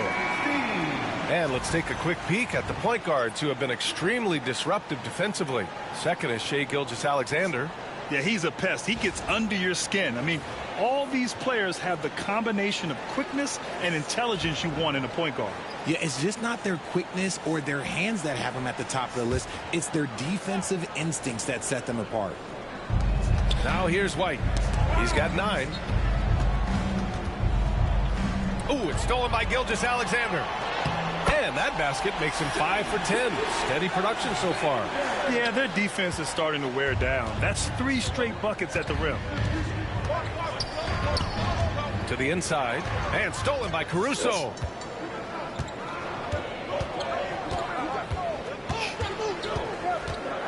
Gilgeous-Alexander up top. Left side, Williams.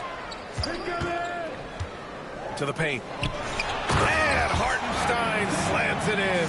When guys are moving the ball, sharing it, it makes the game so much more fun, both as a player and as a fan. Bulls trail by 9. Jones, the pass to Smith. Pass to White.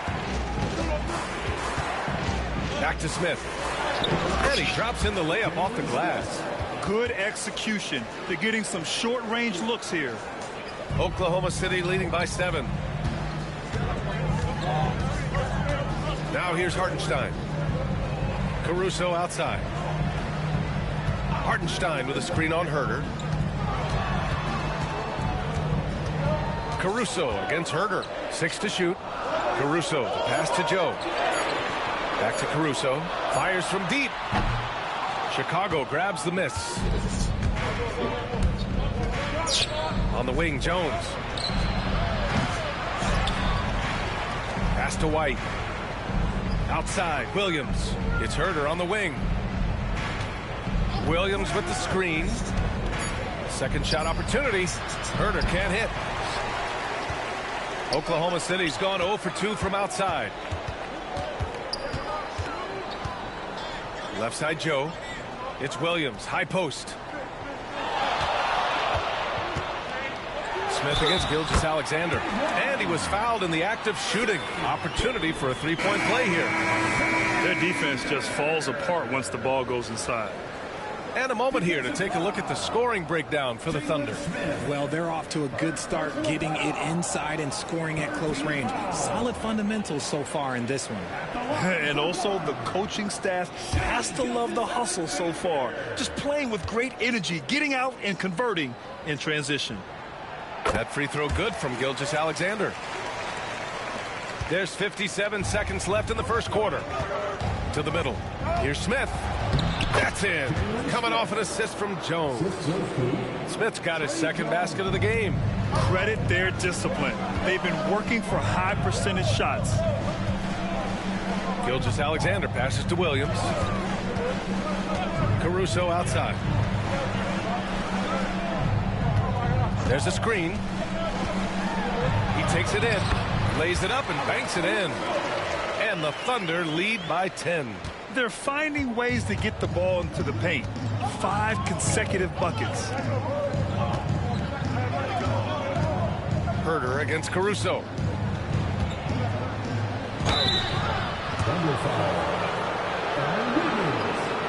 Chicago shooting their 5th and 6th free throw attempts tonight. At the line for the Bulls, Patrick Williams. Take a break. Take a break. 2 shots. 2 shots.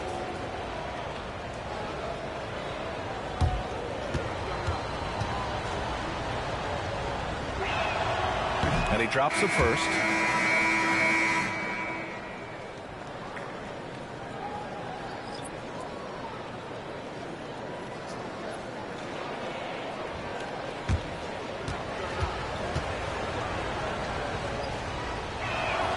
And Williams drops them both. Thunder leading by 8. It's Williams, high post, working on Williams. Stolen by Mitchell. Here's the teardrop. What a performance for Shai Gilgeous-Alexander. He has been the story for the Thunder. Moving the rock and looking for a shot. It's clear he's in a good rhythm.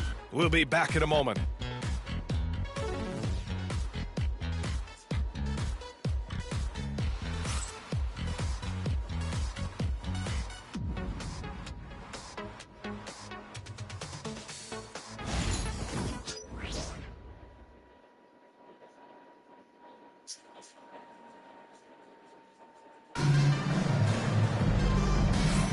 Hope you've enjoyed the broadcast so far. Halfway through the first half in this one. And for the Thunder guys, what jumps out to you stat-wise? Oh, what I love was that first quarter was all about leaking out and capitalizing in transition. It leads to some easy buckets, and I think it's given them control of the pace in this one. Well, Grant, with players getting bigger and more athletic, do you support moving the restricted area out? Yeah, B.A., I would. We've seen a lot of injuries when defenders slide underneath elevated players on the drive. So cutting down that risk makes a lot of sense. On the court right now, second quarter for the Bulls. Josh Giddey out there with Trey Jones. Then it's Patrick Williams. Then there's Kevin Huerter. And it's Smith in at the 5, roaming the paint. Jones feels it out. Pass to Huerter. And it's going to be a goaltending call here, so they will count the bucket. Well, at least the D was going for it, but he got to the ball just a moment late.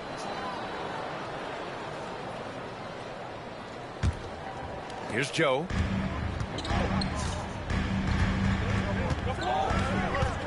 Outside Mitchell. And Josh Giddey is going to pick up the foul. That's foul number 2 for him. That's his second foul here pretty early in this one. He's got to be careful for the rest of this half.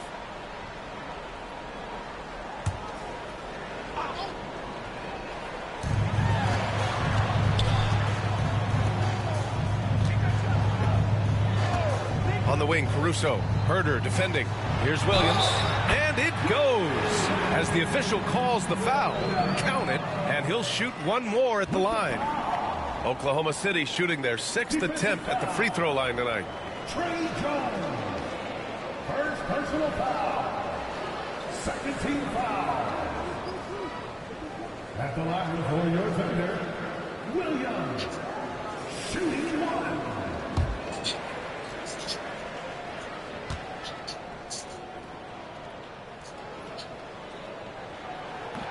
The free throw drops for Williams. The Bulls trail by 12. Outside Jones. Pass to Smith. Now here's Huerter. He's guarded by Caruso. And there's Huerter. That's good on the assist by Smith. These are exactly the kind of shots they want to generate each and every time down the floor. Mitchell finds Holmgren.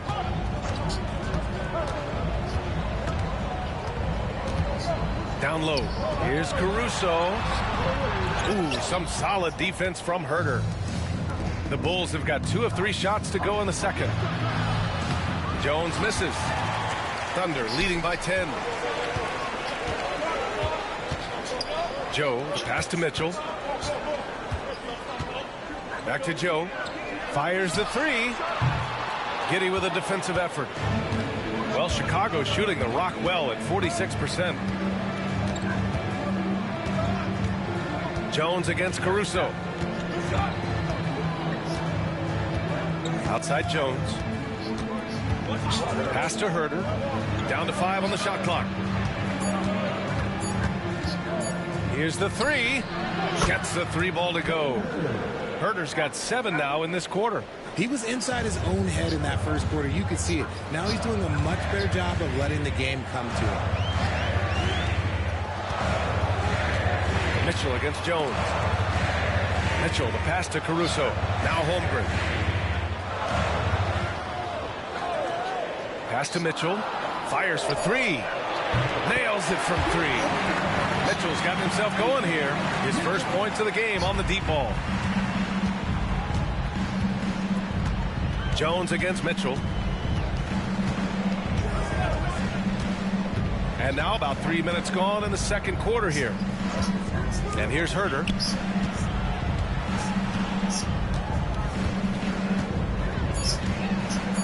Launches a 3. Williams grabs the board. Thunder leading by 10. And Richard in a league where shooting has never been more valuable. It's great to have a player like Kevin Huerter. And he doesn't need the ball in his hands to be effective. Matter of fact, he's probably best when he's moving off the ball and causing confusion. He puts a lot of pressure on the defense. And Caruso's athleticism just jumps out to you, especially when he's up there finishing. Smith outside. Pass to Herder. Williams, a screen on Caruso. Shot from 12. Herder can't hit. Oklahoma City has gone 2 of 3 from beyond the arc so far in the second. Inside. And he got the whistle on the way up. So he'll be headed to the line for a pair. Yeah, and you never want to let shots at the rim go uncontested. Oklahoma City shooting their 7th and 8th attempts at the foul line tonight.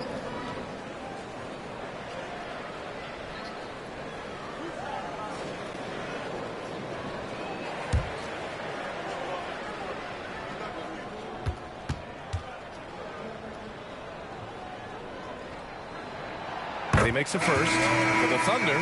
Williams comes in for Caruso, and it's Lou Dort in for Joe. Vucevic, he's checked in for Chicago. DeSumo comes in for Jones.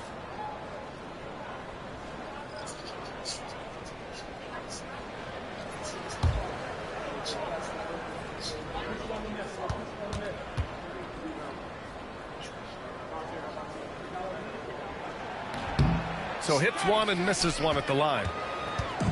And Williams has got the ball here for the Chicago Bulls. Trailing by 13. Their next game playing at home as the Pacers come to town. And that's the first of just 2 home games for him. He's really carrying the load, but no man can do it all by himself. Dort outside. Vucevic with some nice D. Look, the defense was locked in on him there. They know how dangerous he can be, and they guarded him perfectly. Williams against Holmgren. Vucevic, a screen on Holmgren. Here's Williams. Oh, a clear foul there on the missed shot. So he'll get a pair at the line. And this will be his 3rd and 4th free throws of the game here. Shooting for Chicago, Patrick Williams. 2 shots.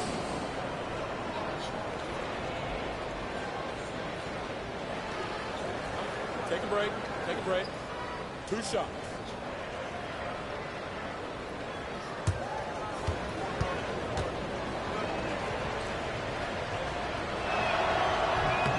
And that one misses. And a vital mission for the NBA, mental health.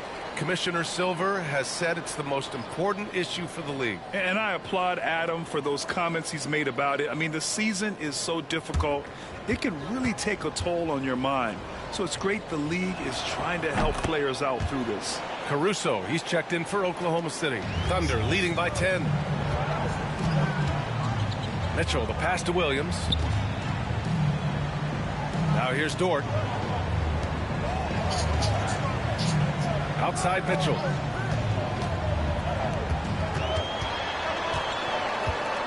Just 5 on the clock. Caruso finds Mitchell. Off the mark there with a 3. Just enough of a shot contest to bother him.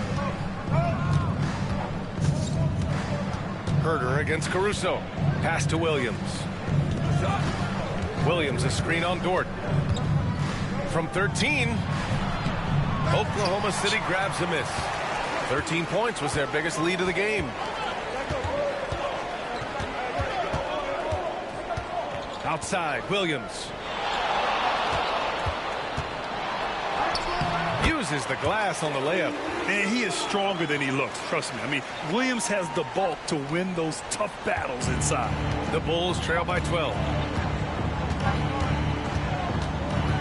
Outside Giddey.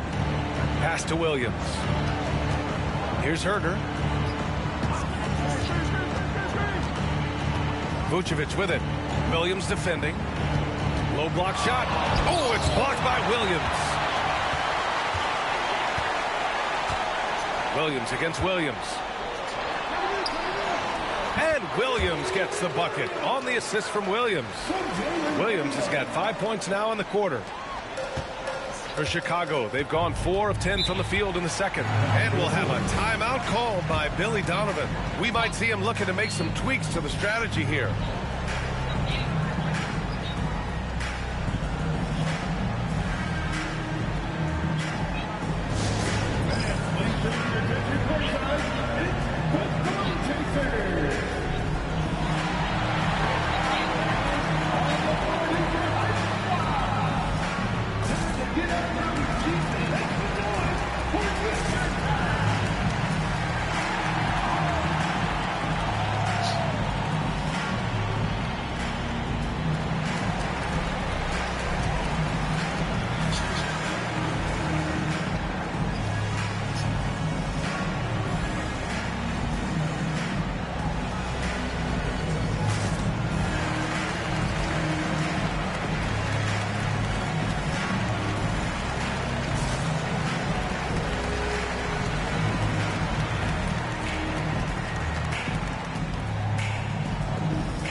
Gilgeous-Alexander's checked in.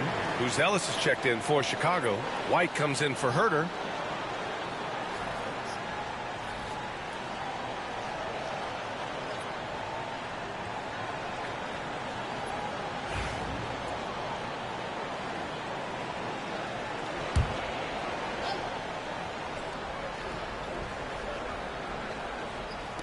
And so here is Chicago. It's a 14-point game. White with a screen on Caruso. Here's Dosunmu down low. White for three. Hits a three-pointer. White's got 12. They're making a few more threes this quarter, trying to cut into that deficit. Here's Gilgeous-Alexander. Rebound by the Bulls. Outside Giddey. Pass to Buzelis. White against Dort. Vucevic, a screen on Dort. 6 on the shot clock. White, good. White's got 5 points now this quarter. He just makes it look so easy on offense. Like, who takes pleasure in torturing defenses? He does. Now here's Gilgeous-Alexander. 16 points for him. Dort, pass to Gilgeous-Alexander. Oh, he gets it to go. 7 of 13 now. Pick works well there, but the defense left a lot to be desired. Yeah, that just comes down to a lack of effort. The defender has to do a better job fighting through the screen. And it's Giddey with a rebound. Giddey's got his 7th rebound here tonight.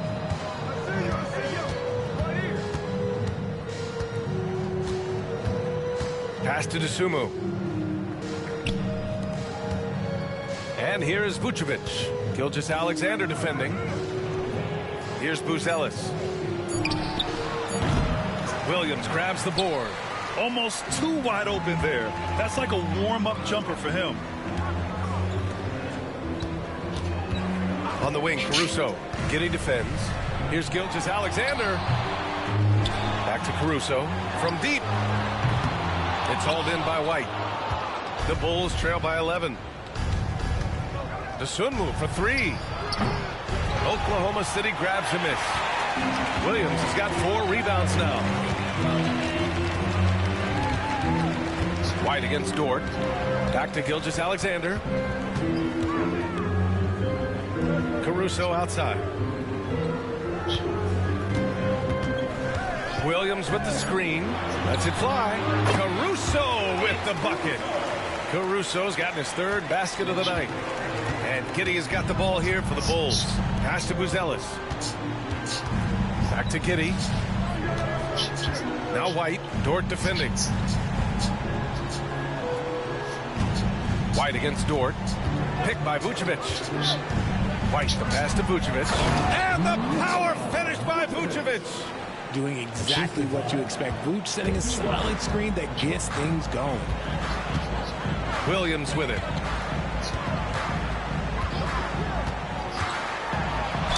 Ooh, and he took a hard foul on the shot. So he'll head to the line to shoot a pair. It's going to belong to Nikola Vucevic. 14 fouls. At the line for your Oklahoma City, Williams, taking 2 shots.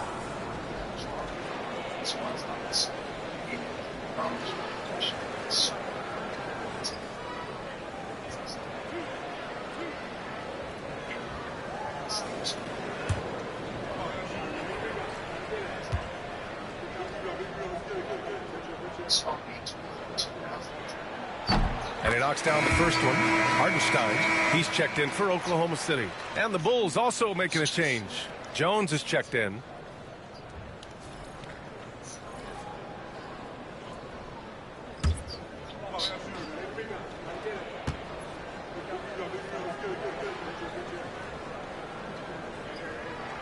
And Williams drops them both. It's always nice to see a big fella be able to knock down some free throws and make teams pay from the line. Out to the wing. 3-pointer, Buzelis. Hartenstein pulls it in. Hartenstein's got his 7th rebound here tonight. Outside for Gilgeous-Alexander. Dort outside from the arc. That one's good. And so Gilgeous-Alexander with the assist. And the Thunder lead by 16. The Bulls have gotten 7 of 16 shots to go in the second. Here's Buzelis. And after missing his first 3 shots, he drains it. 1 for 4. Oklahoma City has gone 3 of 6 from outside in the second quarter. Hardenstein passes to Dort. Jones against Gilgeous-Alexander. He hasn't drawn as many fouls this quarter. Isn't playing with the same edge he started out with. And this is his 4th trip to the free throw line tonight.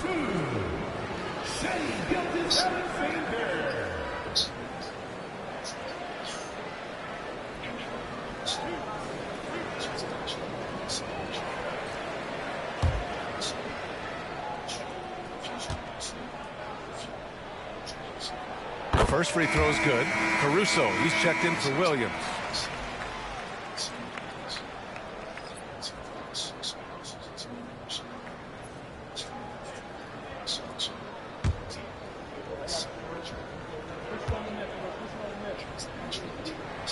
Both free throws good from Gilgeous-Alexander.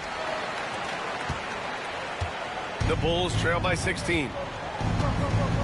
Jones, the pass to Dosunmu.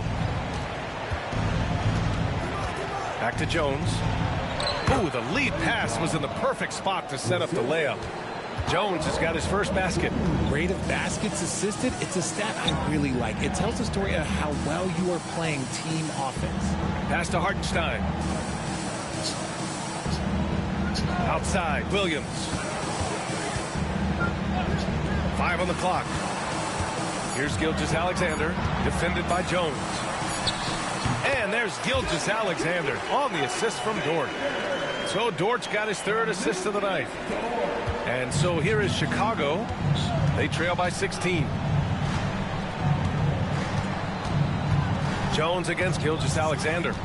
Jones, the pass to Vucevic.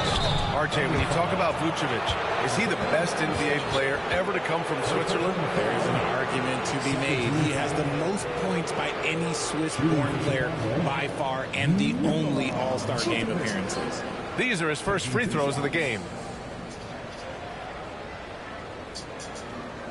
Take a break. Take a break. 2 shots.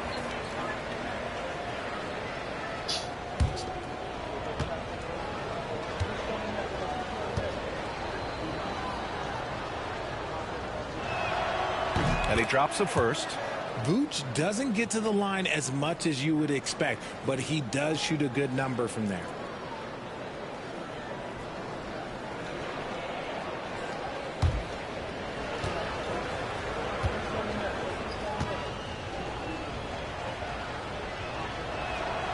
And so Vucevic nails both of them. Consistently productive. Vooch can get you 20 and 10 every single night. Now here's Gilgeous-Alexander. He's got 22. Off target from outside. Jones in the post. Gilgeous-Alexander defending. Pass to Buzelis. Here's Jones. That one falls. His 2nd make in 5 attempts. They just look so overwhelmed inside. Yeah, that's why they continue to get attacked. Shot clock and game clock. 1 second differential. Gilgeous-Alexander up top, defended by Jones. Gilgeous-Alexander against Jones. Shot clock at 6. Shot is up. And Gilgeous-Alexander missing. No good there. And so it's Oklahoma City going into the break up 12. We hear teams talk about wanting to get the ball inside, but this is how you do it. We'll be right back.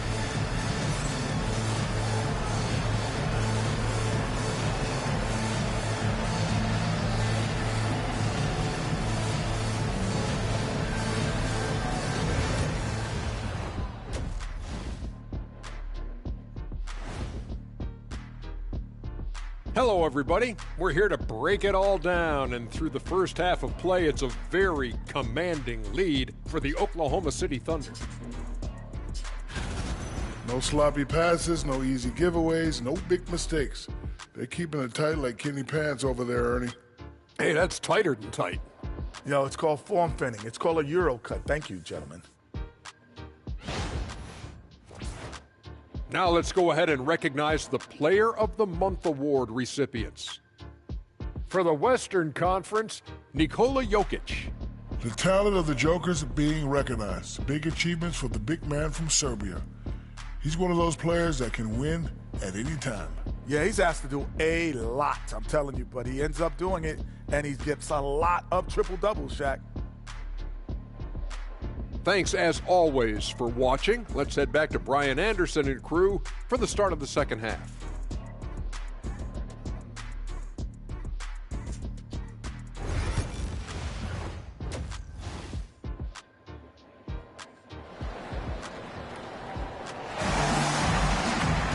Just about ready for the second half here. A big comeback is needed for this game to be competitive, and it probably has to happen quickly.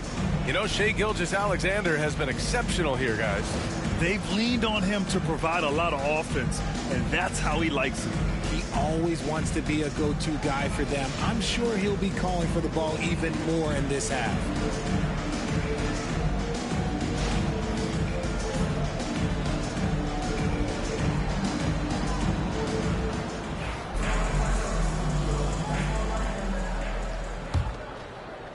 And so here is Chicago. A 12-point game. Some serious height in the middle. Holmgren, the 4. Hartenstein, the 5. Gilgeous-Alexander runs the point with Dort at the 2. And it's Williams in at the small forward position. That's the group for Mark Daigneault starting the second half. Picked by Vucevic. Shot clock at 5. The Bulls need to get off a shot. He hits it just before the shot clock expires. Vucevic has got 10 points in the game. Outside, Williams. Here's Hartenstein. Chicago with a rebound. Vucevic has got 4 rebounds in the game. The ball's knocked loose. Gilgeous-Alexander against Giddey. Fires from 14. Counted. Gilgeous-Alexander's got 24. Sweet-looking jumper from the mid-range. I mean, Gilgeous-Alexander just making it look easy. Back to Giddey. Pass to Buzelis. Picked by Vucevic. Oh, plenty of contact on that shot. Officials call the foul, and he'll take 2 free throws now. First team foul. Shooting for Chicago, Buzelis. 2 shots.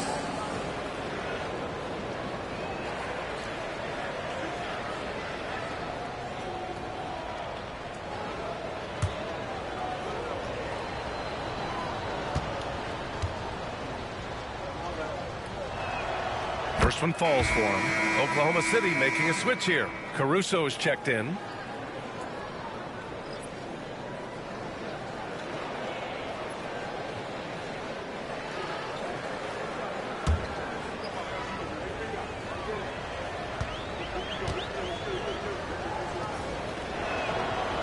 That one's no good. Oklahoma City leading by 11. Gilgeous-Alexander looking it over.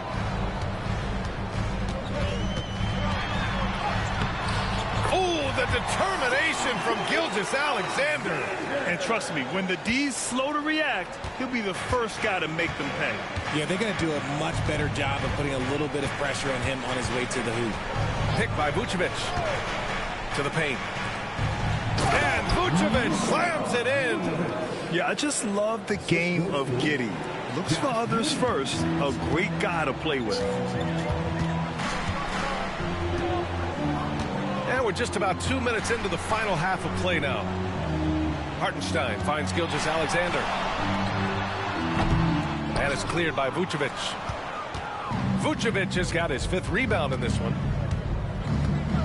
Pass to Buzelis.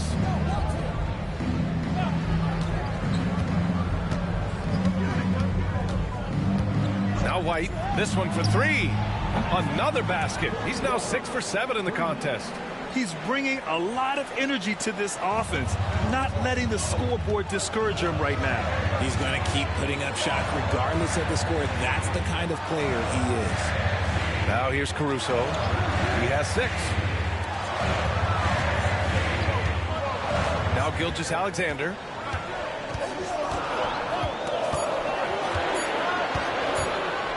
From outside the arc. Buzelis grabs the board. Bulls trail by 8. Pass to White. Fires the 3. Knocks it down from distance. White's got 6 points in the quarter. I just love the ball move. The Thunder have gone 2 of 5 in this third quarter. Gilgeous-Alexander passes to Hartenstein. Back to Gilgeous-Alexander. Taking it inside. SGA. His accuracy is on another level this quarter. Really high-quality shooting. And timeout is called by Billy Donovan. He wants to give him a breather and talk things over. You have to like what we're seeing from Shai Gilgeous-Alexander. This timeout gives them a chance to strategize because whatever the game plan they have, it's not working.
Let's have a look at the early favorites to compete in this year's three-point contest. Many of the top shooters in the league. Most of these guys are going to collect a ton of votes. And if this is who makes the final cut, then it's going to be a year to remember. You look at Gilgeous-Alexander. He's in third in voting. It looks like he's going to earn a spot in the three-point contest.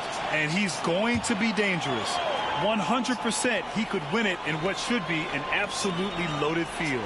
And this year's contest is really shaping up to be one to remember.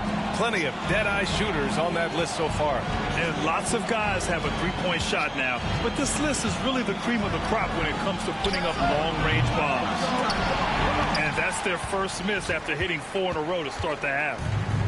And it's Caruso with the ball for OKC. At one point, they led by 16. Right side, Williams. Outside for Dort. Takes a three. And the three-pointer goes. And now a 10-point Thunder lead. You talk about a guy who made himself into a solid three-point shooter. Lou Dort. Pass to Buzelis. Vucevic, a screen on Williams. Here's Buzelis. Williams defending. The shot by Buzelis, no good. Oklahoma City leading by 10. Caruso with it. 6 points for him. Outside, Gilgeous-Alexander. Hartenstein with a screen on Giddey. Gilgeous-Alexander from outside. Oh, the Thunder, another three! They're in strong position coming down the stretch, and he is a big reason why. Pass to Buzelis. DeSumo outside. Can they get it? Hartenstein pulls it in. Hartenstein's got 9 rebounds now. Williams into the lane. And out of bounds. It'll be Chicago ball. All right, let's bring up the rookie leaderboard now to see which point guards made an impact on the boards this past month. Josh Giddey, number 1. Amazing. I mean, owning the glass isn't something a point guard typically does, but he's been special in that area. And I know the guys in the front court love having him out there, giving them all that little extra help down low. The Bulls making a switch here. Williams is checked in. Pass to Vucevic. The shot's good on the assist by Giddey.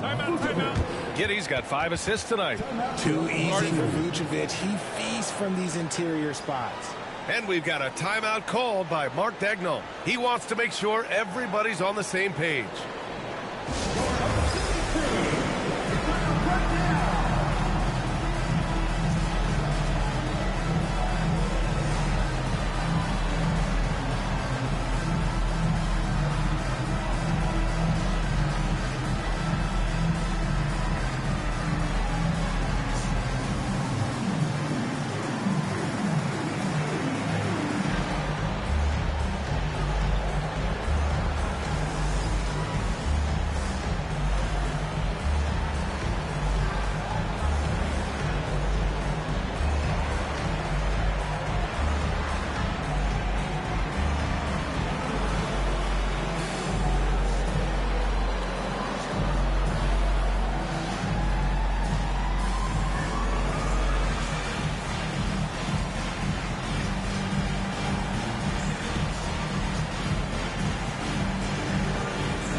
Oklahoma City leading by 11.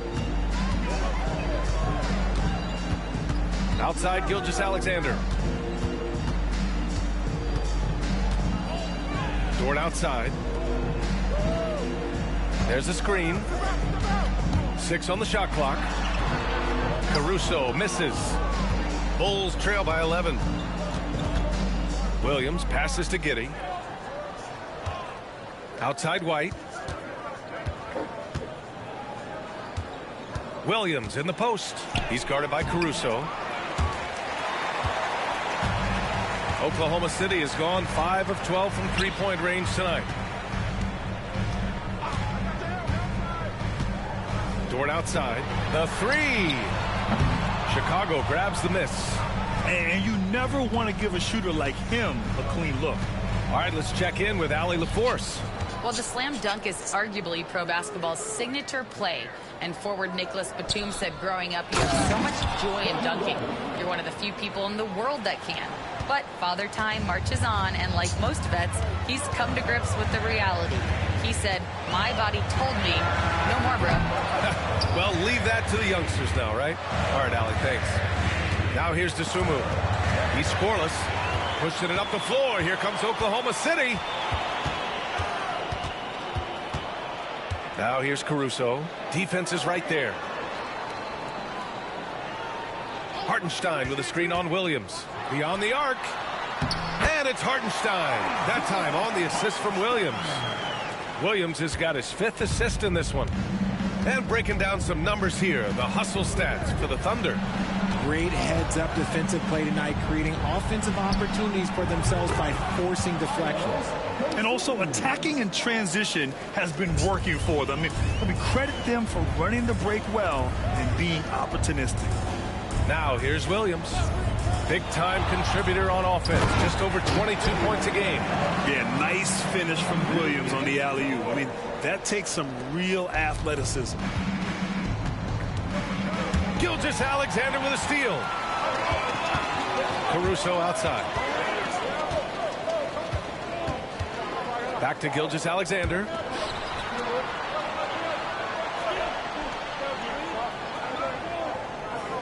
Hartenstein with a screen on Giddey. 6 to shoot. And Hartenstein gets it to go. And now it's a 12-point Oklahoma City lead. Love how selfless he is setting brick screens like this. Plays like that right there are what help create easy scoring opportunities. Now here's White. 22 points for him.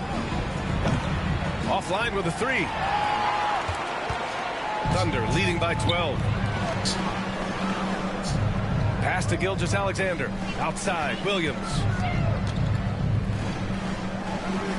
It's Dort on the wing. Giddey against Gilgeous-Alexander. Launches it. Chicago with a rebound. Giddey's got rebound number 8 now. To the inside. Vucevic. Williams grabs the board. The Thunder have gone 8 of 15 in the third quarter. To the middle. And Hartenstein gets it to go. Hartenstein's got 18. No, he's been locked all the way in from the floor, and he's the #1 reason why they're winning right now. Pass to Vucevic. White against Dort. Dosunmu, the pass to White. Takes the 3. Hartenstein pulls it in. Hartenstein's got 11 rebounds in the game. Williams into the lane. And Williams punches it home. Wow. What a move by Jalen Williams. Offensively, he just has the whole package. Vucevic, a screen on Gilgeous-Alexander. Here's Giddey. And he banks in the layup. He has 6. And he has to build on this because we can see where him being a ghost out there has gotten them so far. Pass to Dort. Back to Gilgeous-Alexander. And it's Giddey with a rebound.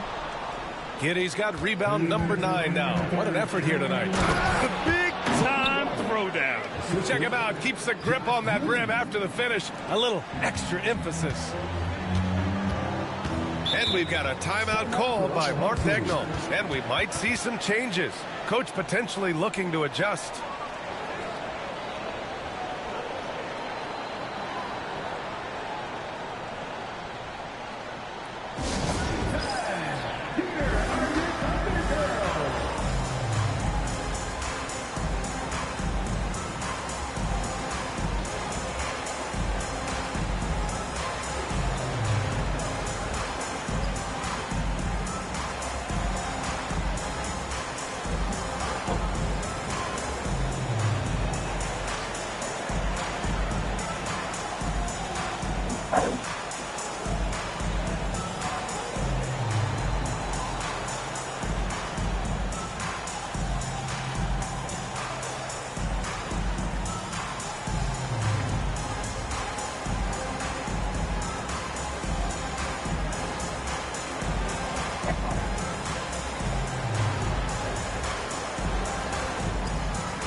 A different look for Oklahoma City. Williams is checked in for Hartenstein. Mitchell comes in for Dort. And Joe subbed in for Shai Gilgeous-Alexander.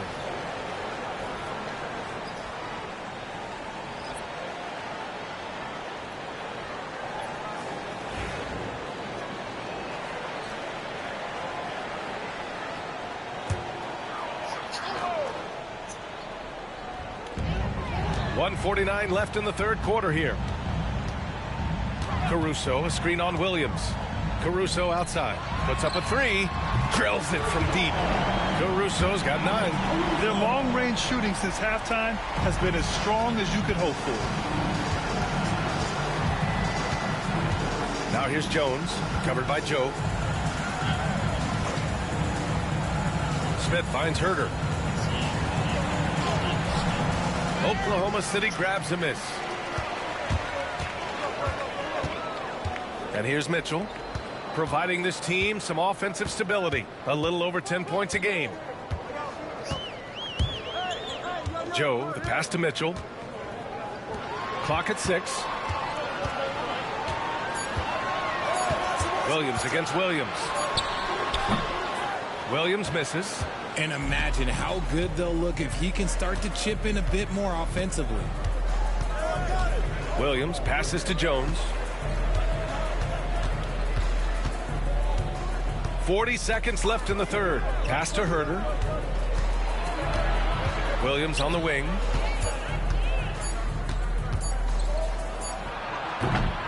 Oklahoma City grabs a miss. Williams has got his 6th rebound on the night. Caruso, the pass to Mitchell. The basket drops, and he gets fouled on the shot. 1 free throw coming his way. They've toned down their three-point attack in the second half, looking to protect the lead with higher percentage shots. This will be his 3rd free throw of the game. Mitchell, one shot. One shot.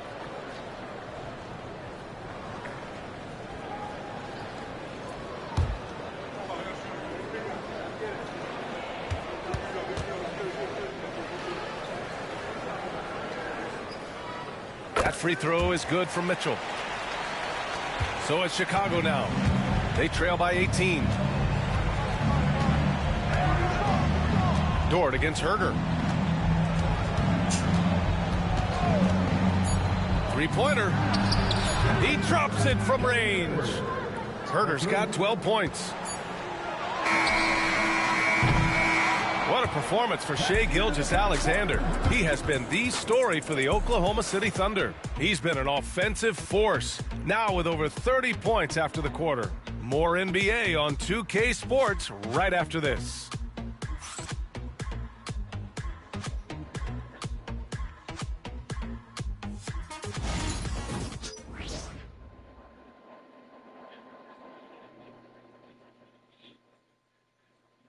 And it's time to bring up the State Farm assist to the game.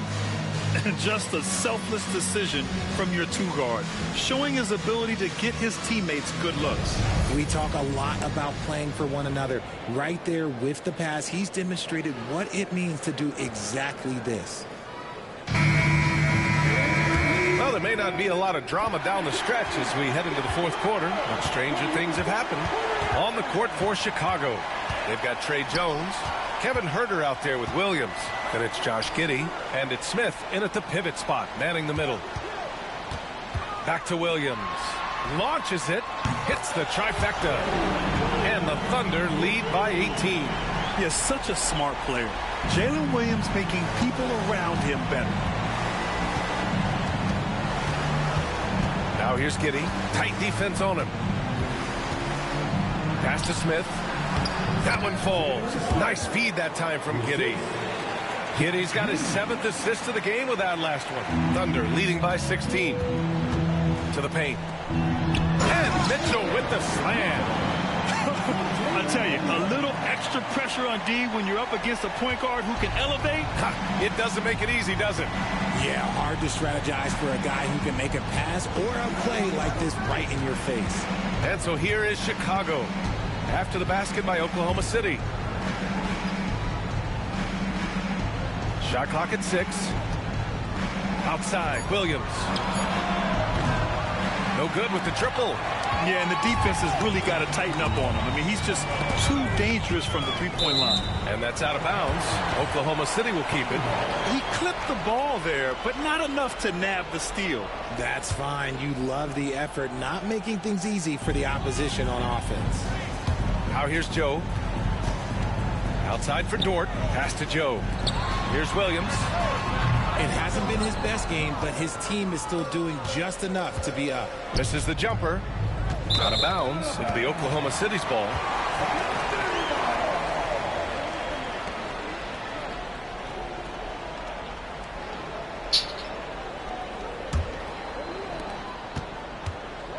And Williams has got the ball here for the Oklahoma City Thunder. 18 points separating these teams. That's the biggest lead of the game. Knocked away. Dort, the pass to Joe. Now Williams. And here's Dort. Just 5 on the clock. There's the triple. Williams misses. From outside the arc. And again, Chicago, no good. Thunder leading by 18. Goes up on the wing. Williams can't get that one to fall. The Bulls have gotten just 1 shot to fall out of 3 attempts in the 4th. That's good from Giddey on the assist by Herder. And sometimes defenders just forget how tall Giddey is. I mean, the 6'8" guard is solid finishing inside. They set the pick. Dort outside. Jacks up a three. Counted from distance. And the Thunder lead by 19. Whoa, that man is laser focused. Now, that's bad defense for a team that has a long way to go to catch up. Effort like this makes you wonder if they've already packed it in for the game, ready to go on to the next. You got to at least show a little heart out here. They're not messing around. 5 of their last 6 buckets have come from the interior. Dort, a screen on Williams. Williams with it. He's picked up by Jones. Outside for Mitchell.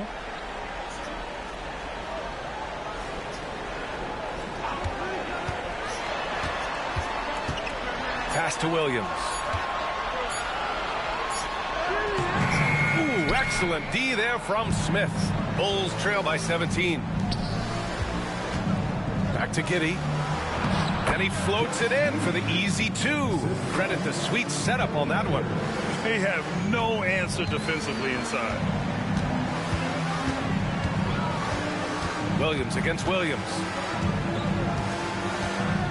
Looking to end this cold spell. And he gets it to go. And he's now got the double-double. And I like when Williams works in these mid-range areas. I mean, such an impressive score. Mitchell against Jones.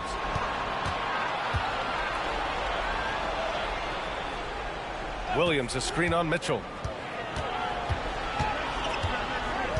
Jones against Mitchell. Here's Herder, and they force the shot clock violation. Great D. Here's a look at what's coming up for Oklahoma City. On Thursday, they'll defend the home court against the San Antonio Spurs. Then on Friday, they'll take on Giannis Antetokounmpo and the Milwaukee Bucks. They're looking at a lot of road contests in the next stretch, but this squad has been very good away from home, and I think that continues. Oklahoma City making a switch here. Hartenstein's checked in, and a change for the Bulls. DeSumu's checked in. Mitchell, the pass to Williams. Back to Mitchell.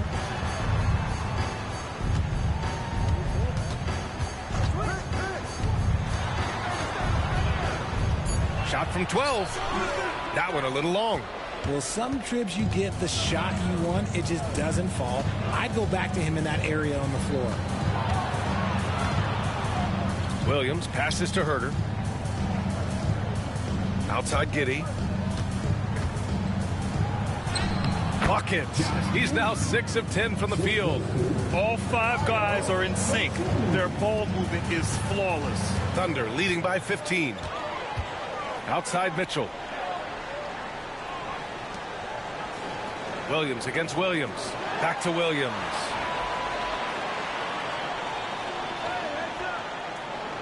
Hartenstein with a screen on Williams. Out of bounds. It'll go to the Bulls. For the Thunder, Holmgren, he's checked in for Williams. Caruso comes in for Dort. And Shai Gilgeous-Alexander is subbed in for Mitchell. Vucevic, he's checked in for Chicago. White comes in for Herder. The Bulls trail by 15.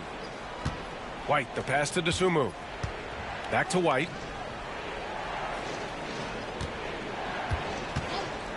From the arc. It's rebounded by Oklahoma City. Holmgren's got his 5th rebound in this one. From deep, Gilgeous-Alexander. And it's Giddey with a rebound. Man, that's his shot. Maybe he was too wide open. Oklahoma City foul. Isaiah Hartenstein. Second personal foul. First team foul. Shooting for Chicago, Josh Giddey at the line for 2.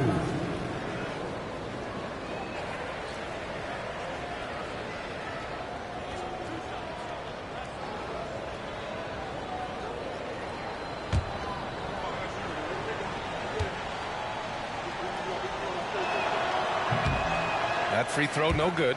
You can tell that Josh Giddey is one sharp player, not just in how he threads passes, but how he moves on the floor and gets around other guys.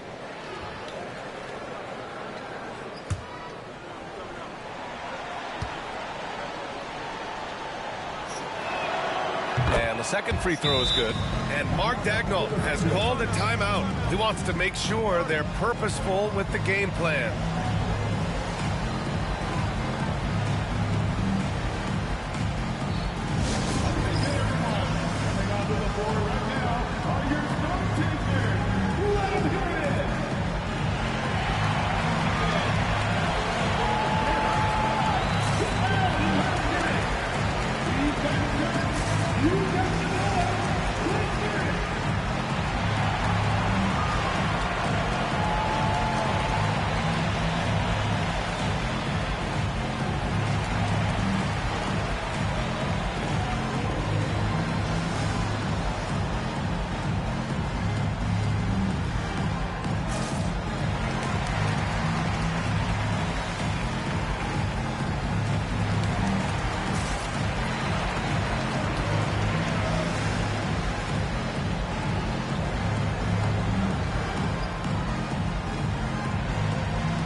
Here to catch up with Allie from the sideline.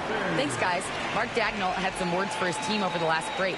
And despite the lead, they are still coaching this team hard. In the huddle, they told their guys to stay alert. Do not give them anything easy. They want to protect this late lead. B.A.? Thank you for that, Allie.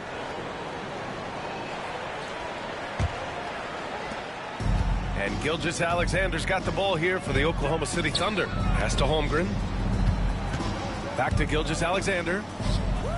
Caruso outside. Now here's Joe. He's guarded by White.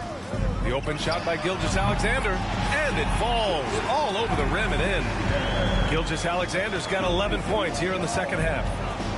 Smith outside. Outside White. Pass to Giddey. 6 on the shot clock. Let's go with a 3. Good. Now 7 for 11 on the night. Yeah, Giddey keeping it simple there, taking what the defense gives him. Gilgeous-Alexander passes to Holmgren. Back to Gilgeous-Alexander. Banked it in off the glass. Gilgeous-Alexander's got 35 in the game. And just totally relentless, only increasing the intensity level. Always plays hard until the final whistle, no matter what the situation is. Now here's White.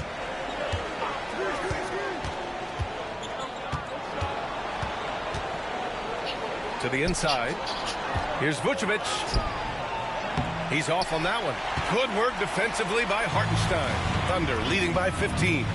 Joe, the pass to Gilgeous-Alexander. Uses the glass to finish the layup. Gilgeous-Alexander's got 37. That's 3 buckets in a row off assist. Giddey against Gilgeous-Alexander. Down low. Here's Vucevic. Falls back and drains a fadeaway J. And Vuce is an effective shooter, especially from that mid-range area. Gilgeous-Alexander passes to Holmgren. Gilgeous-Alexander on the wing.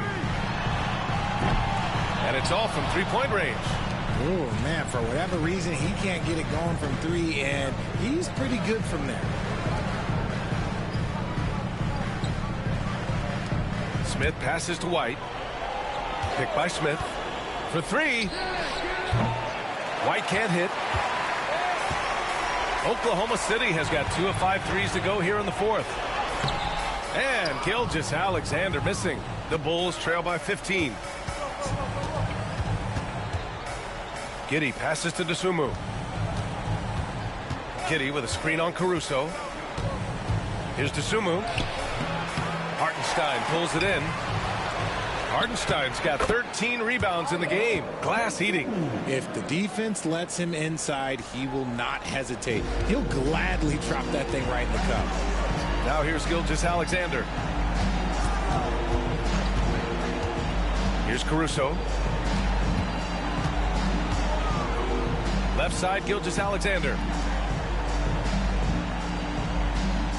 Now here's Caruso. He's covered by DeSumo. Ooh, stolen by Smith. And up the court come the Bulls on the break. The 3 ball. And it goes out of bounds.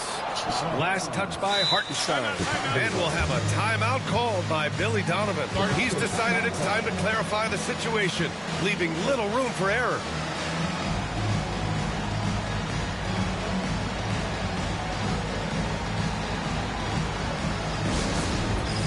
It's time for the dance cam. If you see yourself on the big screen and you know what to do, choose the move.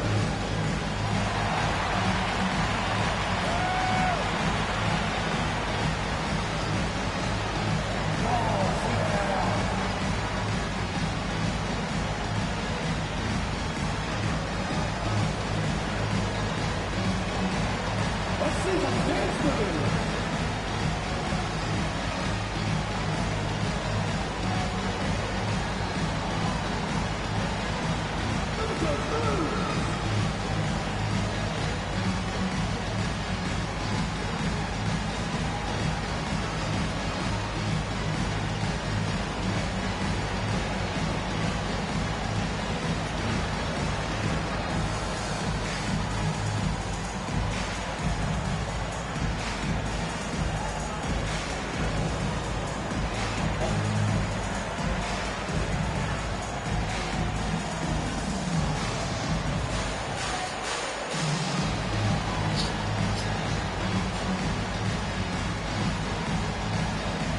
For Oklahoma City, Jalen Williams, he's checked in for Caruso, and it's Dort in for Joe.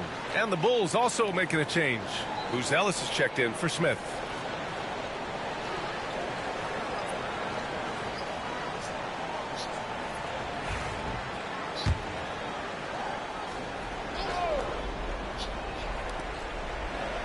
Vucevic finds White.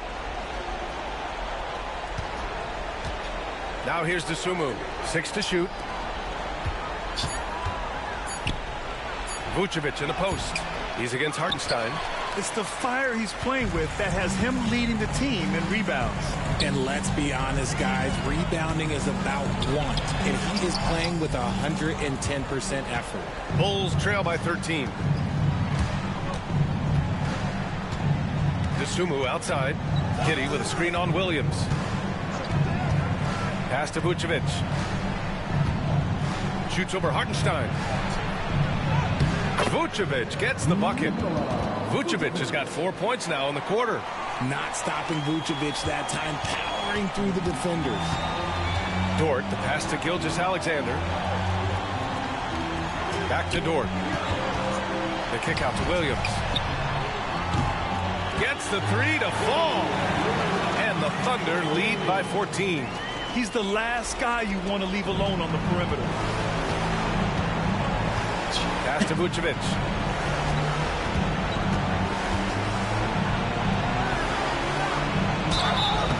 And a foul called on the way up.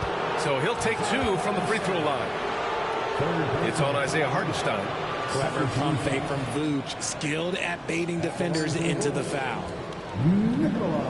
Vucevic taking 2 shots.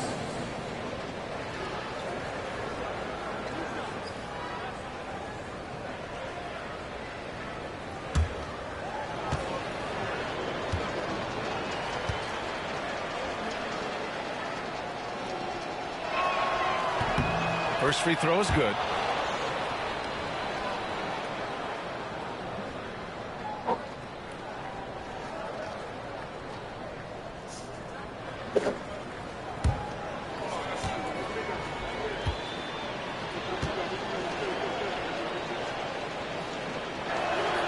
And so Vucevic nails both of them.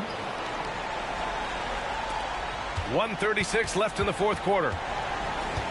Oklahoma City leading by 12. Pass to Holmgren. 4-3. And it's DeSumo with the rebound. DeSumo's got 4 rebounds now. Oklahoma City foul. First personal foul. 13 foul. At the line for the Bulls, Kobe White, 2 shots.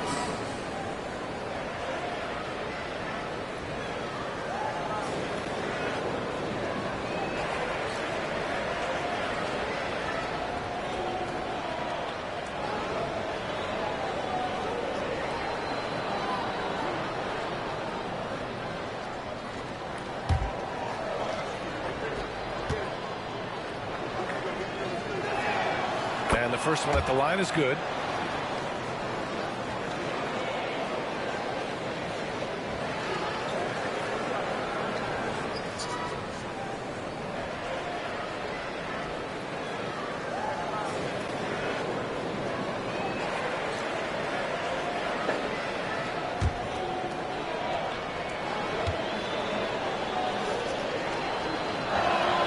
White hits them both.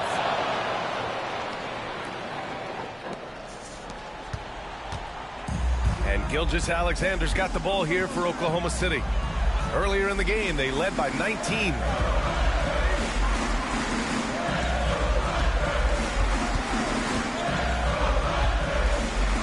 Pass to Holmgren. Shot clock at 6. Oklahoma City's got to hurry. They got to get up a shot over Buzelis. And Holmgren with the basket on the assist from Dort. And the Thunder lead by 12. Well, with a comeback out of range, we could put a bow on this one. Good performance for the Thunder. You know, their ability to protect the ball helped win it for them. Yeah, it really did. Less turnovers mean you can get more chances to score. All coaches tell you to value every possession. And this will get marked down as their 16th win of the year. And that's a sweep of the season series. It's clear who the matchup favored. They wish they could have seen more of these guys. And one player just stole the show tonight, doing everything for his team. A monster night for Shai Gilgeous-Alexander. He had a surplus of energy tonight, providing defensive help all over the floor and making it seem like they had 6 guys out there instead of 5. And the Thunder in possession here. They lead by 14. Mitchell deciding where to go with it. Outside, Williams. Back to Mitchell. Williams, a screen on Collins. From deep, Mitchell knocks down the long J.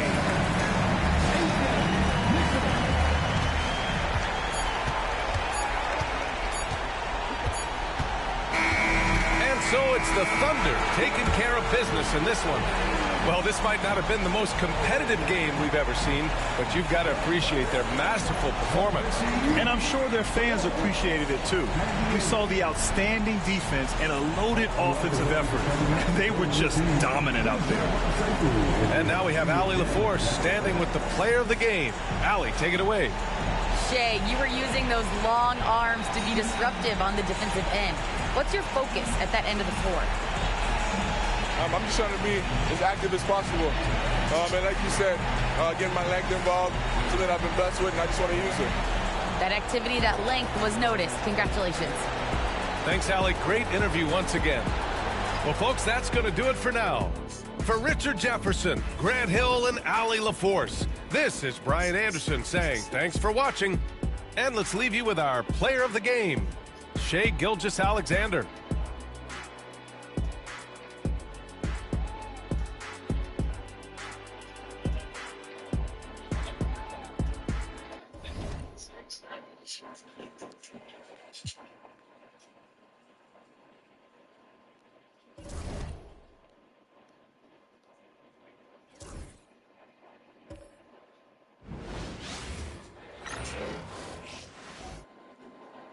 A shot of the Celtics coming down the tunnel.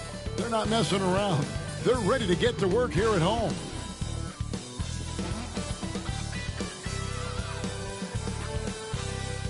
Coming to you live on this Tuesday night, it's the NBA on 2K Sports. Tonight, we'll see the Boston Celtics as they play against the Brooklyn Nets. Kevin Harlan here with you. Joining me tonight, Stan Van Gundy and Greg Anthony. Our buddy David Aldridge is on the sideline getting stories. And taking a broader look here at the year-over-year scoring trend for Cameron Thomas. And his scoring numbers have been going in the right direction these past few years. He's gotten better and better at handling what those opposing defenses are throwing his way and finding ways to get his points all over the floor. So the Nets starting five. They've got Porter. Thomas is out there with Nicholas Claxton. And it's Clowney in at the 4 slot. And for Boston, the guards are Pritchard and White. Then there's Brown. And it's Minot in at the power forward position. Coach, at this stage of the season, are teams' identities that well-defined? Well, Kevin, they better be. If you don't have an identity at this point, I don't know how you're going to get one. Look, you're going to improve in whatever you do as the season goes on, hopefully. But your identity by now should be firmly established, what type of team you are and want to be. Teams that don't have that, they're in trouble. Well, the defense can't lose track of him. He's just too talented offensively. Here's White. And oh boy, a lot of contact there, but he gets the call and will shoot 2. And Coach Derek White spent his first 4.5 seasons with the Spurs and Coach Greg Popovich, who did a lot to boost his confidence. Yeah, Kevin, White was a late first-round pick. He's a humble guy, very hardworking. I don't even think he realized he could be this great. 2 shots.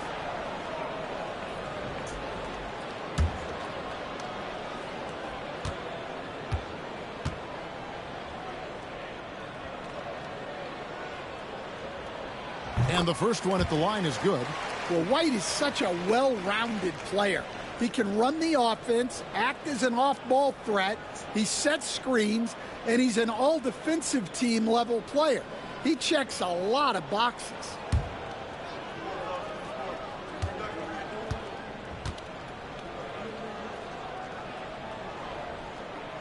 And both free throws good for White. Yeah, great effort tonight, and he's been rewarded with trips to the line. Outside Thomas.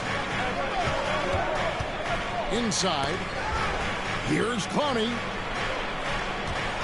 On the left block. Goes back up. The rebound by Caden. White wide open. He fires. Good on the triple. White's got 5. Look, shooting off the catch is something White's become really good at. Pass to Clowney.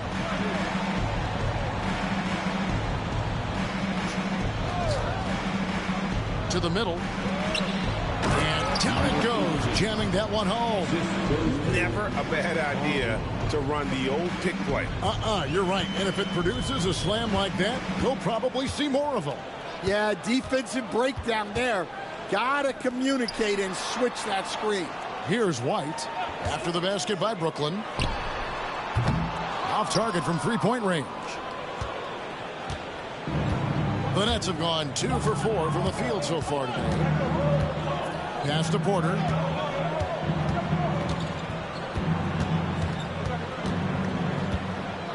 Here's Clowney. Clock at 6. Claxton the pass to Thomas.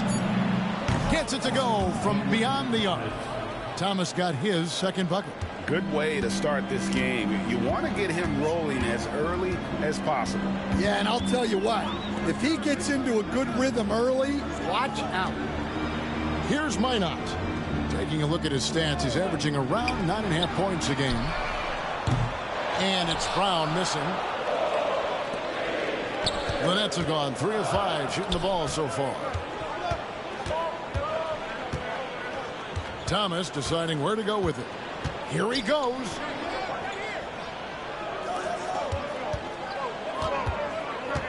Shakes him. And foul on the shot, so he'll get a chance at the line. The Nets shooting their initial free throws of the game right here. Yeah, and over the course of the season, they're a respectable 78%. That comes in handy in close games.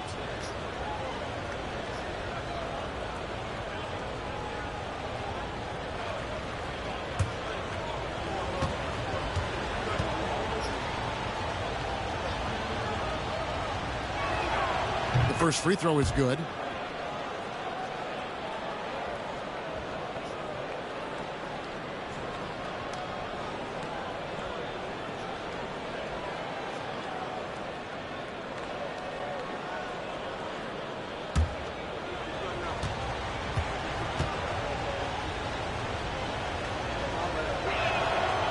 that one goes in. 2 from the line that time.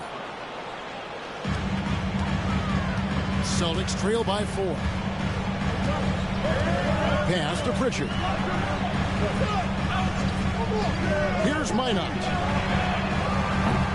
Boston again missing.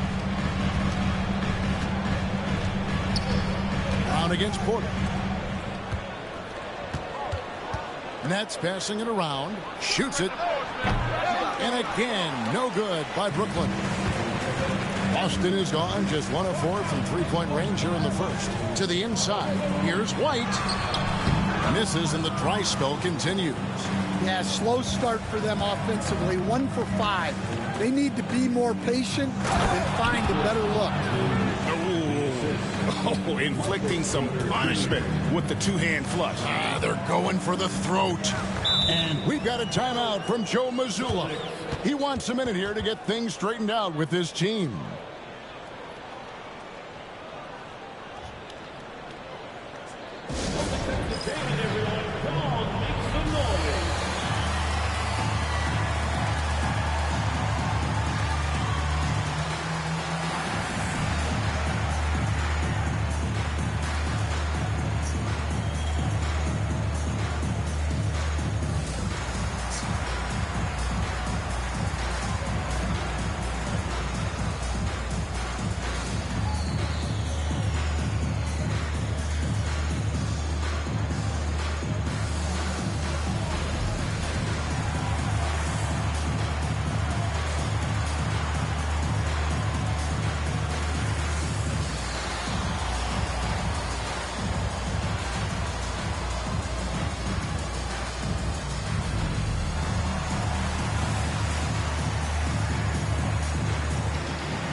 And here's the 2K leaderboard with the teams that have really been controlling the boards during the past month. The Nets second.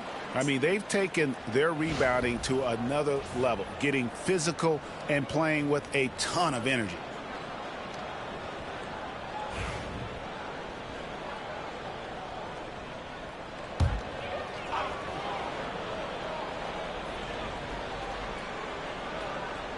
And here in the first quarter, with a little over 3.5 minutes played, here's Minot. Hasn't made one yet. Pass to Brown. Shot clock at 6. Driving to the basket. Uses the glass to finish the layup. Terrific finish there from Brown. He goes up strong and absorbs the contact. Outside, Porter. Claxton with it. Taking a look at his stats, he's averaging around 7.5 points a game. Thomas, no good. Celtics trail by 4. Here's Brown. Not wasting any time and taking the shot and knocking it down. Well, you got to know the scouting report on Brown. He's solid cashing in from the mid-range. Going inside. And a moment to see numbers for White. Getting around 12 points a game, 5 assists, and 3 rebounds. But that's just part of the picture. His defensive presence goes beyond the stat sheet. Yeah, his true impact on the defensive end cannot be measured by stats.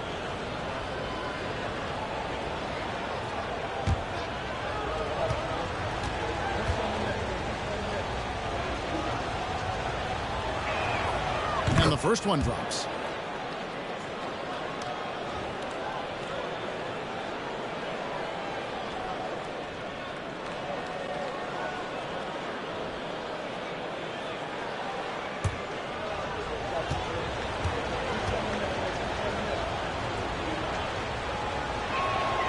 And so he makes both from the line.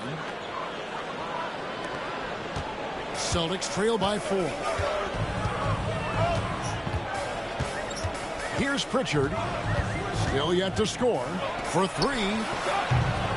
It's hauled in by Claxton. Claxton's got his 4th rebound with that last one here tonight. Down low. Here's Clowney. After 2 misses to start the game, he's on the board with that shot made.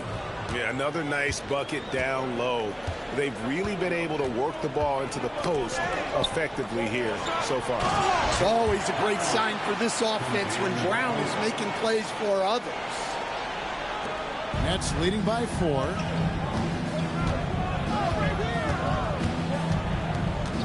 Top of the key, Claxton. Pass to Porter. It's picked off. Here's Pritchard. And they get some nice contributions from him on a nightly basis as he averages over 11 points a game. We know very few players in the league, Stan, can put up points with the ease that Michael Porter Jr. can, don't we? One of the prettiest shots in the league, Kevin.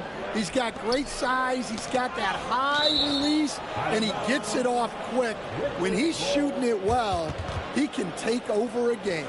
And he rebounds well, too. He does other things in addition to scoring. Well, that's where he's really improved, doing those other things. And we got a timeout here called by Jordy Fernandez.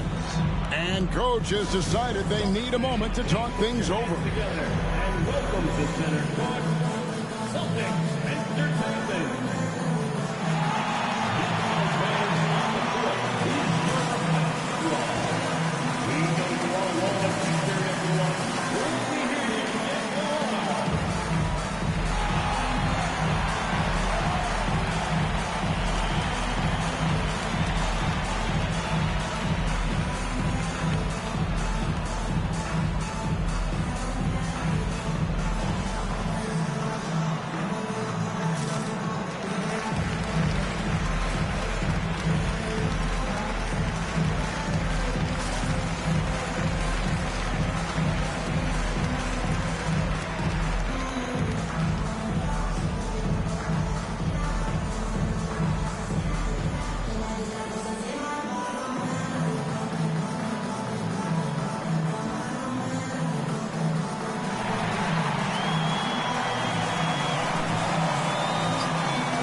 Celtics making a change here. Hauser's checked in.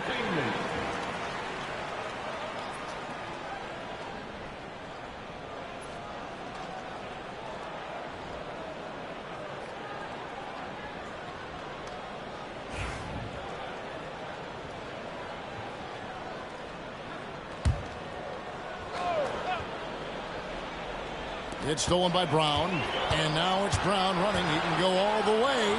Drops in the breakaway layup. Brown's got his 3rd bucket of the night. Last game for the Celtics, it was a loss to the Brooklyn Nets. Pass to Clowney from the arc, and it's White with the rebound. Well, he certainly had trouble finding the mark this quarter.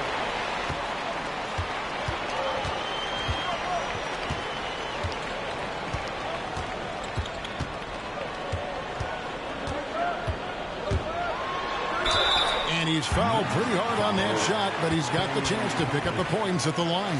Well, look, if you're trying to slow down White, you first have to match his activity level. And some stats here, guys. The scoring breakdown for the Nets.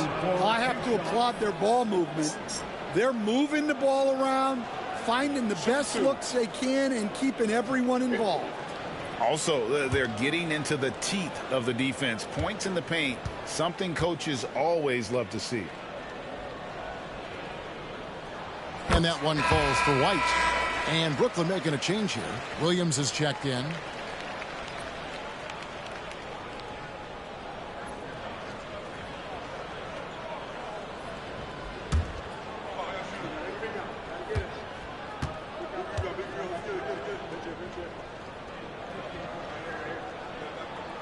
That one drops. He ties it up. For Brooklyn, they've gotten 5 of 10 shots to drop in this game so far. Right at the 50% mark.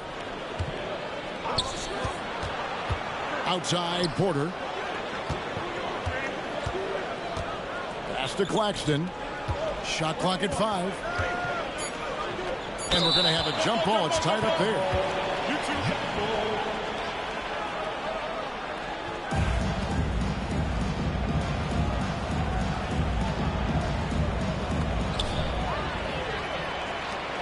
Right now, let's send it over to the sidelines and get a report from David Aldridge.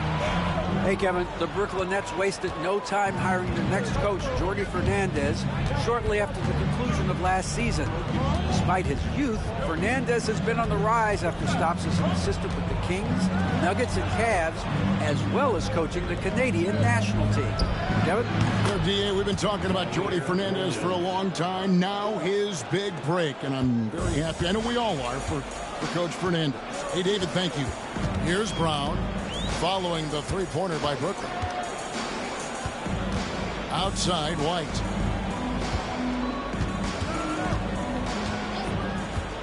Six to shoot.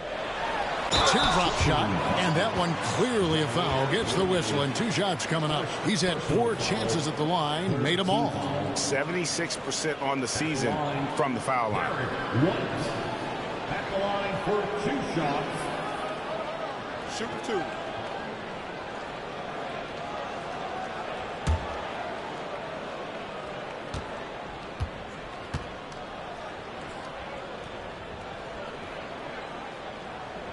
And that one falls for White.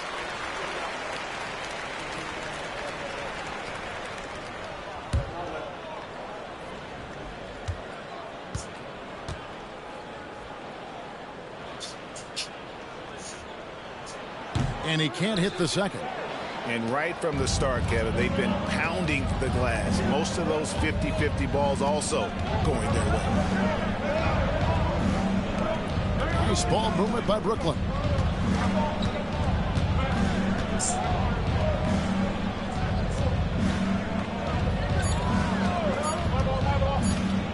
Three-pointer on the way. Rebound by the Celtics. They just couldn't come out on top last time they took on the Nets. That one was played in Brooklyn. Yeah, and looking back at their last game against this club, they were badly out-rebounded. Here's Pritchard. Still scoreless. The baseline J. Cada off with the layup. That's a defender doing just enough to cause a miss on the layup. On the wing, Williams. Boy, he was something else against Boston. And here's a look at some numbers for Jaylen Brown. The past month has been surreal. Averaging about 24 points, 5 rebounds, and 4 assists. And the phrase stats don't lie absolutely applies here. He's been a monster on the court for this team. Yeah, look, he is truly the kind of player you build everything around. Your plays, your lineups, it's all about setting this guy up for success. And we've got a timeout from Joe Mazzulla. He's made the decision. He wants to huddle up with this guy. On the screen and you show us your best moves. Let's go.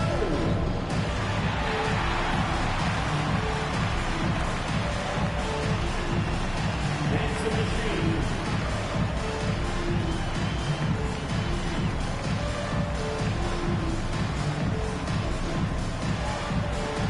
You have the camera on you.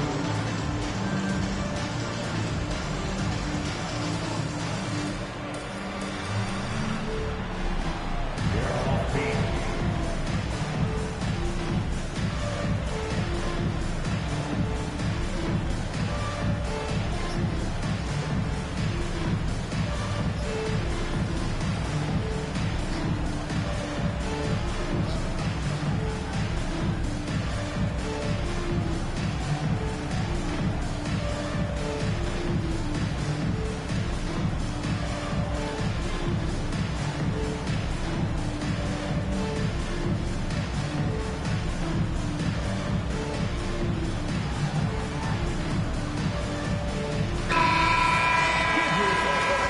Let's bring up the 2K leaderboard and see which teams made the most of their opportunities on the offensive glass this month.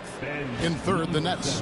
They have gone all out to win the rebounding battle every night, and it's been paying off. I mean, the second chance points thus far have been really impressive.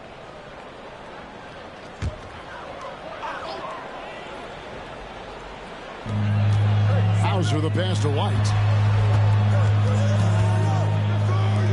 Outside, Simon. And no good. Had a chance to take the lead there. And they've come out with a take-no-prisoners approach on the glass here tonight, guys. And it's Sharp missing. And so White will bring it up for the Celtics. Trailing by 2, coming off that loss against the Nets. In the NBA, you've got to keep pace. It's a fast track out there, and I thought their lack of hustle defensively was the story of the game. Yeah, poor communication at the defensive end. Many of the rotations were late. Back to man, the 3. He's off on that one. White with the defensive effort.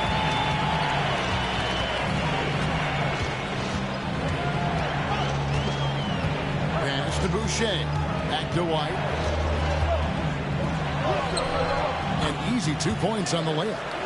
And now it's a 3-point Boston lead. Hey, sometimes it's your night. White's number keeps getting called, and he keeps coming through.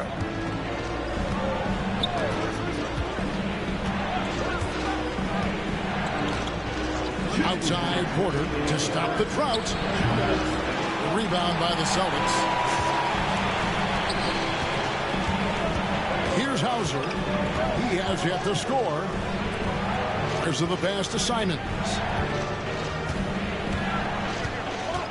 Boucher up top. 5 on the clock. Here's White.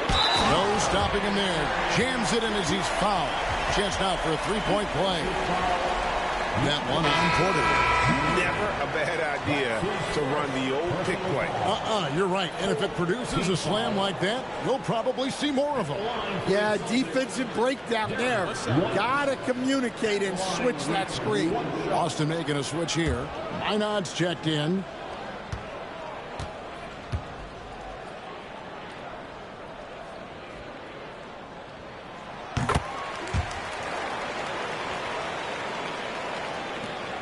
.136 left to play in the first quarter. Some tough offensive sets. They want to turn it around. Yeah, right now you just need a bucket to get some momentum. Porter inside.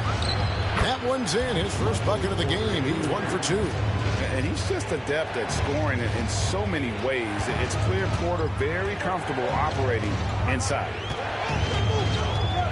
Simons with the ball. Now guarded by Porter. Simons against Porter. Here's Minot. Goes to the fadeaway and cans it. And the Celtics lead by 6. The Nets have gotten 7 of their first 16 field goal attempts to go down here in the first. Floats it up for Williams. And Williams with the stuff. And the definition of teamwork right there on that alley-oop. And Greg, what about the finish? Bringing it down with some thunder. Yeah. Now here's White. His last outing with 20 points. There's the drive. And the basket by Hauser. Yeah, and guys, when White's got the ball in his hands, you can count on him to make the right decision with it. Nets trail by 7. Covered by Simons. To the paint. Here's Porter. Again, the Nets for 2. Well, you love the unselfishness. Makes the next pass and enables his team to capitalize on the possession. Outside, Simons.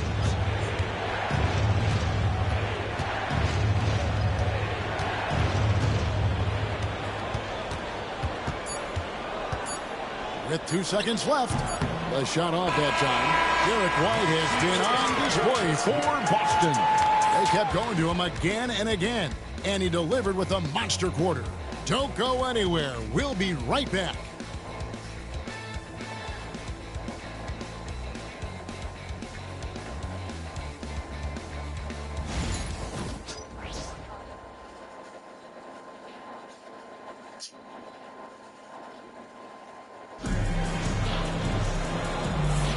And thanks again for tuning in. If you're just joining us, we've played through 1 quarter of action so far. And the Celtics guys, what jumps out to you stats-wise? Well, they use the fast break to generate some easy buckets before the defense could get set. Yeah, they dictated the pace to this point, looking to run at every opportunity. Greg, you know this. Good coaches give their players confidence. But what's the balance there between affirmation and accountability? Well, when you believe in a player, that also comes with expectations. So a coach has to boost them up and also demand that they deliver. We've got Chris Boucher, and it's Simons in at the point guard. That's the 5 to begin the second quarter for the Celtics. Now here's Thomas. He's coming off a 31-point game against Boston. 4 on the clock. This one for 3. A rebound by Simons. Celtics leading by 5. Out to the right wing. Pass to Boucher. And stolen by Sharp. And a lot of contact on that one, so he'll shoot 2 here. And let's see what the Nets have coming up. On Thursday, they'll be tipping off a homestand, starting with the Memphis Grizzlies. And then on Sunday, they'll be taking on Clint Capella and the Houston Rockets. And for that game against the Knicks, that's a contest that could easily go either way. Small mistakes could be the difference, and both teams will need to be at their best.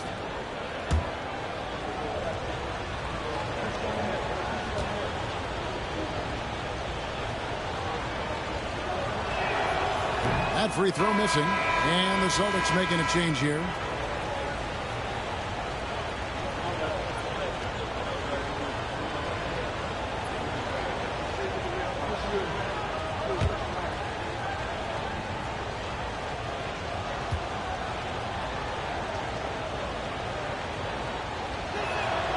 He hits the second from the line. Celtics leading by 4. Pass to Simons. And around a minute gone here in the second quarter. And he banks in the layup. Simons has got his first bucket of the night. Some guts. Simons finishing with strength. Thomas kicks to Williams. Lets it go from 11. That's in, and he's now 3 for 3 and looking sharp. That's great execution. They take advantage of a high percentage look. Boucher with a screen on Thomas. Three-pointer, Simon trains the three-pointer. Simons has got the lead up to 7 now for Boston. Well, you can't give Simons a look from 3. He's a knockdown guy. Man finds Thomas. Tipped away. He takes it in. Powered down with both hands. He takes advantage of them in every way possible. And Greg, he lures them into a trap on the steal, and then bang, straight to the bucket.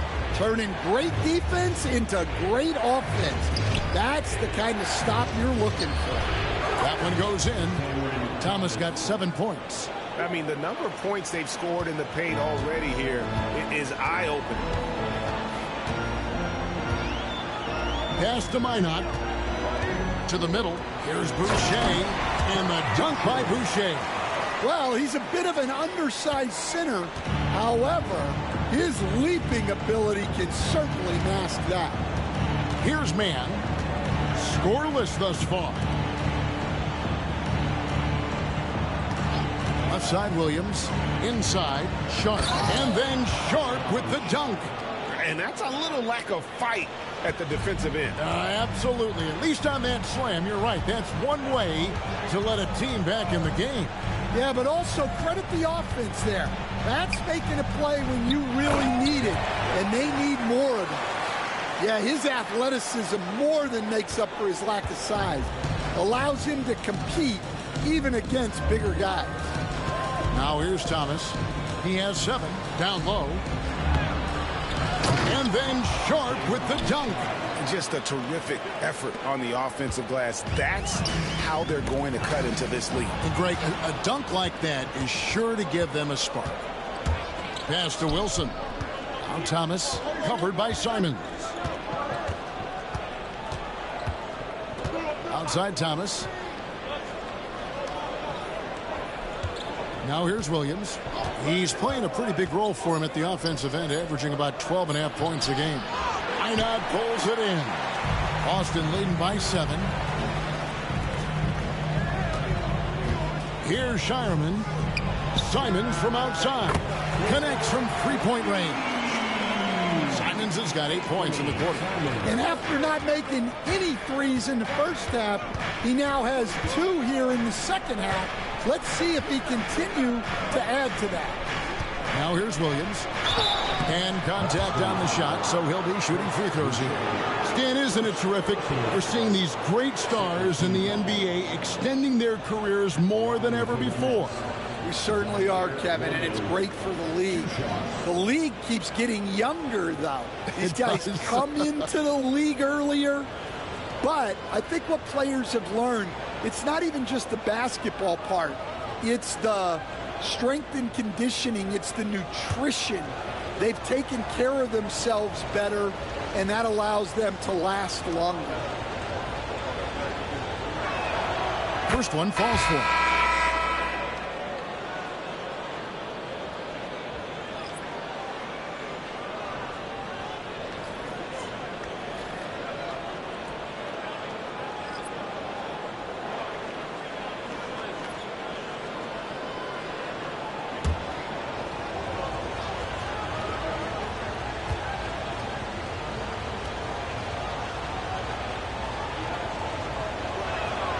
And Williams drops them both. And he's shown a great touch at the line. They've tested the big guy, but he's come through. Now Brown. He's coming off a 25-point game against Brooklyn. And a miss there on the triple. Nets trail by 8. Pass to Thomas. Rebounded by the Celtics. Brown deciding where to go with it. And the basket for the 4th time from the field. He's a healthy 4 for 6. Well, he's been very reliable tonight. Not wasting any chances. Really using his head. Pass to Williams.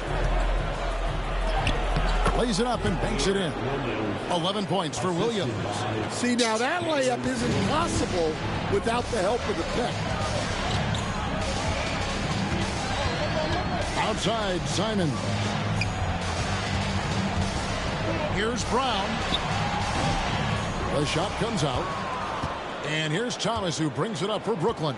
8-point game. And the call on the shot that sends him to the line. He shot 2 free throws in the game, made 1 and missed 1. An 85% mark from the line. There aren't too many players in the league who are going to score a much better percentage.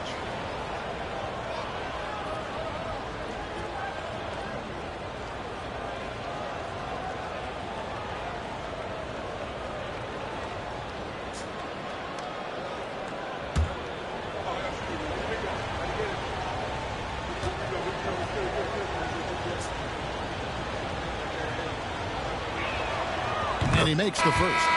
Tillman, he's checked in for Chris Boucher. And a switch here for Brooklyn. Porter's checked in.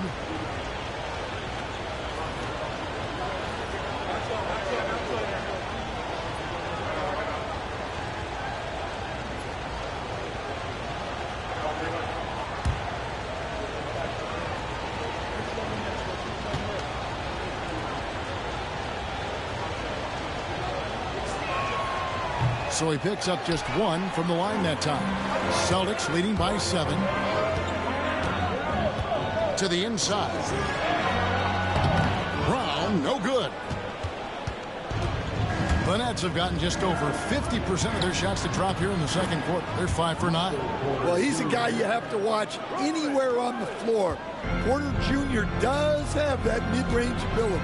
And we've got a timeout from Joe Mazzulla. He wants to make some adjustments to the game plan, clearly.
And Brooklyn making a change here. Brownie's checked in. Now we get a chance to check out the standings out east. Already we are in December. We'll take a look at the Nets. Fourth in the conference, an excellent season so far for them, though they'd like to jump into the top tier, maybe the top 3. And, of course, Boston. They're much further down in the standings right now. And, you know, for Boston, what a slow start they've gotten off to. At least they have enough time to still get things going here in the right direction. Well, sure, it is early, but they want to avoid digging too deep a hole for themselves. If you let a slow start go on too long, it can really shake the team's confidence. Good on the shot. And look, Brown is good at capitalizing inside, which is why the defense has to push him further away. Pass to Clowney. It's Thomas on the wing. Played in with a nice touch off the glass. Thomas got 9. Well, anytime you can get a good look close in like that, it's always your best option. Outside, Simon. Rebound, Brooklyn. Their last game, a win against Boston, looking to carry it into this one. Well, in that one, they just had everything working offensively. It's a lot of fun when you get into that kind of a groove. Yeah, and for a coach, seeing your schemes clicking like that is very rewarding. And now we've got some time to check in from the sideline. You got for us, D.A.? Kevin, Michael Porter Jr. was the #1 ranked player in high school, but a back injury changed things. He said, my potential may look different now, but as long as I can truly say what I had, I gave it my all, that's all that success should be defined by. Kevin, he grounds himself in gratitude and the work he's put in. Thanks, D.A. He is a worker and living the dream. Now, here's Brown. 12 points for him. Well, he's been very efficient in this quarter. Keep getting him the ball. Nets trail by 9. Pass to Thomas. Braxton a screen on Brown. Near the three-point line, it's Thomas.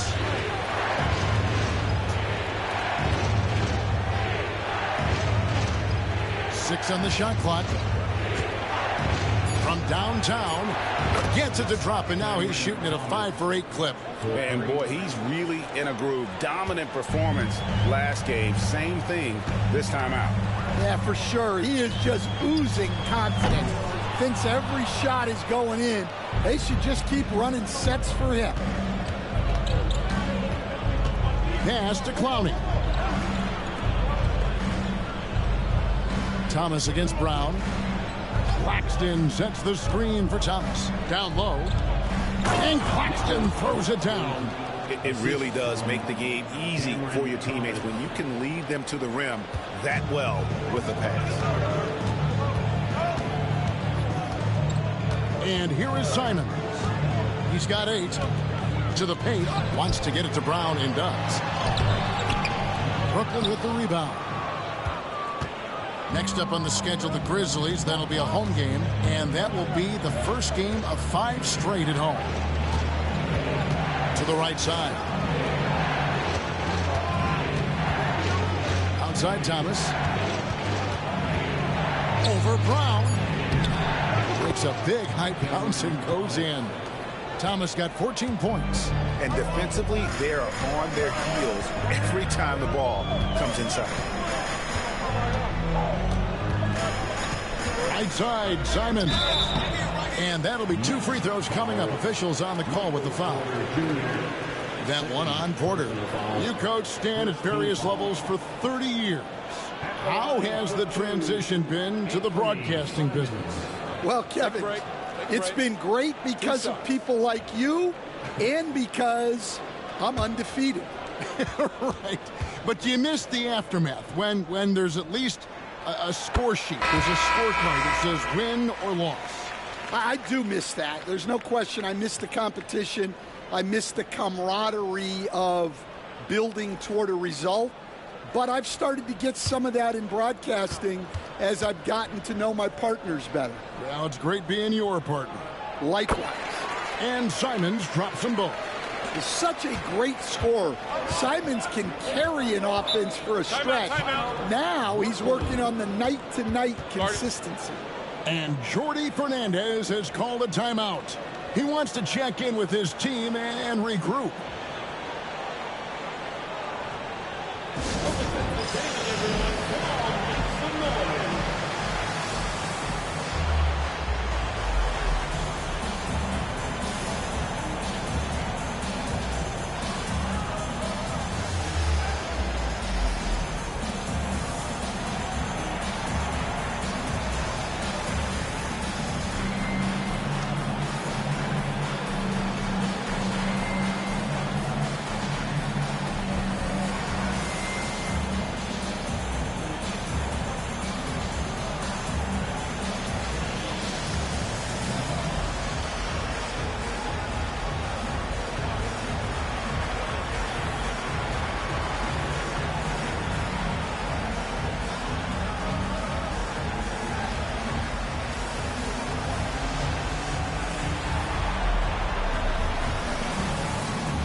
He's checked in for the Celtics. Well, a chance to check out some stats for Anthony Simons.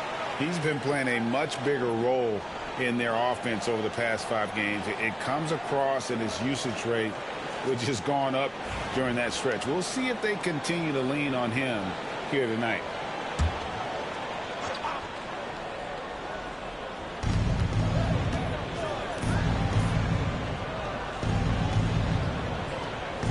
On the wing, Porter. He's covered by Brown. Clowney, good, and a nice assist from Porter. Clowney's got 5 points so far. Well, that's the part of Porter Jr.'s game that can take him to the next level. White the pass to Queta. Pass to Brown. 2 minutes. Sweet move. And he gets the whistle. 2 free throws coming up. That one on Porter. There are so many different roles Jaylen Brown can take on for his team. This is his first trip to the line tonight. And he's at 73% this year at the foul line. Adequate, but not spectacular. Shoot 2.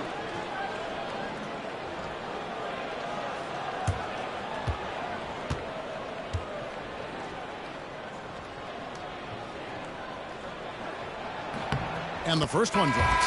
And when you talk about Jaylen Brown, you have to bring up his two-way ability. He's a pure scorer who can also guard the opposing best wing. There aren't a lot of guys like Brown in the league. Cameron Thomas, he's checked in for Brooklyn.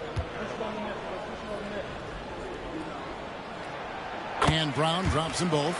No wasted trips at all. They're taking care of business at the line. We've got 1:48 left to play here in the second quarter.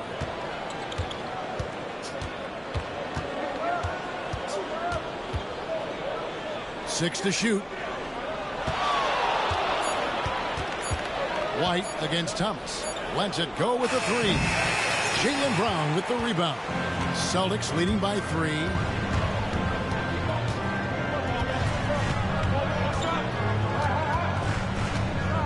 Fades away, and he wills that one in, sinking right through off the back iron. And over time, we've seen Brown ease into accepting more responsibility on offense. He's now a dangerous scorer. Here's Claxton. The rebound by Queta. Queta's got his 4th rebound in this one. Pass to Pritchard. Brown against Williams. It's Brown on the wing. He's got 18 over Williams. And it's Brown missing. Nets trail by 5. Williams passes to Claxton. Williams with the ball. Good for the 5th time in 5 shots. He remains perfect. Pretty much all of their buckets coming from inside the paint now. Brown the pass to Pritchard. Now White.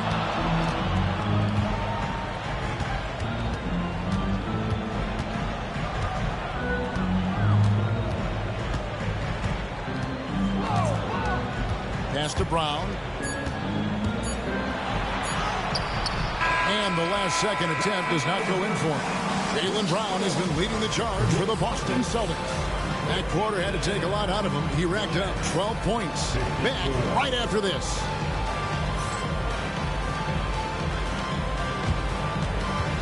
Fans, please direct your attention to center court. And get ready for the fan half-court shot drum line. Their measurement of the shot.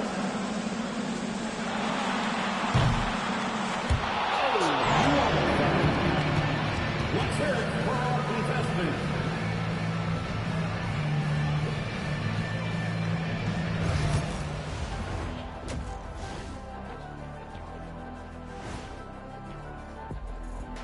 Welcome. First up on the agenda tonight, let's see how the Rookie of the Year race is shaping up. It's far enough into the season now where you can tell which guys are for real and which guys are pushing for that ROI. I remember in 1993, you winning that award, Shaq, mainly because you should have won that championship that year. Those darn Supersonics. And now let's turn to the first half of our game. It's been all about Jaylen Brown so far. Locked in offensively, getting to his spots, picking apart the D, scoring in bunches, Jets. Great points. Get it? See what I did there? We saw, Ernie, it just wasn't funny.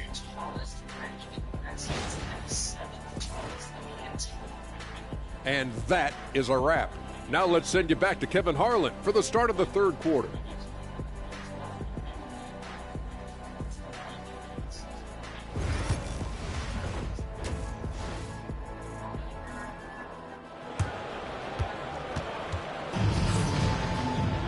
And we're halfway through this one. Plenty of basketball left in a game that's been fairly even so far. It's been a clinic out there by Jaylen Brown. Man, he's been running wild on him through that first half. Absolute dynamite on offense. Yeah, and in terms of slowing him down, I think they're going to have to change things up. Give him some different looks.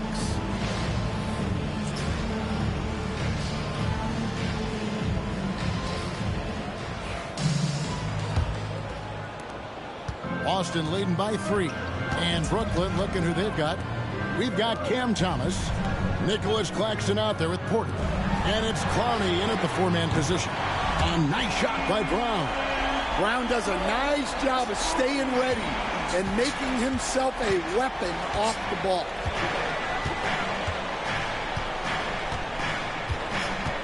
Pass to Thomas. Claxton a screen on White. And Claxton throws it down. Oh, just solid on the one-handed slam. And guys, when it's a tight ball game like this, he's the guy they want with the ball. Now here's Brown. Here's Pritchard. White looking around. Celtics passing it around. Clock at 6. Shoots the 3. A shot by Pritchard, no good. More good work on the glass there. When it's all said and done, I think rebounding might tell the story in this game. Here is Porter. Pass to Thomas. A 3-ball. Good, and a nice assist from Porter. Porter's got his 4th assist in this one. And not just a scorer, but a distributor as well. Porter's court awareness is really impressive. Here's Pritchard. Brown with it, guarded by Porter. Brown inside. Porter's there, and it's Brown missing. Brooklyn trailing.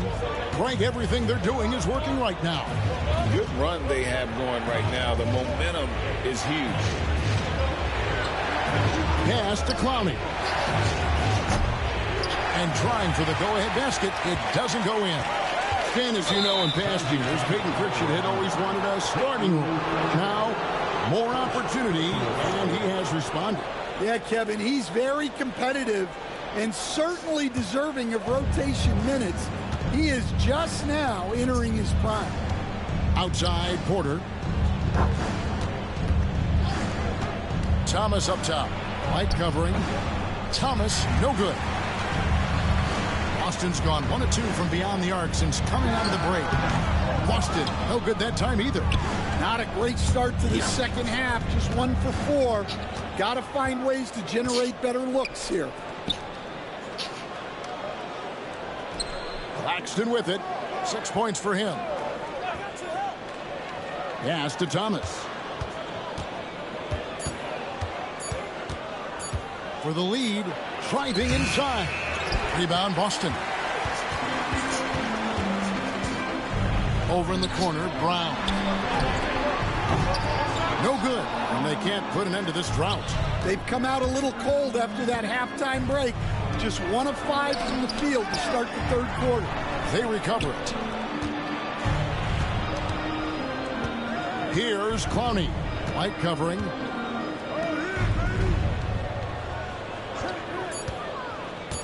Pass to Clowney. No luck that time on the shot that would have put them on top. Here's Minot. Third quarter action, and just under 3.5 minutes have gone. They set the pick. Here's White. Here's Cada. Second chance shot. A rebound by the Nets. Claxton's got 9 rebounds now tonight. It's Porter outside. It's hauled in by Brown. And here's Brown. He'll bring it up for the Celtics. Since halftime, they've only allowed 5 points. Lands soft on the front of the rim and drops. 18 points for Derek White. Well, I like how White has upgraded his ball handling over the year. A big part of his growth. And Jordi Fernandez has called a timeout. He's going to have a discussion here on the sideline.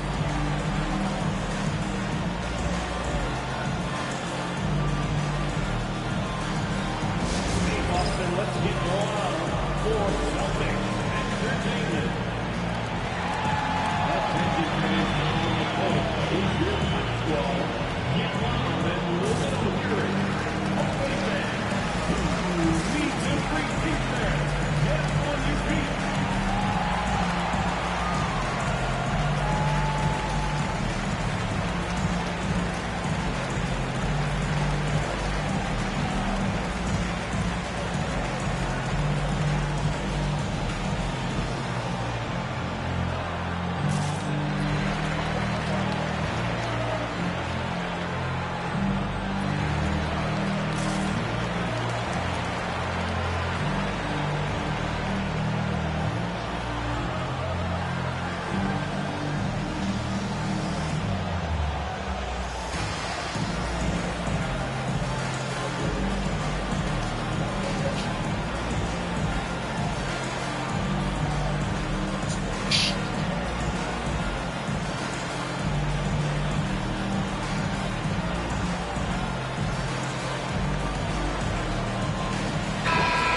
Let's take a look at the stats for Thomas. Just an incredible month of basketball. Averaging about 27 points per, 2 assists, and 2 rebounds. And he is such a huge part of what this team does on offense. Yeah, their entire system would look different if they didn't have this guy to depend on.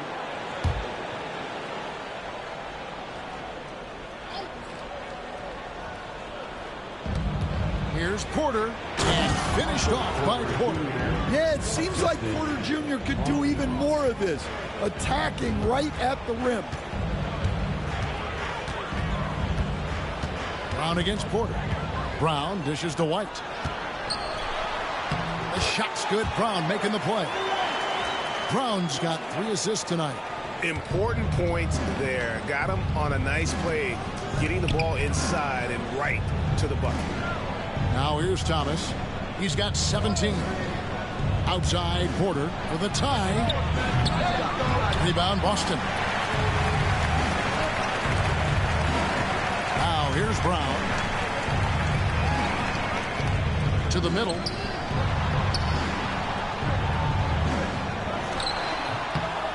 It's hauled in by Claxton.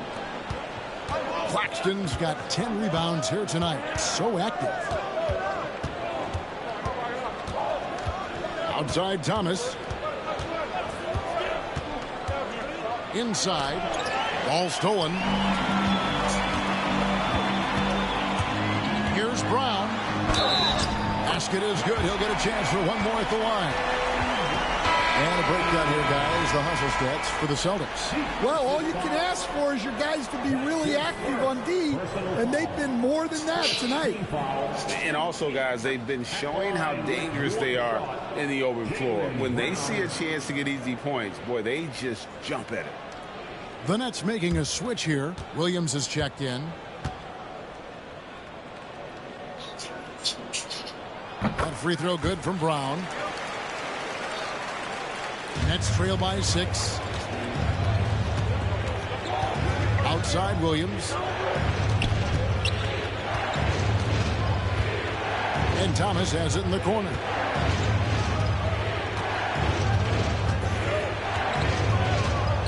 Over White. Here's Claxton. And Boston with the rebound. Cater's got his 5th rebound right now in the game. Here's Pritchard. No scoring in this one. Pass to Brown. Solid play in the low block, and that one's good. And the Celtics lead by 8. Agile and athletic. Brown is able to just overcome that interior defense. Now Claxton. And here is Williams. Hits it from three-point range. Williams has got 16. And that pick takes the D totally out of the equation. Yeah, you've got to lock and trail hard. You can't allow him a clean look. And so Joe Mazzulla calls for the timeout. He wants to check in with his team and regroup.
Making some changes.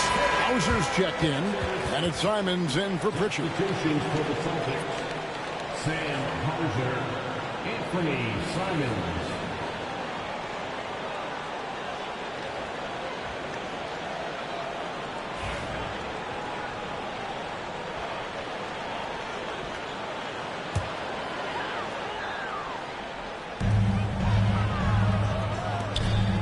Simons surveying the D.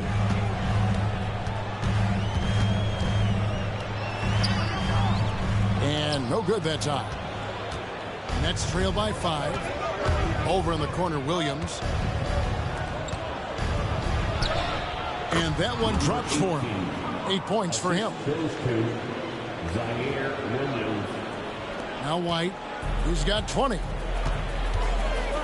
Pass to Minot. Here's Hauser. He's guarded by Williams. Now here's Simons. No good with the triple. Well, he hasn't had a great night shooting the ball, but they're in the lead, and that's the only thing that matters. 13 feet away. Again, the Nets for two.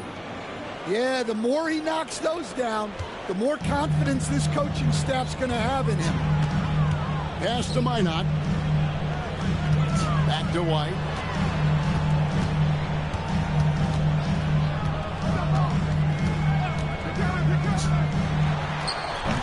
And that time, also a missed shot. And I was sure that was money on that one, but everyone is afforded an easy miss or two. Yeah, it was a great look. Sometimes they don't fall. You've just got to keep taking great shots. Here's Claxton. 6 points for him. Shot clock at 6. Thomas up top. White covering. Thomas no good. He is really scuffling this quarter offensively. Perhaps a little frustration setting in. Here's Minot. Porter pulls it in. Porter's got his 5th rebound in this one.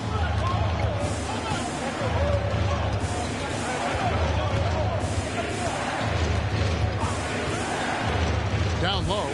And Claxton throws it down. Well, sharp interior passing is so important. The best way to create high percentage buckets. Thomas against White. Pass to Hauser. Now here's Simons. Tight defense on him. It's good. Simons has got 12 in the game. So quick. Simons using that burst to get to the rim. And we had a timeout here called by Jordi Fernandez. He wants a minute here to get things straightened out with his team.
Sharp, he's checked in for the Nets. Man comes in for Thomas. All right, fans, let's give it up for Boston's own Celtics Entertainment.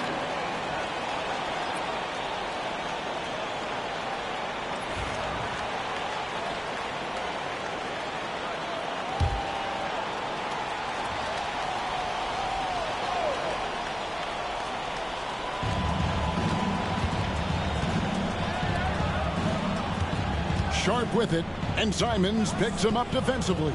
Porter passes to Williams. Pass to Sharp. The Nets need to get a shot off here. They get it back. And 2 free throws coming up, unable to get that one to go with all the contact. And a chance here now to take a look at the teams that are tops in the league in scoring points off turnovers. The Celtics second.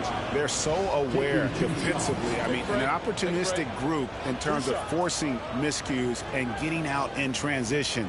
And boy, do they do a great job of taking advantage. And he can't get the first one. Martin's checked in for Brooklyn.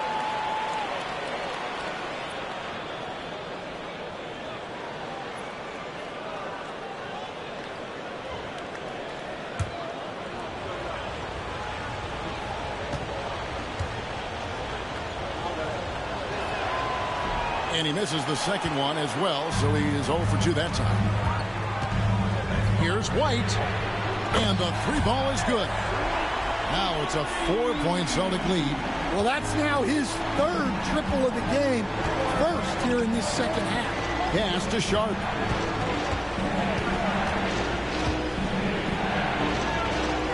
To the inside. Here's Williams. Shooting foul as the whistle blows, and he'll shoot 2 free throws.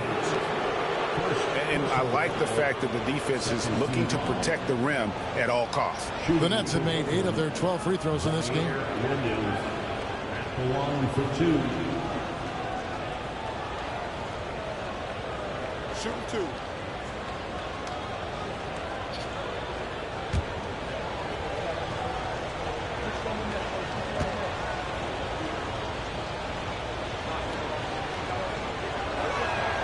First free throw is good.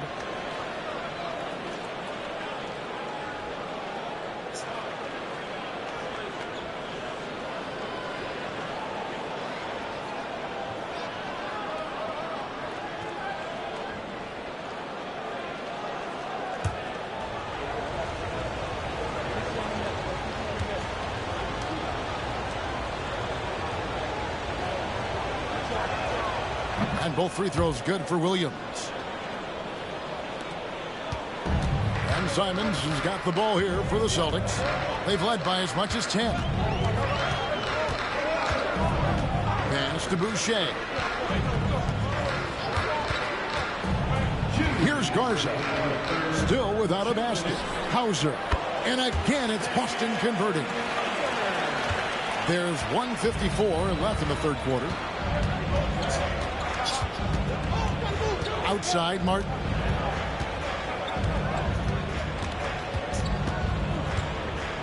Outside, Porter. 3-pointer. Down through the hoop it goes. That's his 5th make on 9 shots from the floor. And that shot is a confidence builder for Porter Jr. When he's hitting these, you know he's feeling it. White the pass to Simons. 1:19 left here in the third quarter. Just 5 on the clock. Count it, number 5 from the floor this game. He's now 5 of 11. And after really leaning on that 3-point shot in the first half, seeming like they're just getting away from it here in the second. More of the shots coming from the interior. Pass to Sharp. Back to Porter. Outside Williams. For the tie. Garza pulls it in. They have a chance to go 2 for 1 here. Well, let's see how they play the clock. Outside, Simons.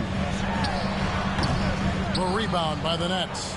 I didn't see that miss coming. I mean, he's usually been money from that range. And giving up some inches inside, but makes up for it with an aggressive style. Yeah, you got to love that kind of effort. Getting in there and fighting through the defense. Simons against Martin. And he makes the bucket, gets the whistle, and now a 3-point play chance here for him. Sticking with it. Simons using all of his strength on that one.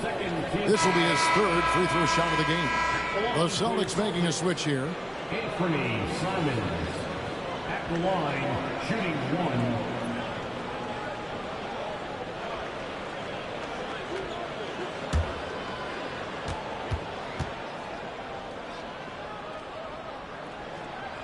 And Simons no good on that one. Here's Williams. Good, and a nice assist from Porter. Porter's got his 7th assist here tonight. Any chance you get, you want to put yourself in a position to succeed, and that's what he did there. Well, converting on those transition opportunities is just so important. Jaylen Brown has been leading the charge for Boston. He's up to 26 points in the game now, just keeps pouring in the buckets. We come back right after this.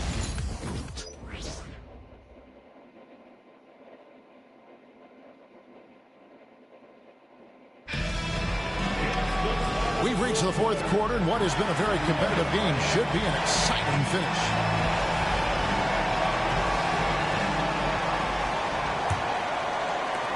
Brooklyn trailing. We've got Chris Boucher, and it's Hauser in at the small forward position. That's the Boston 5. And with the bounce pass. And here is Williams. Here's Sharp. To take the lead. They now take the lead. Sharp's got the fourth quarter started here with a bucket for Brooklyn. There is just no way to tell who is going to pull this one out. When you've had this many lead changes, you're looking to see which one of those plays is going to be a momentum swinger. The shot's good from Simons. What a good finish inside. Simons is such a talented scorer who gets it done in a variety of ways. Thomas passes to Sharp. 1 minute now into this fourth quarter. Right side, Thomas. Down to 5 on the shot clock. Shoots over Simons. And Boston with the rebound. They've led by as much as 10. And with the rebound. The Nets have gone 1 of 3 from the field to start the fourth quarter. And stolen by Simons.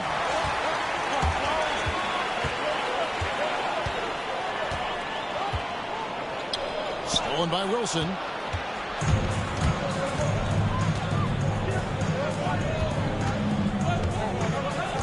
Man with it.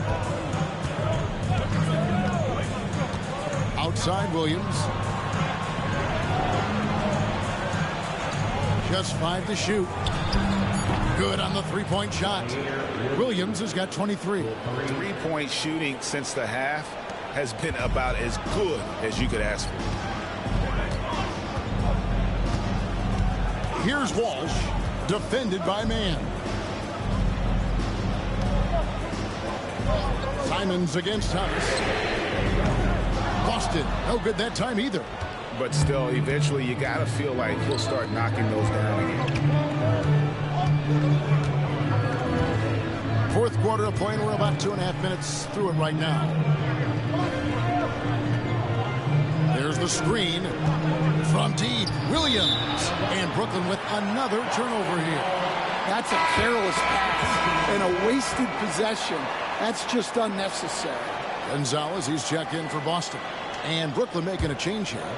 Here's Simons. And over 2.5 minutes in the books here in the fourth.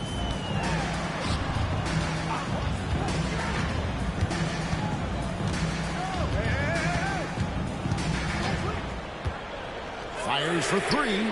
Drains it from beyond the arc. 21 points in the game. Yeah, we're seeing Simons unleashed on offense. He's in a groove, and his team is helping to keep him in it. Sharp with a screen on Simons. With the crossover. And it's good on the way in. And the Nets lead by 1. Time running low, guys, and somebody has got to win this one. Yeah, well, who knows? We might need overtime in this one. It's been that kind of a game. The Nets have gone 3 of 5 here in the fourth quarter. Pretty good numbers coming out of the break. To the paint. Lays it up off the glass. And it's a 3-point Nets lead.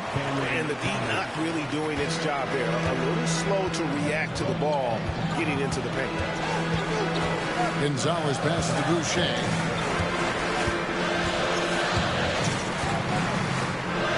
Pass to Simons. Fires the 3. And the Celtics hit again from deep. Well, after dropping in 2 triples in the first half, he's now matched that mark here in the second half, and I wouldn't be surprised to see more of that. Now, here's Thomas. To the middle, here's Sharp, and then Sharp with the dunk. And those plays can make a difference in a game like this. Well, you know it's going to fire up, Greg, everybody on that bench. And guys, you cannot allow that in a close game. You have to make it harder than that. I mean, already hot coming into the game. Is it fair to say he's hotter? And here's Thomas, who brings it up for the Brooklyn Nets. There's a good screen. Off the mark there with the three-point shot. Celtics have gone 4 of 7 from the field since the beginning of the fourth. And it goes down 2 points. Simons has got 28. Well, when you have a guy scoring like he is, you redraw every play to be about getting him the ball. Pass to Thomas.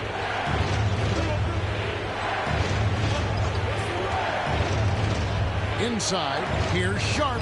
That's in there. Thomas with the assist. Sharp's got the game tied up here for the Nets. And that's about the worst defense I can imagine a team playing coming down the stretch. Yeah, there's no excuse for giving that up. That's the absolute last thing you want to happen. Drops in the tray. And the Celtics lead by 3. Well, the D has gotten a little bit laxed here defending the triple. Pass to Thomas. Sharp sets the pick for Thomas. And right away, they match it with a three-pointer of their own. 20 points for him. Both teams running perimeter-oriented plays that are working. Well, you know it's become a three-point shooting league. Teams shooting a steady diet from outside. Just 5 on the clock. Here's Simons. Uses the glass to finish the lane. Simons has got 30 points. And that was the right call. When you need a basket, go to the guys you trust the most. Yeah, he got a good look, and he calmly delivered for them. That's what you like to see. They set the pick. Thomas passes to Sharp. And Boston with the rebound. They've led by as much as 10. Outside, Simons.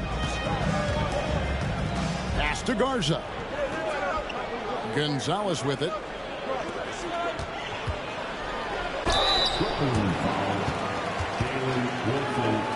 First personal foul. First team foul. At the line, Chris Boucher. At the line for 2 shots.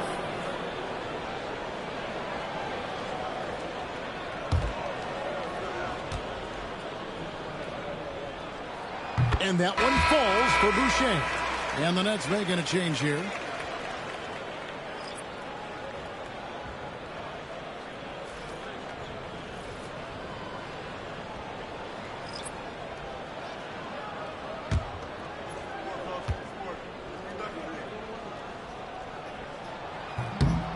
And so Boucher nails both of them. And Brooklyn has possession. Trailing by 4. Pass to Clowney.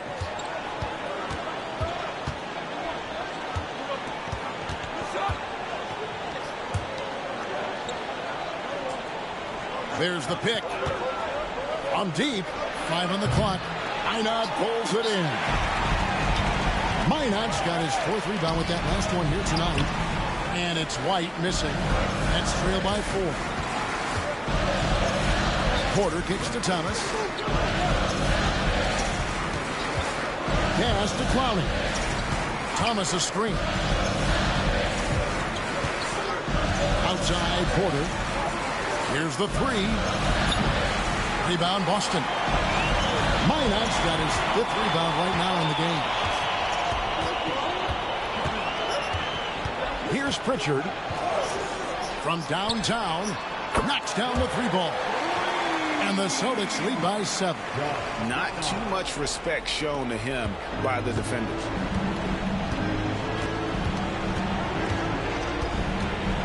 To the left side wing. Pass to Porter. They need this. Sinks the triple. And how's that for an answer? Porter Jr. coming right back at the defense. Celtics leading by 4. Brown the pass to Boucher. To the paint. Here's Minot. And he takes it in for the layup off a very nice feed. Minot's got 5 points now this quarter. It's the Nets now.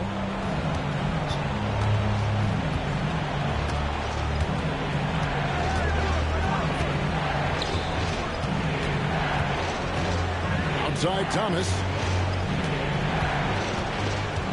Paxton a screen on White. Thomas. Tips it. Claxton on the follow. That gives him the double-double. 10 points and 13 rebounds. Oh, how about the finesse there? Nice little gentle touch on the board. And you know, when you have that gentle touch, those tip-ins are easy to come by. And so Joe Mazzulla calls for the timeout. He's very aware of the timing here and the significance of getting things squared away with his team.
Celtics making a change here.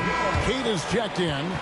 The latest now from our sideline reporter, David Aldridge. David, it's all yours. Take it away. Thanks, guys. Listened in to what Joe Mazzulla told his team. He's obviously pretty happy. He said, I know they're not going to take us lightly next time.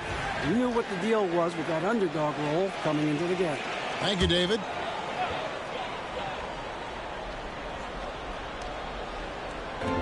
And Boston has possession. Pass to Pritchard. Here's Keita. Back to White. Fade away. And dead on that time. Beautiful shot. And that's now 25 points for Derek White. And coming down the stretch here, both teams still on fire. Yeah, in hopes that your opponent is just going to go cold.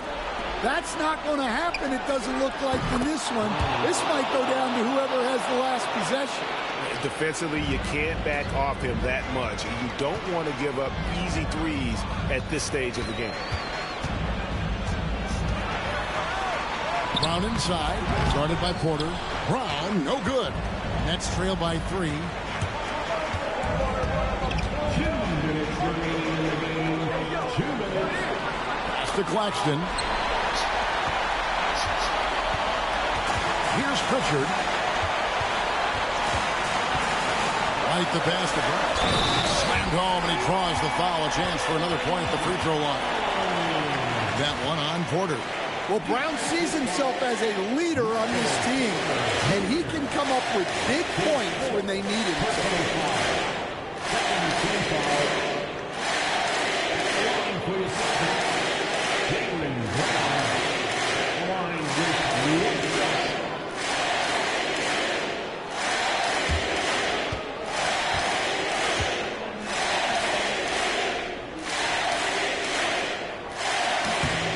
Free throw good from Brown. Now they're going for the jugular. A few more trips like that, and we might be able to see this one in the books. White against Thomas. Paxton a screen on White. To the inside. Got a piece of it. We've got 1:28 left in the fourth quarter. Brown, no good.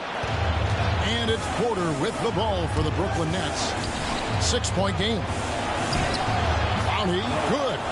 Right to the rim. Aggressive approach when it matters most.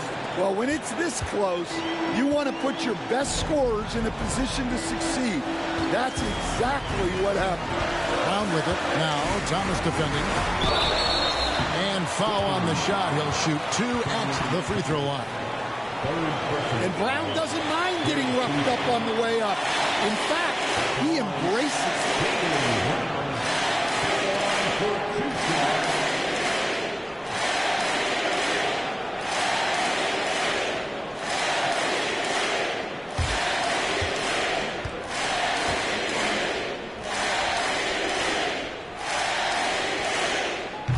throw is good, and that puts them up by 5.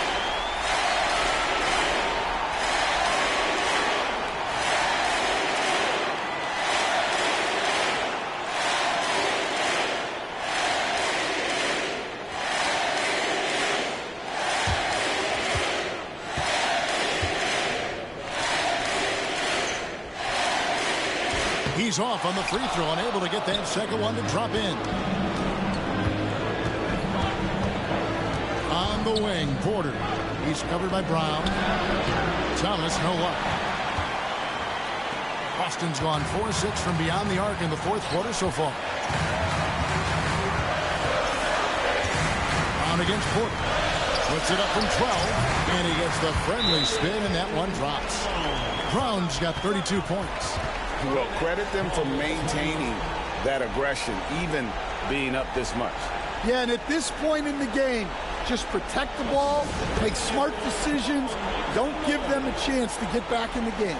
Now a timeout called by Brooklyn. They're trailing by 7.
There's 42 seconds left in the fourth quarter.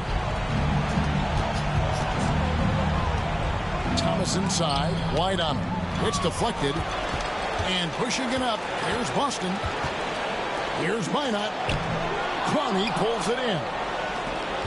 Just too big a deficit to come back from at this point. Well, you want your players to keep playing hard, but let's be honest, this game's over. And again, no good by Brooklyn.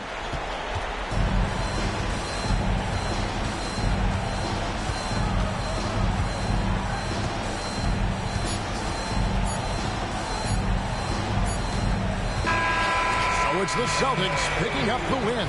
They didn't make it easy on themselves or their fans, but in the end, everyone's satisfied. Well, I mean, there were some times that momentum shifted, and especially early on, but let's give this group a lot of credit for that stick-to-itiveness in terms of finishing out and executing that game plan. And that about wraps it up. For Stan Van Gundy, Greg Anthony, and David